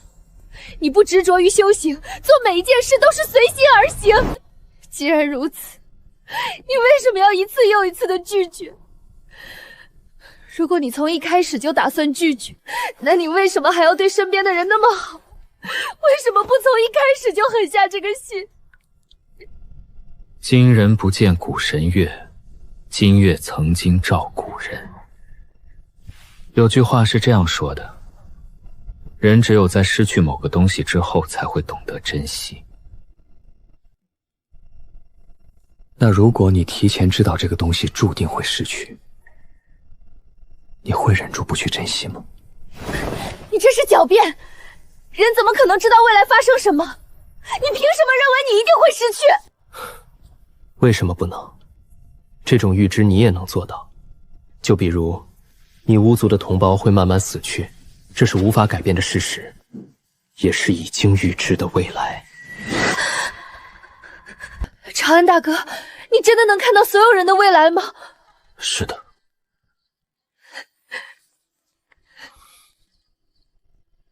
经历了这么久，你的心应该很痛吧？痛习惯就不痛了，这也是我为什么这么喜欢给人收尸的原因。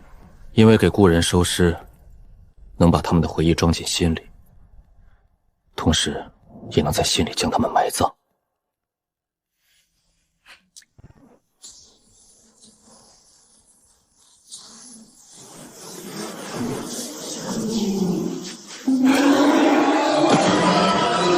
是谁？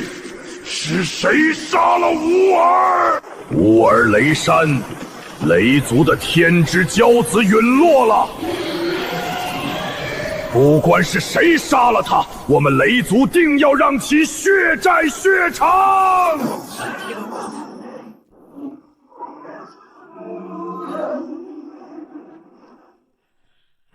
别急着叫呀，等一会儿你们也要和他一样的。人族，你们好大的胆子，居然如此冒犯雷族！我雷族定要用你人族100万鲜血来洗刷耻辱。还100万鲜血？你们有那个能力吗？一只雷兽不够吃，你们俩来了更好。放肆！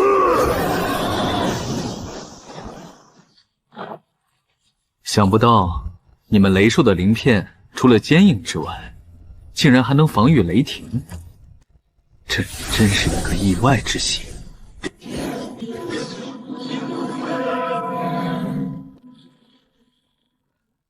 几百年都没有打架，我都不知道我原来这么厉害。太恐怖了！雷族引为傲的鳞片，在那金光面前比纸还脆。那把断剑，更是透着绝世神兵的恐怖气息。他一个化神期人族，凭什么拥有？你跑什么？放过我，不然我拼着自爆！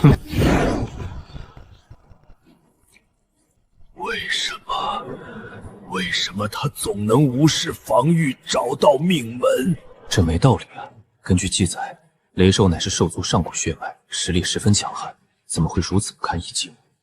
应该和武器无关，估计是这两货的实力太弱了。雷兽就算再怎么弱，也不可能连我从荒古禁地捡的垃圾也挡不住吧。2位化神期强者短时间内双双陨落，雷山到底招惹了什么样的存在？传我命令，全速前进！不管你是谁，我雷云一定要杀了你，给乌尔报仇！这情况看着不太对劲儿呀。有谁知道前面是哪个种族的地盘吗？前面好像是巫族的地盘。巫族？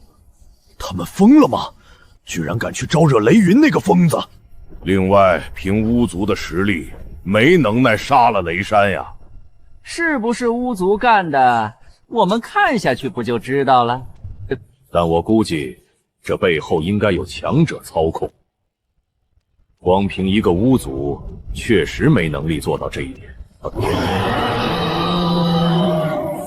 滚出来！我操！雷云那个家伙疯了吗？这以为雷族天下无敌了！叫你背后的人滚出来！就凭你们这些两脚羊，还没资格杀了乌尔。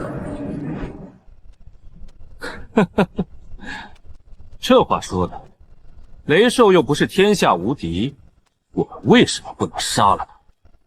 以你的修为，应该不难感受到我身上有你儿子的气息吧？你猜的没错，你儿子已经被我们吃进肚子里面了。牙尖嘴利，等我施展搜魂之法的时候，希望你还能这么嘴。天赋神通确实很好，但天赋神通不是万能的。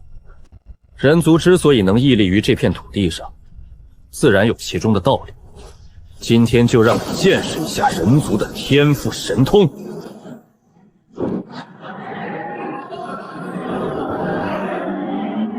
怎么回事？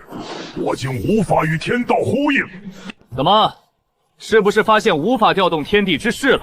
介绍一下，这个阵法名为天地绝命阵，绝天绝地亦绝命。阵法不错，只可惜你没有这个命将阵法完全启动。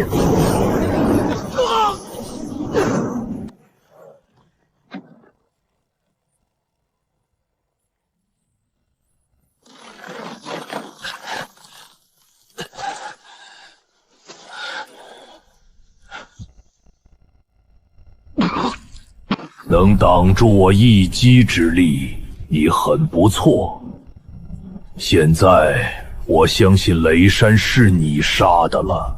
呸！你的境界应该达到第6境了。我的传承路子有点野，不太清楚第6境的名称，能说一下吗？炼虚。多谢。另外，你们是打算一个一个上，还是一起上？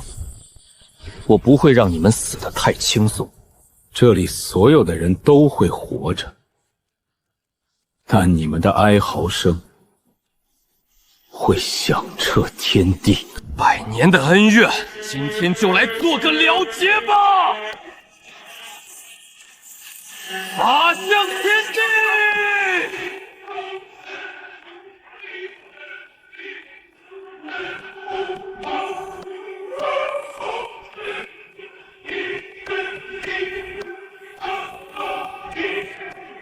永别了！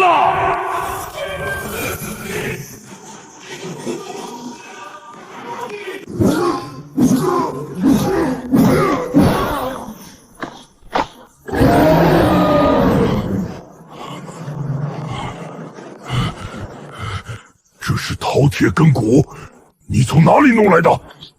原来这从荒古空壁刨出来的硬骨头是饕餮根骨，难怪拿出来时所有雷兽都会停滞。血脉压制啊！你有神兵利器，还有血脉压制的宝物，你跑什么？追！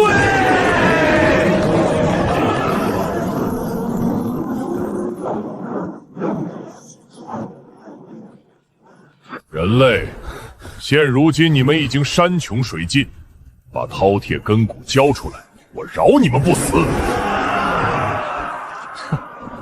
谁死谁活还说不一定呢。我这大阵你们破不了。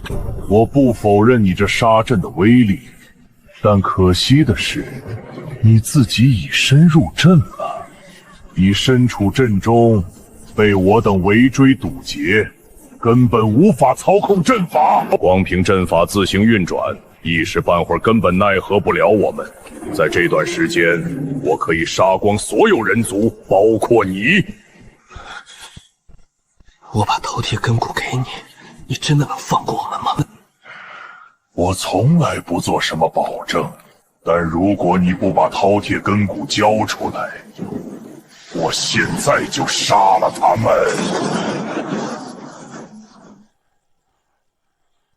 等等，我把饕餮骨给你，你真的能放过我们吗？先生，不要相信！我再说一遍，我不会做出任何保证。你可以不交，但我会杀光他们。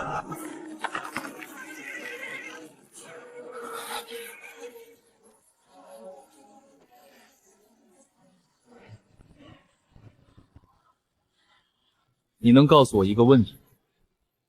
回答完这个问题，我就把饕餮根骨交给你。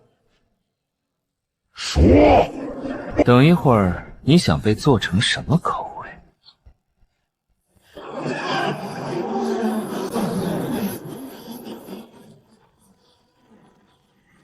我杀了你！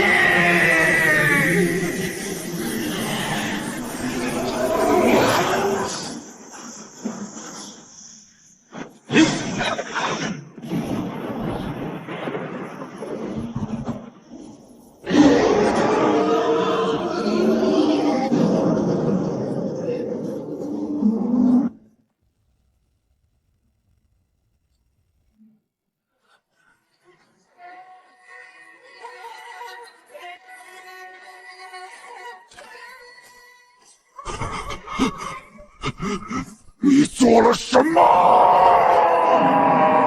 我做了什么还用问吗？当然是杀你全族呀！讲真的，整个雷族当中，我最担心的就是你了。虽然这种药针对雷兽有奇效，但你的境界太高，如果这种药物失效，这里的人除我之外，恐怕都要死。不过事实证明，我的担心是多余的。哪怕是炼虚境的雷兽，也抵抗不了来自血脉的缺陷。你什么时候下的毒？我怎么没有发现？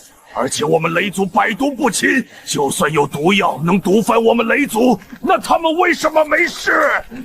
我不相信人族的体质能比得上雷族。雷兽一族的血脉确实强，但是你们真的了解过自己的血脉吗？万物相生相克，这个道理你不会不知道。上天创造出了你们这种强悍的种族，自然也会给你们留下一定的缺陷。我所用的药不是毒药，而是专门为你们雷族准备的麻醉药。雷族一旦沾染到这种药，就会全身无力，并且变得毫无抵抗能力。你在骗我！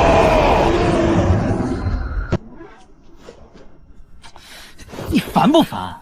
没看到我正在找你的命门吗？这一下子吓到我了。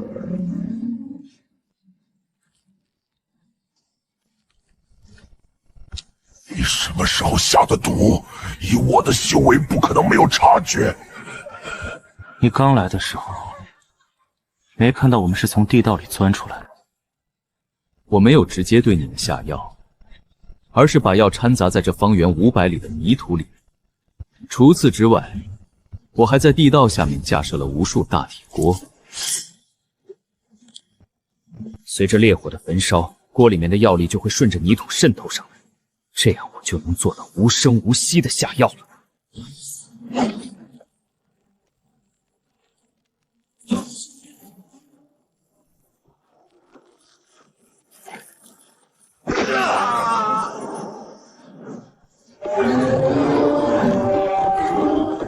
是条硬汉，雷丹是你们雷兽的命脉，这种疼痛来自灵魂深处，药力是无法麻痹的。当初你儿子被我活拐的时候，哀嚎声可响彻天地，你居然能做到一声不吭，真了不起。你早就设好了这个局，此处的杀阵只不过是你引人注意的工具罢了。没错，天地绝命阵只是一个辅助工具，雷族数量太多，随便逃跑一个化神圆满的强者，我这边都会遭受灭顶之灾。所以哪怕我掌握了你们雷兽的致命缺点，也依旧不敢轻举妄动。这天地绝命阵只是一个罩子，我要笼罩住这块地盘，不让药力太过分散。接下来要做的事情，就是不断的拖延。像你们这样的强族，在面对我们这些小鱼小虾时，一定会抱着猫捉老鼠的态度慢慢玩弄。现在看来，我所有的步骤都没有出错。好了，你就慢慢看着我会最后才杀你。我要你亲眼看着你的族人在哀嚎中死去。我不会放过你的，就算是我死了，我也会再次回来复仇的。想法很好，但现实很残酷。你不会有复仇的机会。你的鳞片会被我做成盔甲，你的肉会被我吃进肚子，你的血会被我炼成丹药，就连你的骨头也会被我打磨成武器。做完一切之后，我还会念经超度你们的愿望，保证做到万无一失。不过我这个人也不是那么绝情，我会给你们选一个墓地，保证你们入土为安，但只能是衣冠冢，毕竟你们的肉身我利用的很彻底。打了这么久，差点忘了告诉你，我为什么杀你儿子。我和你儿子见面的时候，他吐了我2团口水，所以雷族覆灭的原因可以怪在这2团口水上。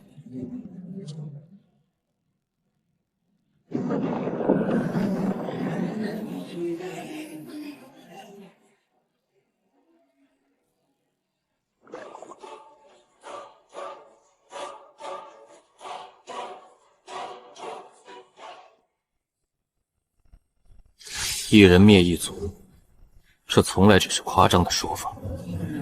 可现在，这件事情却变成了现实。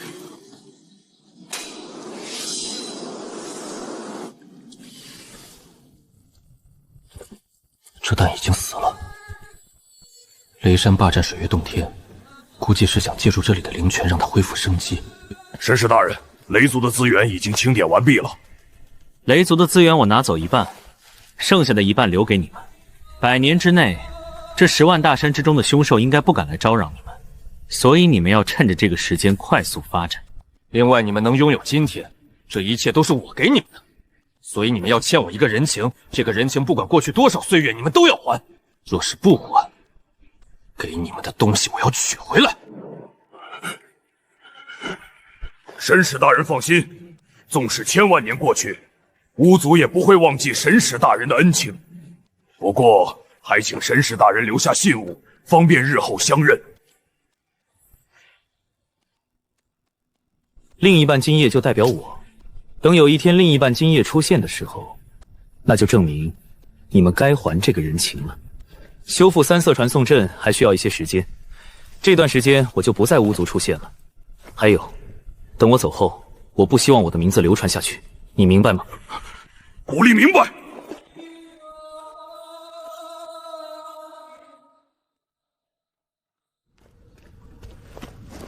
水月洞天的灵泉不够，如果加上10万大山的极品灵药炼制补天膏，或许能把你救活。长安大哥，3色传送阵修复好了。终于修复好了，那我也是时候该离开了。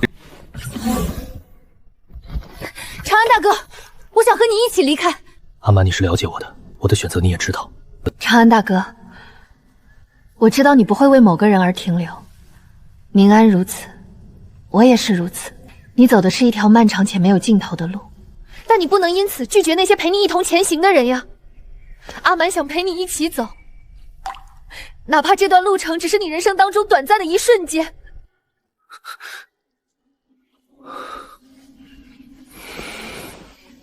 好呀。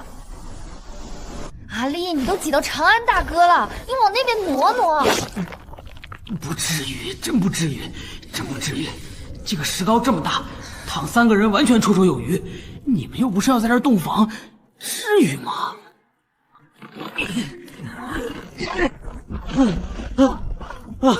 先生，就不能用其他办法吗？正经人谁天天睡棺材啊？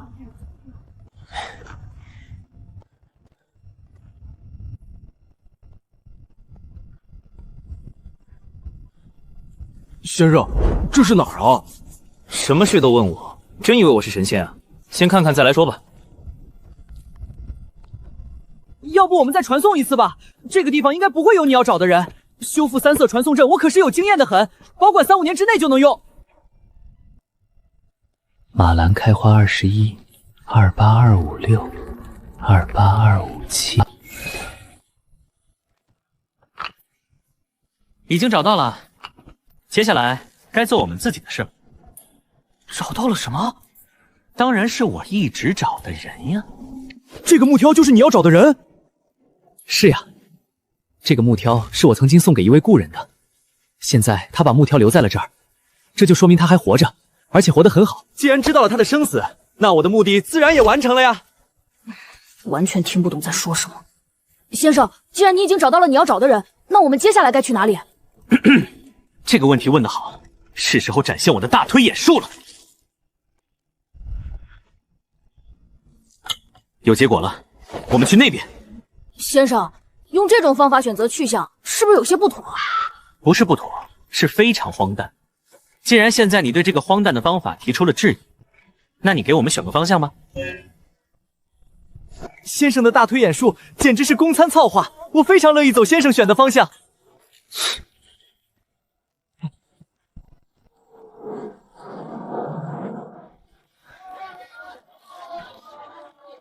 这位大哥，人死不能复生，还请你节哀顺变。虽然痛失亲人很让人悲痛，但是活着的人还是要继续过日子的。这是本店最新推出的紫檀木棺材，只要不要9998，也不要3998，只要998，马上就可以带回家。而且购买了本店的紫檀木棺材，再加398，您的亲人就可以享受白氏一条龙服务。另外，本店主也会为你亲自挑选一块风水宝地。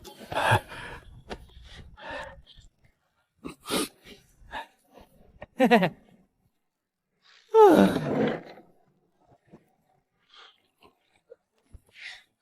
阿蛮，最近昆仑圣地的这群人是怎么了？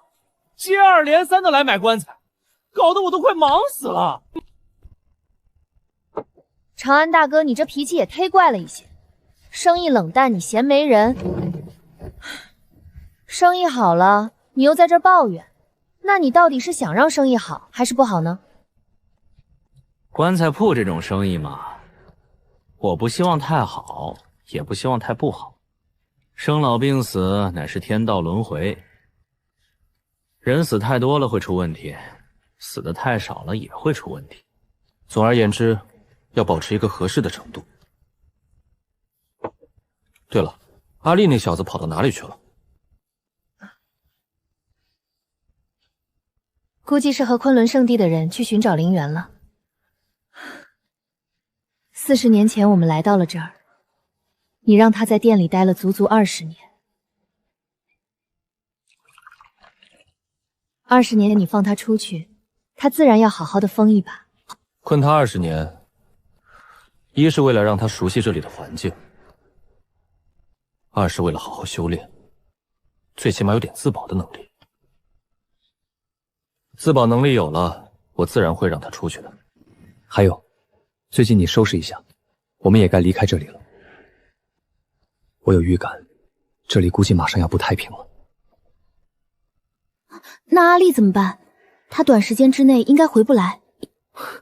就是趁着他回不来的时候才走呀。阿丽的梦想是这辽阔的世界，不是我这小小的棺材铺。他继续留在我身边，只会限制他的成长。离开了我，他的成就会更远。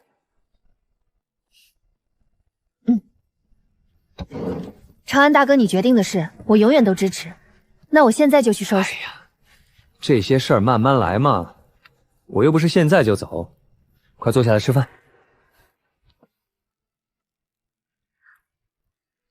这样的日子已经过了40年了，只要能这样平静地陪在他身边，就已经足够了。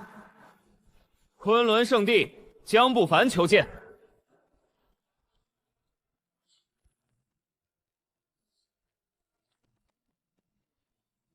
进来吧。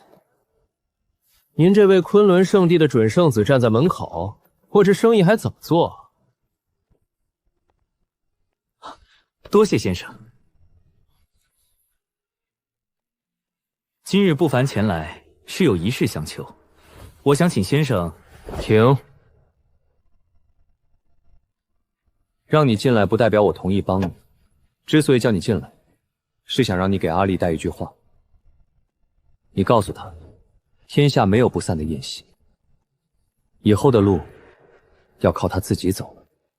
另外，在下能力浅薄，帮不了昆仑圣地什么忙，你们还是另请高明吧。先生太谦虚了，先生的能力天下少有人可比。若是先生都做不到的事情，那天下恐怕就没有人能做到了。在下听说，先生一直想借用昆仑圣地的超级传送阵，只要先生愿意出手，在下愿意说服圣地将超级传送阵借给先生。看样子你对我的调查很深啊。想要请先生出手，不拿出相应的代价怎么行？就是不知这个代价先生是否满意？你确实拿出了我心动的东西，我还真拒绝不了你。3天之后你再来找我，我要准备一些东西。没问题，3天之后不凡再来拜访先生。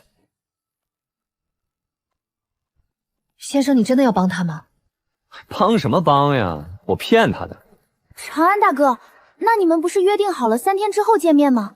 不和他约定好3天之后见面，我怎么有时间准备跑路？当初之所以留在这昆仑圣地，就是因为我对这里独特的灵源起了兴趣。灵石是从矿脉中采摘出来的，而这灵源却是比灵石更珍贵的一种资源。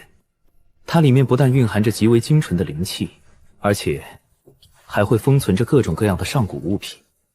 但是在了解完灵源的来历之后，我对这个东西就不太感兴趣了。因为灵源的诞生之地都是一些不祥的地方，现在昆仑圣地居然开始探索起了圣墟这种禁地中的禁地，我脑子有病才去帮他们呢。可是长安大哥，你不借助超级传送阵，怎么回到东荒之地？现如今我们身处中庭，两地可是相隔千万里的距离啊！千万里又怎么样？只要慢慢的走，总有一天能走得到。本来还想用灵石换取超级传送阵的使用机会，现在看来估计行不通了。好了，阿满，你先收拾一下东西，我去一趟蝴蝶谷。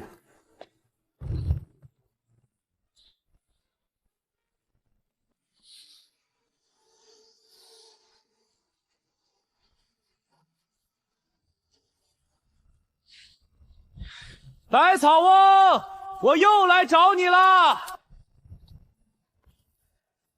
你来的真巧，老夫前天才将这补天膏翻译出来。我就知道百草翁你能行，也不枉我等了你40年。吹捧的话少说些，没有你的孝助，再花400年，我也破译不了这补天膏。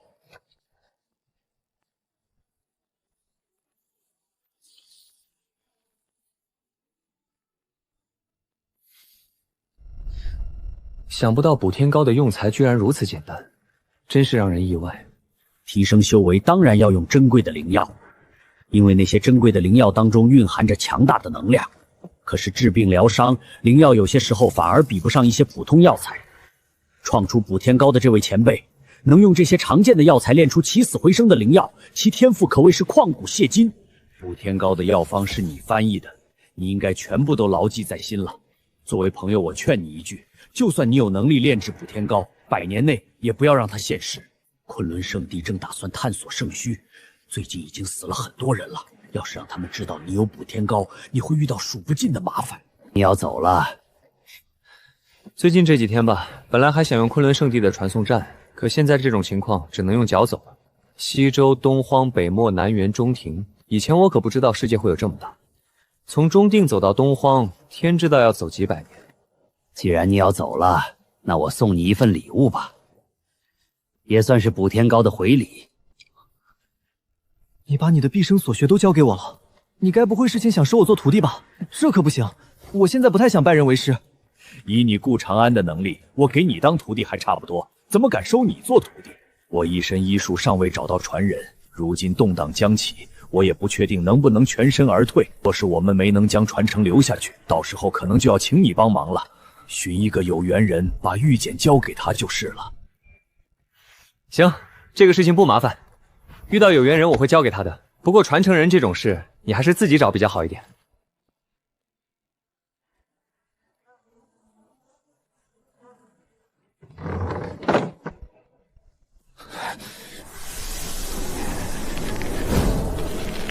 不识抬举，顾长安，你千万不要让我再遇到你，不然我江不凡定要让你后悔。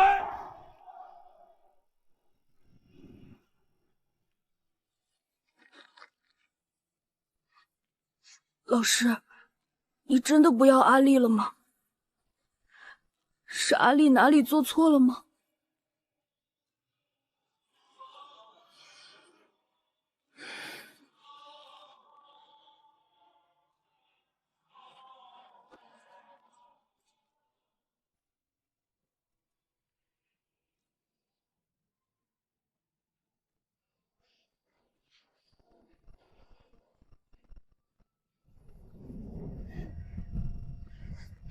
长安大哥，现在我们是要回去你的家乡吗？算是我的家乡吧。东荒承载了我太多的回忆，待在哪里，还是有几分家的感觉的。正好我们也可以借此机会看看世界的辽阔。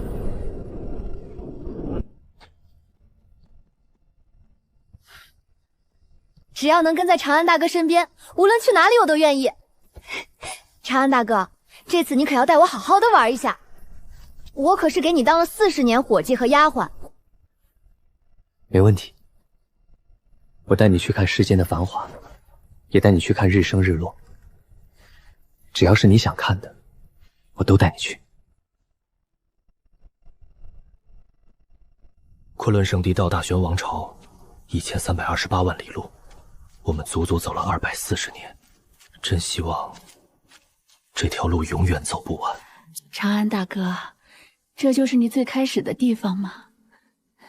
阿满，你想要什么样的棺材？我要长安大哥最好的那口棺材。另外，长安大哥可要把我打扮得漂亮一些，我可不想在你心里留下不好的一面。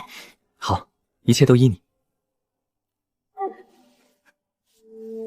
长安大哥，你不要难过好不好？我知道你舍不得我死，不然阿蛮怎么能活这么久呢？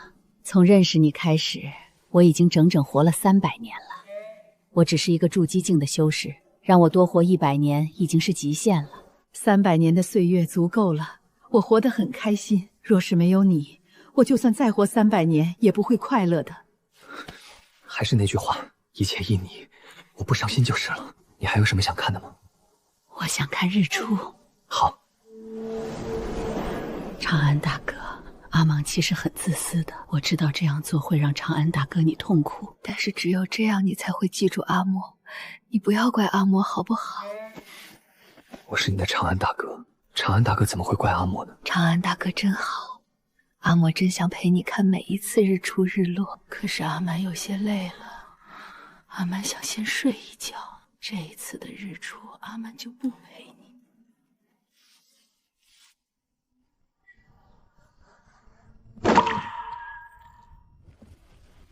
阿蛮，我反悔了，我不能把最好的棺材给你，因为这样会让你以死人的身份继续留在这个世界很久。我不想让你死了都得不到安宁，我更害怕我某一天会打扰你的清静，所以你先睡一会儿，我过段时间就来陪你。系统，下次沉睡时间应该快到了吧？回宿主，上次你苏醒之后，在荒古禁地度过了18年，然后在10万大山花了20年，研究灵元和补天膏花了40年，从昆仑圣地走到这里花了240年，共计存活了318年，距离下次沉睡还有2年时间。我遇到阿蛮的时候，他才18岁，也就是说，我从上次苏醒开始，他就诞生了。你说他是不是专程来陪我度过这段时间的？回宿主，这只是一次巧合。如果宿主愿意为这段巧合添加一些浪漫，本系统不反对。系统呀系统，你还真是不解风情。或许活久了，我也会变成你这个样子吧。不过那是很久以后的事情了。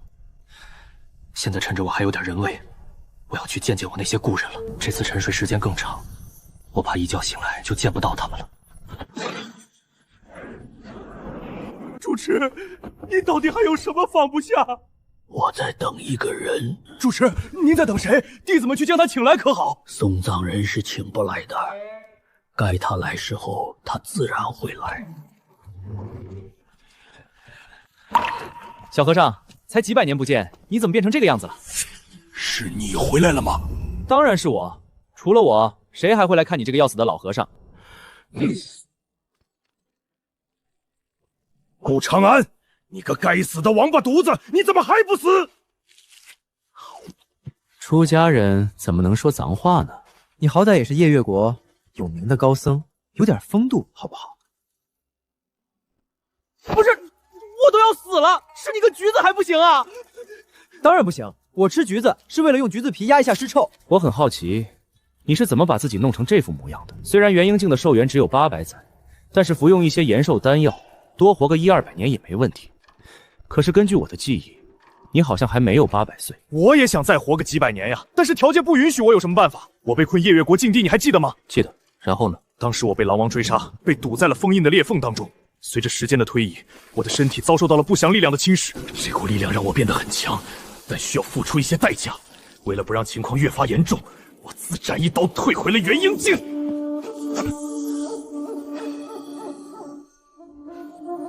你体内有股力量正在吞噬你的身体，而且你的身体快成了空壳了。你说的代价，该不会就是寿元吧？是的，但准确的来说，应该是生机。不祥会吞噬宿主生机，然后转化成力量反哺给宿主，这就是不祥使人变强的真相。想要让不祥不伤害到自己，那我就只能用别人的命补自己的命。境界越高，所要杀的生灵就越多。等我什么时候满足不了他，他会吸干我，然后寻找下个宿主。现在知道我为什么变成这样了吧？那你没想过消灭他吗？当然想过，我用了很多办法，但都没有成功。除非我死，不然他不会消失的。如果我自然死亡，他一定会跳出来寻找下个宿主。这也是我撑着一口气等你回来的原因。力量变强的感觉太诱人了，天下没有几个人能抵御这个诱惑。我不想让这种祸害流传下去。消灭这股力量最好的办法，就是将我烧成灰。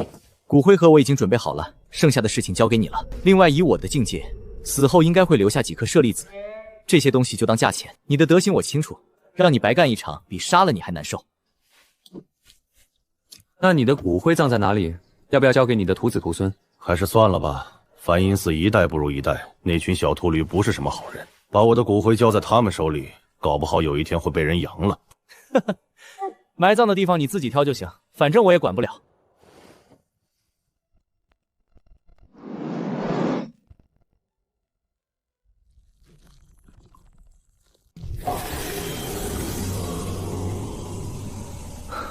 小和尚呀，小和尚，你还是一如既往的心善。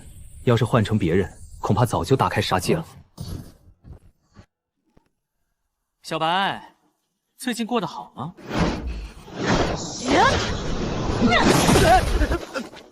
别动手呀，是我。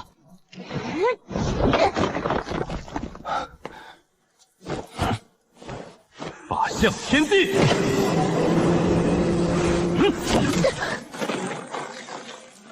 去。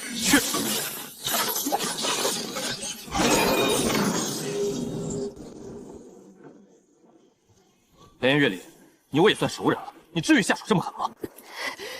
打的就是你！我不但要打你，我还要杀你！有能耐你困我一辈子，不然我一定要让你好看！能不能好好说话？要是再不好好说话，我可就要给你来个新潮的发型了。你敢？我有什么不敢的？我现在就可以证明给你看。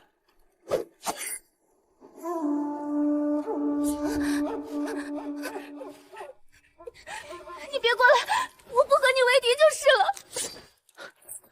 这才对嘛！老朋友见面火气这么大干什么？你走了这么久，还回来干什么？不是你这话就忒没道理了。我离开多久和我回不回来有什么关系？慧明的事我尽力了。我知道，慧明的麻烦一般人确实解决不了。太虚宫去过了吗？去过了，凌霄那家伙还算争气，成功突破到了化神期。2个地方都去过了，那你来我这里干什么？我来看一下青铜古殿下面的东西是否还安稳。结果刚打个招呼你就对我动手。你这些年都去哪儿了？兜兜转转，走走停停，去了很多地方，一时半会儿说不清楚。这次回来，你打算待多久？不知道，搞不好明天就走。那如果我强行把你留下来呢？你打不过我。这么多年来，我一直都在努力修炼，你为什么还是比我强？这个我真不清楚。这些年当中，其他时间，我压根就没考虑过这件事情。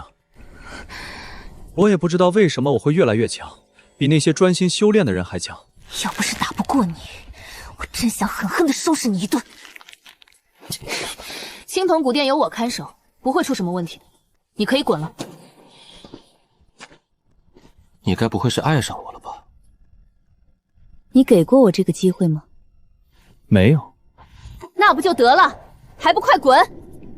其实，你爱上我也不奇怪，毕竟我是这么的优秀且帅气。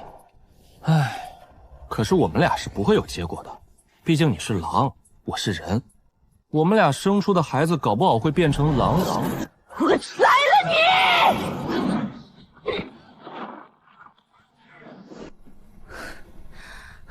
年少相遇，荒诞却难忘。因为他，我活了下来，夜月国大仇得报。可是，从太炎真人死去那一刻起，缘分就尽了。我不能放弃夜月国，他也不会为任何人停留。他可以是知己、故人，但永远不会是我的道侣。丫头，曾经的故人我都去看了，那个小光头还是一如既往的心善。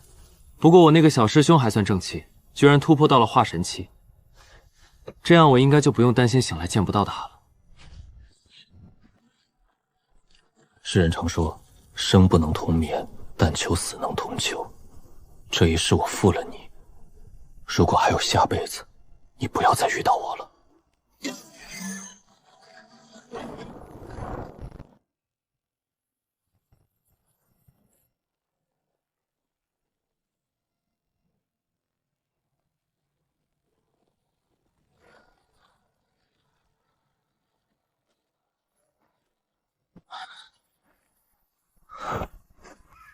力量200，速度260，防御280，寿命640，用天地绝命阵密封自己，防止灵力外散，看来效果不错。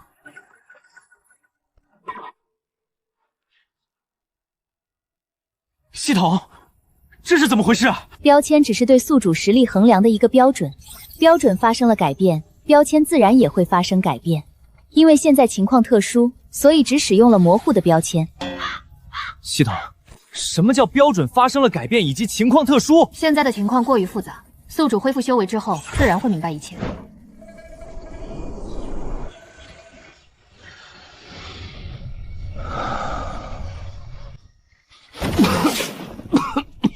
不对劲，陈叔前我明明是化神后期，现在灵力积累够了，境界却怎么也上不去，就像是天道不允许我的存在一样。系统，天地规则要发生变化了，对吗？宿主的猜想完全正确，修行一道和植物的生长很相似，植物只会也只能生长在合适的环境，当环境发生变化之后，就会有另一种植物取代原来的植物。宿主也可以理解为，现在这套修行体系已经过时了。原来如此，我的人造灵根跟天然灵根有细微区别，本就不太适应旧体系，既然旧体系要被淘汰了，系统，若是现在的情况像你说的那样，那这天地规则变得也太快了吧！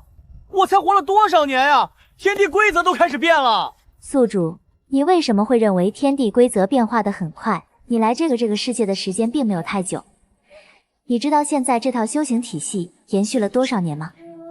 宿主之所以没有察觉天地规则的变化，那是因为你从来到这里开始就已经熟悉了这种情况。若是宿主提前来到这个世界1万年甚至更久，你还会产生这种疑惑吗？是啊，认知太局限了，就像《山海经》，千万年后的人看今天的常识，或许也觉得是天方夜谭。系统，既然有新的修行体系诞生，那这套修行体系的来源是什么？是天道直接规定，还是另有来源？回宿主，具体的修行体系天道不会干预，天道只会创造出一个环境，具体的修行体系是由生灵创造出来的，谁创造出最合适这个环境的修行体系，谁就会成为这个时代的主宰。系统，照你这么说，我也能行。从理论上来说，这个方法可行。真是天助我也！如此大好良机，我顾长安定要隐居个1800年。宿主，根据分析，想要创造出符合时代的功法，闭门研究的成功率并不大，唯有在这黄金盛世当中杀出一条血路，你才有几率创造出符合时代的功法。系统，你别闹！你看我像打架的人吗？这种黄金盛世我看看就得了。我想成为见证黄金盛世的人，不是创造黄金盛世的人。等新的时代主宰出现了，我先去和他混个脸熟，等把他熬死之后，我就是时代主宰的朋友了。这个身份那还不得牛上天呀！闲着也是闲着，该布置个大阵，把那颗死蛋给孵了。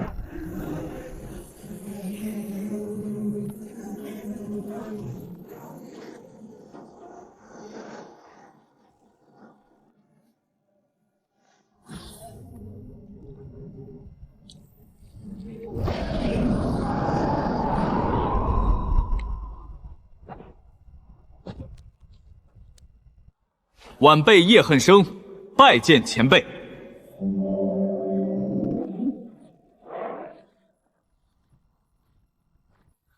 这位兄台，可否劳烦替在下通报一声？通报什么？是这样的，家师与此处的前辈颇有渊源，此次前来就是为了请前辈出山的。那你知道这位前辈叫什么名字吗？不知道，晚辈只知前辈人称送葬人。送葬人不就是我吗？这大阵聚拢天地精华，我连着交代200多年，被灵气浸染，返老还童，变成了这副18、19岁的模样。这小子居然不认识我了。敢问阁下贵姓？在下姓叶，名恨生。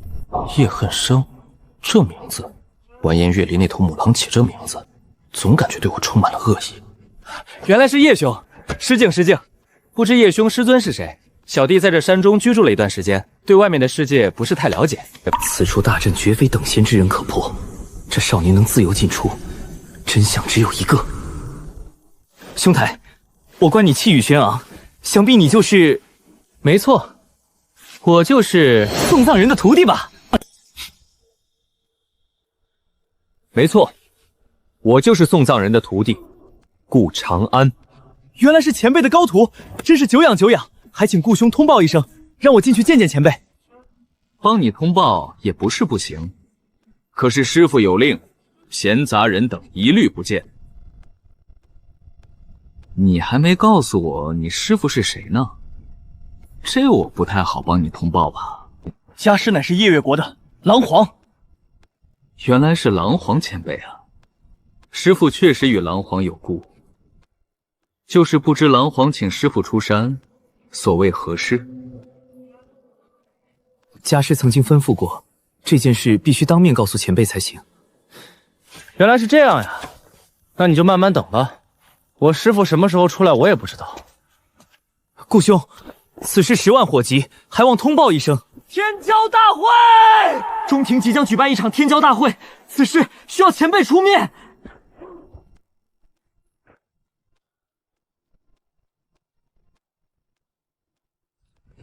什么天骄大会？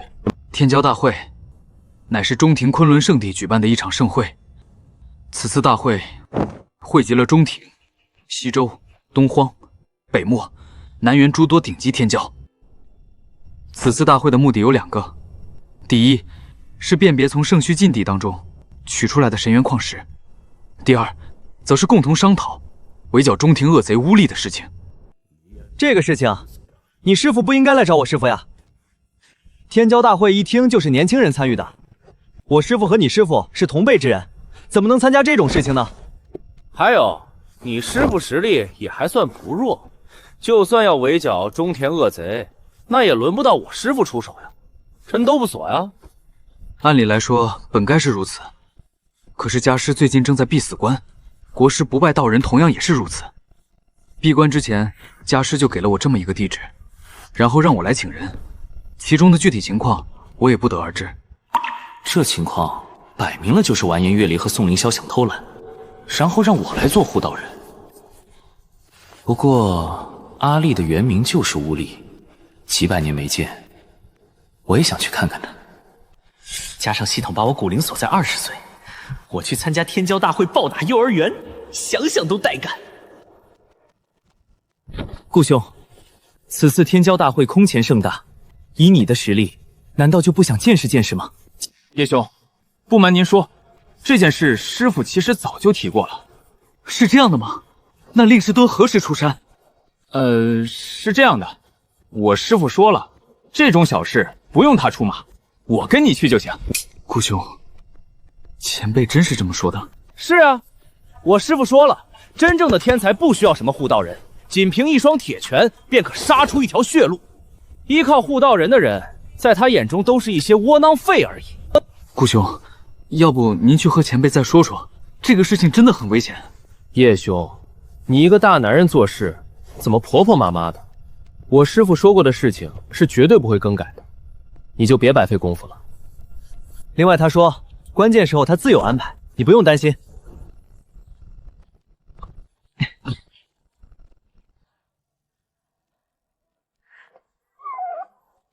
顾兄，这是什么？我养的小狗最近生病了，我打算带它去中庭看大夫。我告诉你，你别看它现在病殃殃的，它其实可聪明了。等把它的病治好了，你绝对会大吃一惊的。我上辈子是造了什么孽呀？为什么会遇到这么多奇葩？叶兄，我们不会就这么飞过去吧？中庭和东荒隔得很远啊。叶兄，我们这是要去哪儿？好像不是中庭的方向呀。叶兄，你身上的修行法门好像有些特殊，这也是你师父教你的吗？顾兄，我们现在是去玄武国。东荒如今最大的2方势力就是玄武国以及耶月国，想去到中土之地，必须借助超级传送阵，而这超级传送阵就坐落于玄武国。另外，参加天骄大会的人选，除了我，还有夜月国的一位道友。顾兄若是无聊的话，可以在这飞艇上四处逛逛。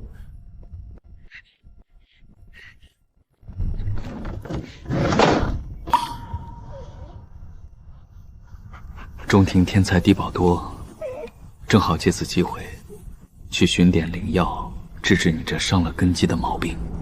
叶兄，久违了。苏兄，叶兄，这位是？我叫顾长安，是叶月国请来的帮手。对了，我们不是要参加天骄大会吗？什么时候出发？叶兄，这是什么情况？此人看上去似乎出师未久。还有，叶兄此行的护问人呢？苏兄，这件事一言难尽，你听我慢慢道来。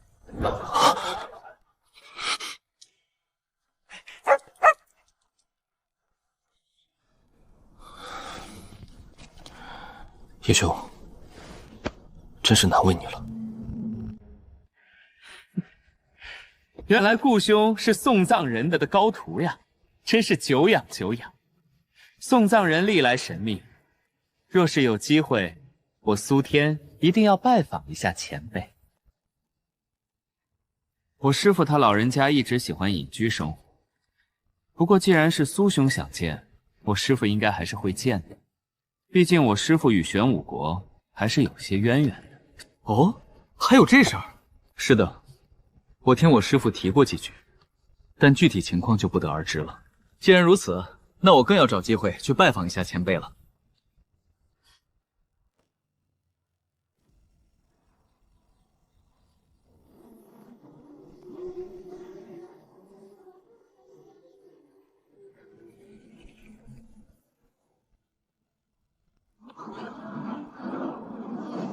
他活着，他真的从荒古勘地当中活着出来了。虽然容貌变得更加年轻，但那个神态和眼神是不会变的。宋战顾长安，玄武国昙花一现的国师，他又回来了！来人呀，重新启动超级传送战，朕要亲临中庭。陛下，超级传送阵出了点问题，想要再次启动，恐怕需要2个月的时间。一定是顾长安动的手脚，以他的阵法造诣，想要做这样的小手脚，简直不要太轻松。那就赶快修复，朕要尽快看到传送阵恢复正常。这次出事，天地规则对修士的影响太大了，那些老古董被压制了原先的威力，连寿命都在被压滑缩，只能必死关。重新寻找一条全新的修行体系，这可不是什么简单的事情。怪不得中庭要举办天骄大会，估摸着是哪些老古董快熬不住了吧？说的直白一点，他们都是那些大能探索修行体系的小白鼠，成功了那就一步登天，不成功就只有生死道消。修士验证功法是否正确的方法最直接，那就是打一架，打赢了功法正确，打输了功法错误。如此一来，这天骄大会恐怕会打得天崩地裂呀！子府圣女，今日我金光洞斗胆讨教了。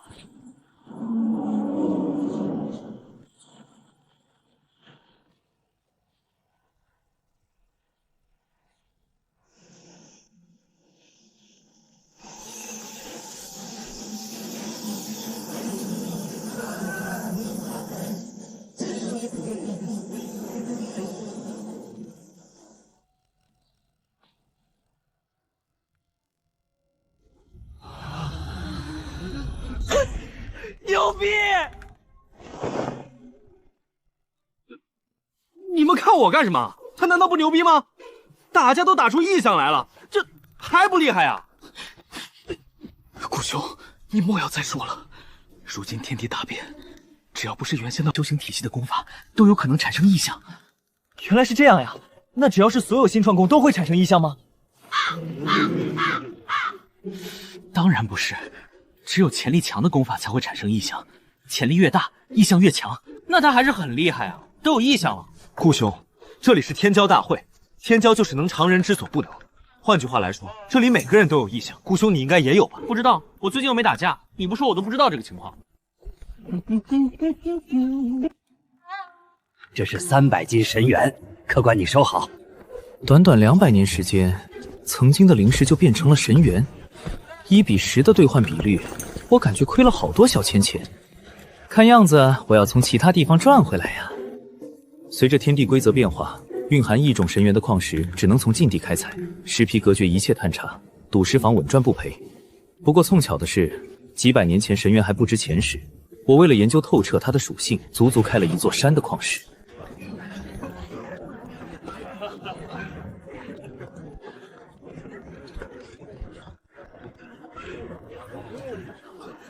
老板，我要买这块石头。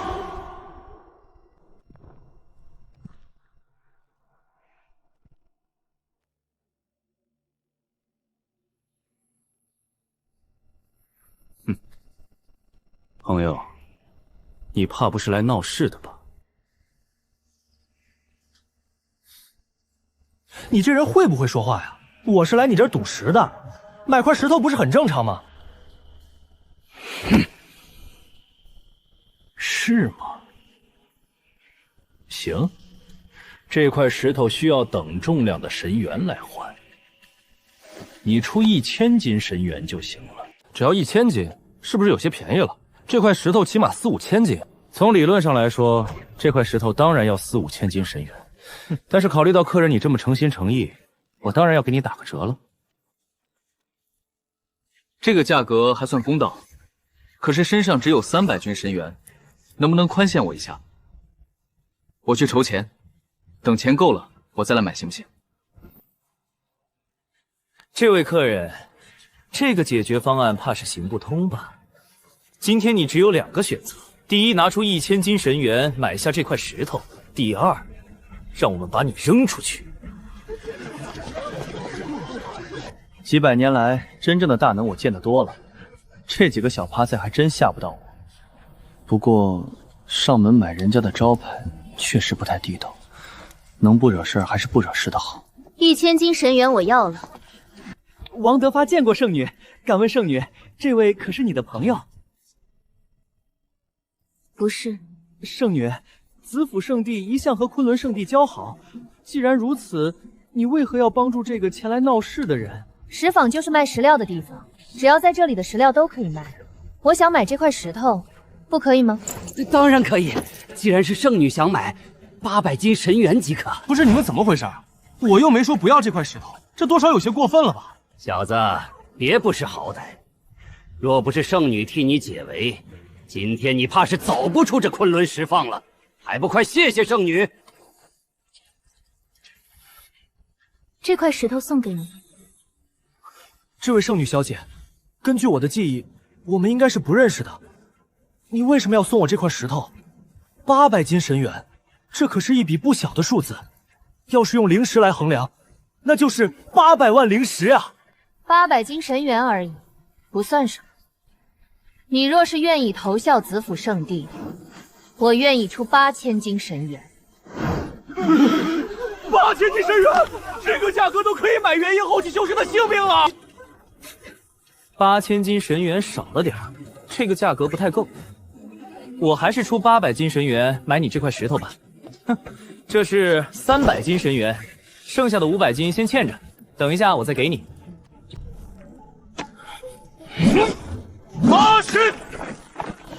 这砸石头的力道，神元就算质地再硬也经不住这么糟蹋。这家伙根本就是来砸招牌的。等圣女一走，看我怎么收拾你！在传送阵时，所有人都对我的意象感到惊讶，唯独他没有。只有比我强或者见过更强者的人，才会有那种平静的眼神。此人值得结交。800斤神元一点都不贵。80！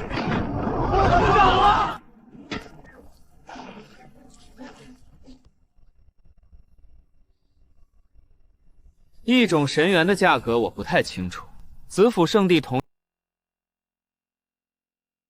来估个价吧。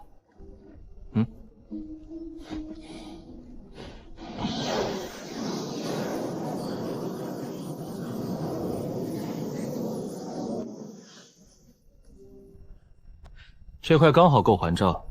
王管事，我记得想进入昆仑石坊里面的院子。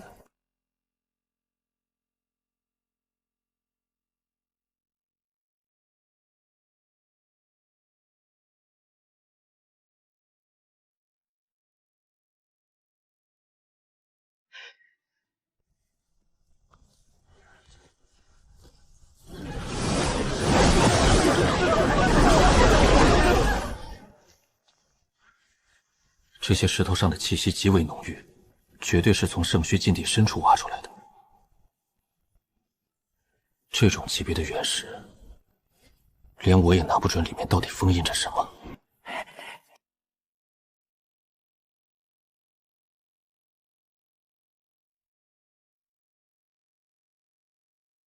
您说。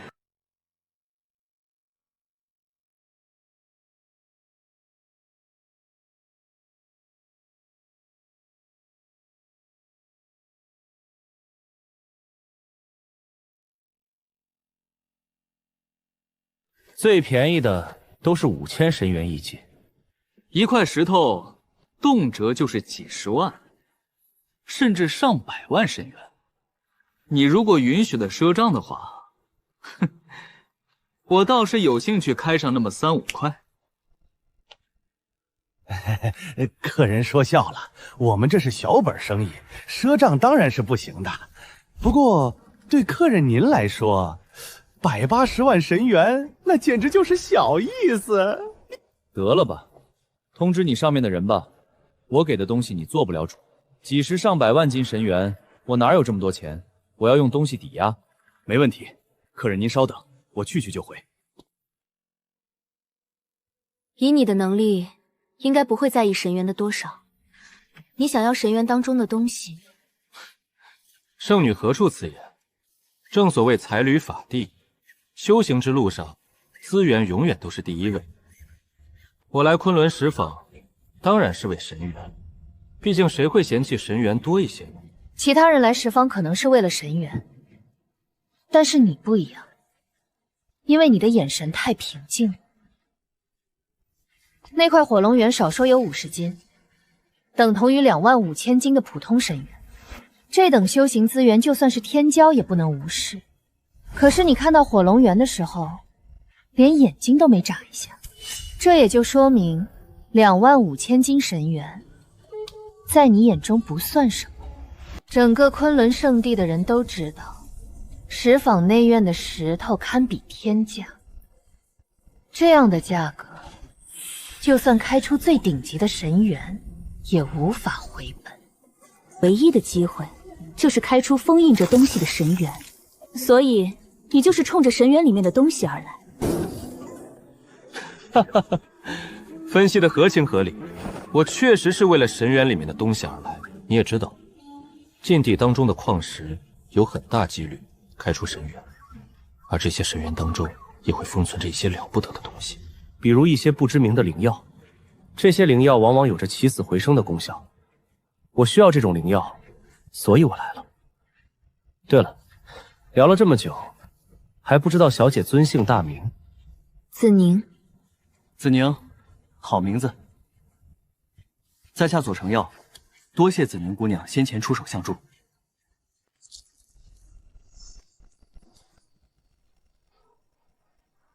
左承尧乃是东荒玄武国现任左皇的名欢，子宁虽然身处中庭，但也不至于连这个都不清楚。公子莫不是看不起子宁？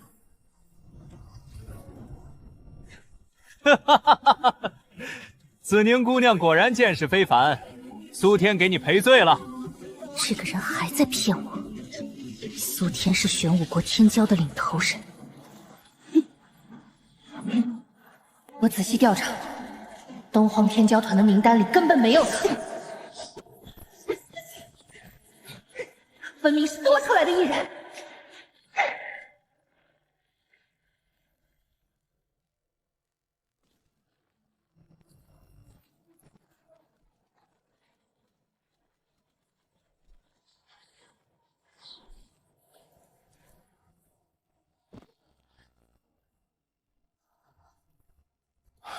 小姑娘家家的，怎么整天总想着打架？玄武国注重肉体，但你的肉体强度，放眼整个玄武国天骄当中，也无人能与之备剑。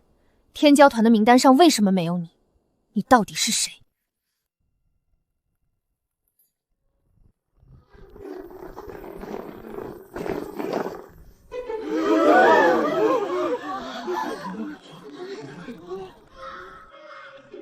这么刺激的吗？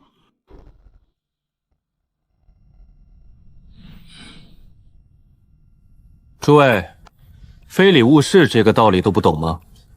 我和子宁小姐切磋一下，你们这样一直盯着，不觉得很失礼吗？子宁姑娘，此人是不是轻薄于你？居然是没有呼吸！若是如此，我们定要让他付出代价！这男人虽然无耻又藏头露尾，但我更厌恶这些人。堂堂7尺男儿，若是真想替我出头，应当马上动手，而不是畏首畏尾，在这询问我的意见。无非是畏惧他的实力罢了。我的事儿不需要任何人插手。他肉体力量虽强，但我未必就不是他的对手。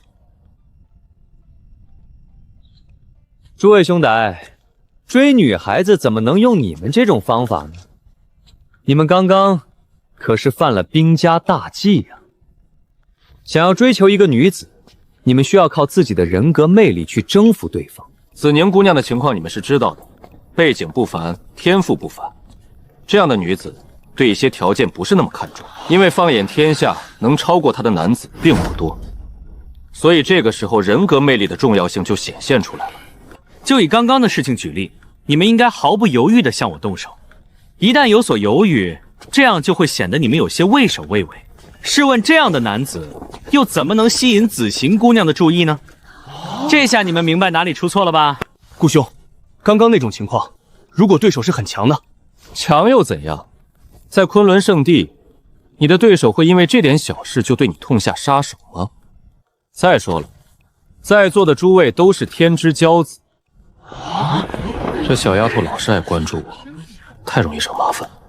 哼，指点一下这些平均年龄不过100岁的小孩子，手拿把掐，等她被大量的追求者干扰之后，自然就没心思注意我了。顾长安，你怎么在这儿？原来是三公主啊！顾长安有礼了。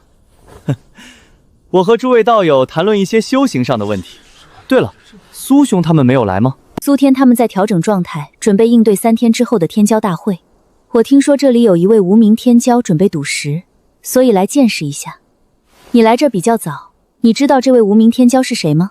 不知道呀，我来昆仑石坊转转，结果人突然就多了起来，没看到什么无名天骄。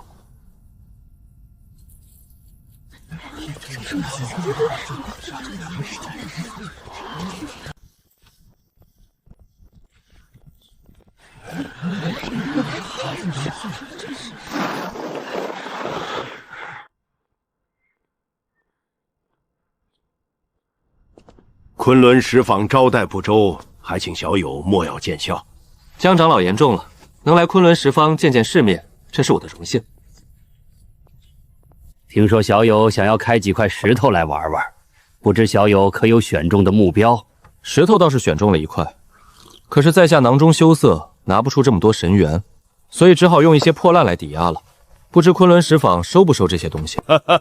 小友说笑了，神元虽好，但携带起来太过麻烦。不怕小友笑话，我身上连10万神元都没有。他故意隐瞒情淡，根本没有将天骄团的人放在心上，把我们当傻子耍，简直是奇耻大辱。江长老，天色也不早了，在下可否选石料了？当然可以，小友这边请。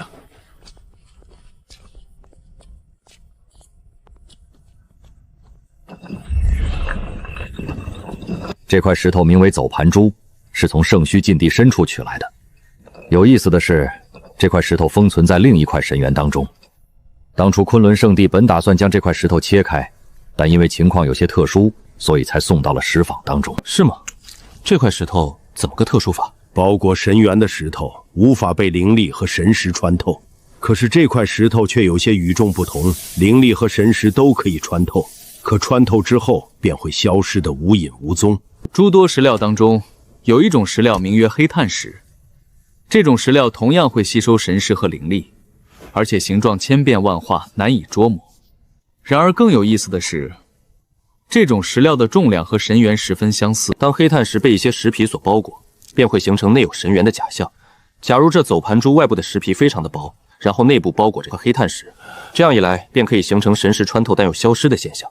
也正是因为风险太大，昆仑圣地才没有开这块石头吧？哈哈哈，小友说的很有道理，但石坊就是赌石的地方，若是能肯定里面的东西，我昆仑圣地何不自己开始？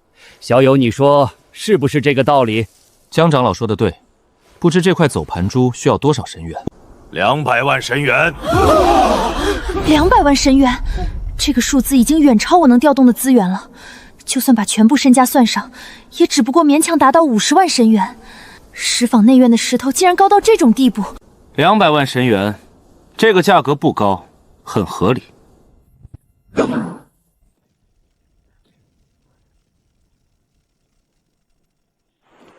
江长老估个价吧。紫金童母。江长老这么惊讶做甚？昆仑圣地家大业大，不会连紫金童母都没有吧？紫金童母在下当然见过，这东西是炼器的顶级材料，更是炼制丹炉的最好材料。但紫金童母数量稀少，脸盆这么大一块的，在下可是第一次见。还行吧，这东西是我在家门口捡的。江长老，你看着给就行了。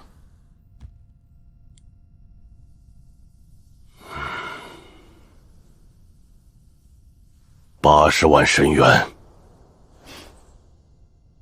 价格很公道。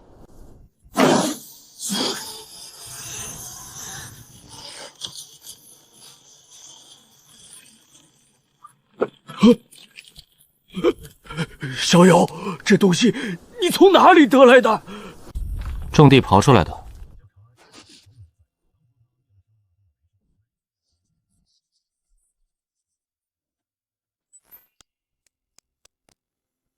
玄冥铁晶，无上大能铸造武器的辅助材料，其质地并不算坚硬，但是它却有着一个无与伦比的优势，那就是能将大多数不同的金属融合。此种金属有价无市，千年难寻，目前无法给出太好的价格。江长老看着给就是了。昆仑圣地家大业大，想必也不会故意压价的。既然小友都这样说了，那在下便斗胆出个价了。这块人头大小的玄冥铁晶，昆仑石坊出价400万神元。400万神元，这天文数字也只有昆仑圣地拿得出来了。价格低了点，不过还算公道。毕竟这只是一种辅助材料，算上这块玄冥铁晶，我在昆仑石坊的抵押价格应该有480万神元了。准确的来说，应该是482万5千神元。扣除走珠盘的价格，我还剩282万5千神元。这些钱先放着，明天我还想再开一块石头，今天就先开这块吧。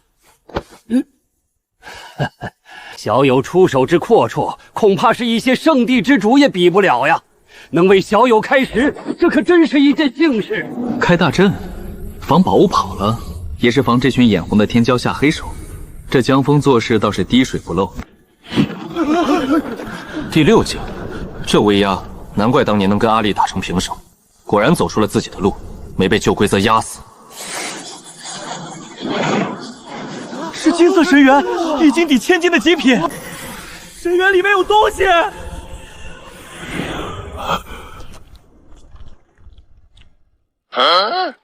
江长老，石头已经开好了，现在能把东西给我了吗？当然可以，毕竟这已经是小友的东西了。没想到会在这儿遇见你，看样子缘分真是奇妙。你知道这是什么东西？我当然知道，不过你们一定不知道。这么说吧，玄冥铁晶和紫金童母加起来也比不上他的一只脚。好了，天色已晚，在下要回去休息了。明天再来开另外一块石头吧。小友且慢。江长老还有事吗？敢问小友，刚刚开出来的东西可否出售？当然可以，但是这个价钱，江长老你出不起。小友这话就有些意思了。昆仑圣地不敢说是中庭第一，但实力和底蕴还是有目共睹的。我很想知道是什么样的价钱，连昆仑圣地都出不起。江长老误会了，我不是说昆仑圣地买不起，我是说江长老你买不起。想要我手中的东西，你得拿1/3的昆仑圣地来换。小友，你怕不是在开玩笑吧？我当然不是在开玩笑。江长老之所以惊讶，那是因为你不懂这个东西的价值。若是你明白了其中的价值，你会发现1/3的昆仑圣地是再便宜不过的价格了。不过江长老，你似乎没有这个决定权利，所以我才会说你买不起。拿1/3圣地买条虫子，圣主来了也得骂你脑子有胖。对了，江长老，我开出了这么好的宝贝，不会被人盯上吧？天骄大会期间，任何人不得对天骄动手，违者视为对昆仑圣地的挑衅。昆仑圣地将与其不死不休，但天骄之间的斗争是允许的。这样最好。开出这么好的东西，我也怕被坏人盯上。有了江长老的保证，在下就可以放心了。另外，这内院的石头明天不会更换吧？我心中可是还选装了另外一块石头。那虫子绝非凡物，被他拿走我都心头滴血了。他还盯上了别的石头。小友说笑了。我昆仑十方开门做生意，自然不会做出这种小人行径。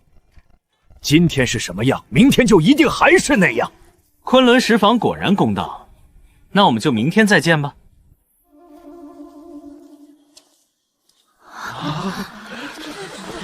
随手拿出仙金，肉体力量压制子府圣女，来历又神秘莫测。这小子是个硬茬，惹不起。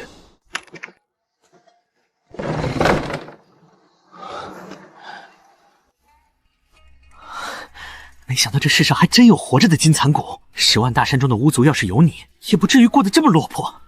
当年在10万大山，我可是把巫族典籍翻了个底朝天。金蚕蛊，天下一切虫类的克星，能以身养蛊。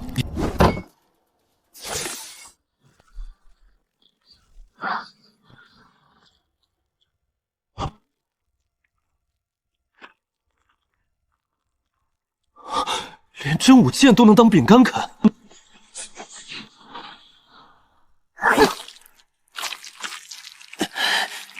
以身养蛊，真特么疼啊！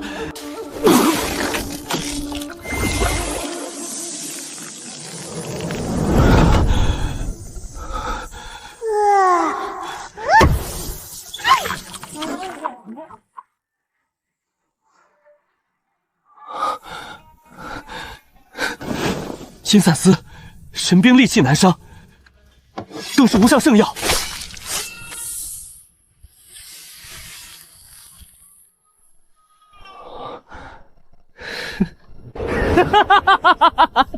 这下我保命的底牌算是又多了一张。待金蚕丝布满全身，就算斩断头颅，我也未必会死。8、9玄功和大量的属性点，已经让我的肉体异常强悍。现如今再加上修复功能，这样的情况，想死都难呀。100多年前，我散去旧功法，自创体系，数值涨得飞快。光看数值，力量、速度，早该到旧体系的第5境了。怎么标签还是第4境？防御加了20点，才勉强突破到第6境。系统，我所创造的修行体系，跨度这么大吗？回宿主，你所创造的修行体系并不完善，也不足以成为衡量实力的标准。本系统采用的标准，乃是目前诸多修行体系当中跨度最大、最强的一种。因为最终留下来的修行体系只会是最强的那一个。不过宿主应该明白，标签的衡量并不影响宿主本身的实力。这也是系统最开始没有设置标签的原因。简单点来说，那就是整个世界的标准彻底乱了。原先提升100点能破境，现在可能需要200点。境界看着一样，实力天差地别。怪不得要举办天骄大会。这种情况实在没有比打一架更好的办法了。不过好像不太喜欢打架呀。一晃眼，从当年青铜古殿得知宁安的下落，到现在已经过去760年了。千载寿元是普通修士的极限，宁安这丫头到底是死了还是活着？小黑呀，小黑，你说这人海茫茫，我上哪儿去找宁安的线索？另外这丫头也真是的，无论遇到什么情况，好歹给家里报个信呀，一点都不让人省心。名字只是一个代号，叫什么根本就不重要。我知道你全身雪白，但我就是想叫你小黑。难道连这点小要求你都不能满足我吗？还有，当初把你留在青铜古殿的生灵到底是谁？我不担心不降，但那些青铜古殿上记载的巨兽，连强悍的巫族都被按在地上摩擦。如果有一天巨兽再次降临，我该拿什么应对？其他人活不了多久，不一定能看到巨兽降临。但我可以看到呀，我接下来还要活很漫长的时间呢。你个小没良心的，和你聊天你居然睡着了。等把你治好了，我一定吃狗肉火锅。就是不知道你这情况，我该用什么办法来救？顾兄你在吗？进来吧，我没锁门，有什么想说的就直说吧，但请你们一个一个的来，不要太乱。另外也不要拐弯抹角，我嫌麻烦。顾兄的事迹，在下听说了，先前对顾兄有所待。停！不是告诉你不要拐弯抹角的吗？怎么就是不听话呢？我的来历你没资格知道。如果你有兴趣，你可以去问一下你的师傅。如果他愿意告诉你，那就证明你可以知道；如果他不想告诉你，那你就只能自己猜了。猜得到算你聪明，猜不到说明你笨。哼！他想问我的来历，你想问什么？我想挑战你。年轻人敢闯敢拼，不错。可是你目前没有挑战我的资格。怎么样才能有资格？哼哼，简单，中庭三大美人知道吗？知道，子府圣女子宁，72牢烟公孙怀玉，无恨阁姚莹莹。这三人是中庭年轻一代当中公认的三大美人，不但容貌倾国倾城，一身本领更是冠绝当世，说是才貌双全，一点都不为过。说得很对，看样子你对中庭的势力分布还是花了点心思。只要把他们三个都打败了，那个时候你才有挑战我的资格。你真有这么强？我到底强不强，我自己也不清楚。没问题，我会打败他们三个，然后再来找你。你为什么要故意示弱，然后看我们的笑话？就算你有什么资格在我面前说话？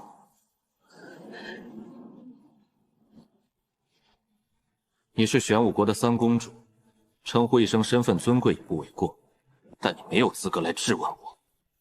玄武国公主的身份，只对玄武国的人有用，对玄武国之外的人没有用。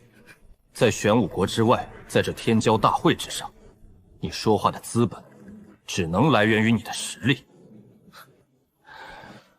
我知道你想说什么，你无非就是觉得我把你当成了小丑。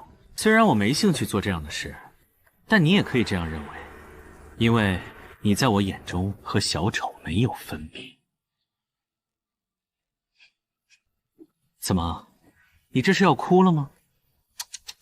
这就是玄武元国天骄的水平呀！你该不会还没断奶吧？我要向你发起挑战！你这样让我感觉你更幼稚，但看在你快哭的份上，我满足你的愿望。苏天，让他见识一下外面的世界到底有多残酷。怎么，不敢动手？左皇封你一字并肩王，那是看中了你的才华和天赋。你选择玄武国可以说是良禽择木而栖，但左皇不是让你给玄武国当狗的。明白天骄大会的含义吗？天骄大会乃是大道之争，目光范围之内的生灵都是敌人，没有朋友。你不但要与同一时代的天骄争，你还要和上一个时代的天骄争。比如玄武国的皇帝左承耀，毕竟他也是修士。只要你们都没有在这条路上倒下，你们终究是会相遇的。到时候你打算怎么办？你胡说！我父皇对苏大哥十分器重，他怎么会对苏大哥动手？这是事实，你代表不了玄武国，你的父皇也代表不了玄武国。玄武国可以没有你，也可以没有你的父皇，但不可以没有引路人。因为没有了引路人，玄武国只有灭亡这一条路。你父皇和苏天都想当这个引路人，也都想让对方当这个引路人。至于花落谁家，就要看刺骨的天意了。三公主，请吧。什么狗屁引路人！我要证明我比你们都强！看戏喽！苏兄，有什么事儿坐下来慢慢说嘛。就是，三公主爱闹些小脾气，你千万别放在心上。苏天，你愣着干什么？还嫌不够丢人吗？人家的天骄团最多只有1、2个，就只有东荒带了10多个饭桶。这么多的饭桶，你不清理一下，不知道的人家还以为你们来蹭饭了呢。太猖狂了，教训他！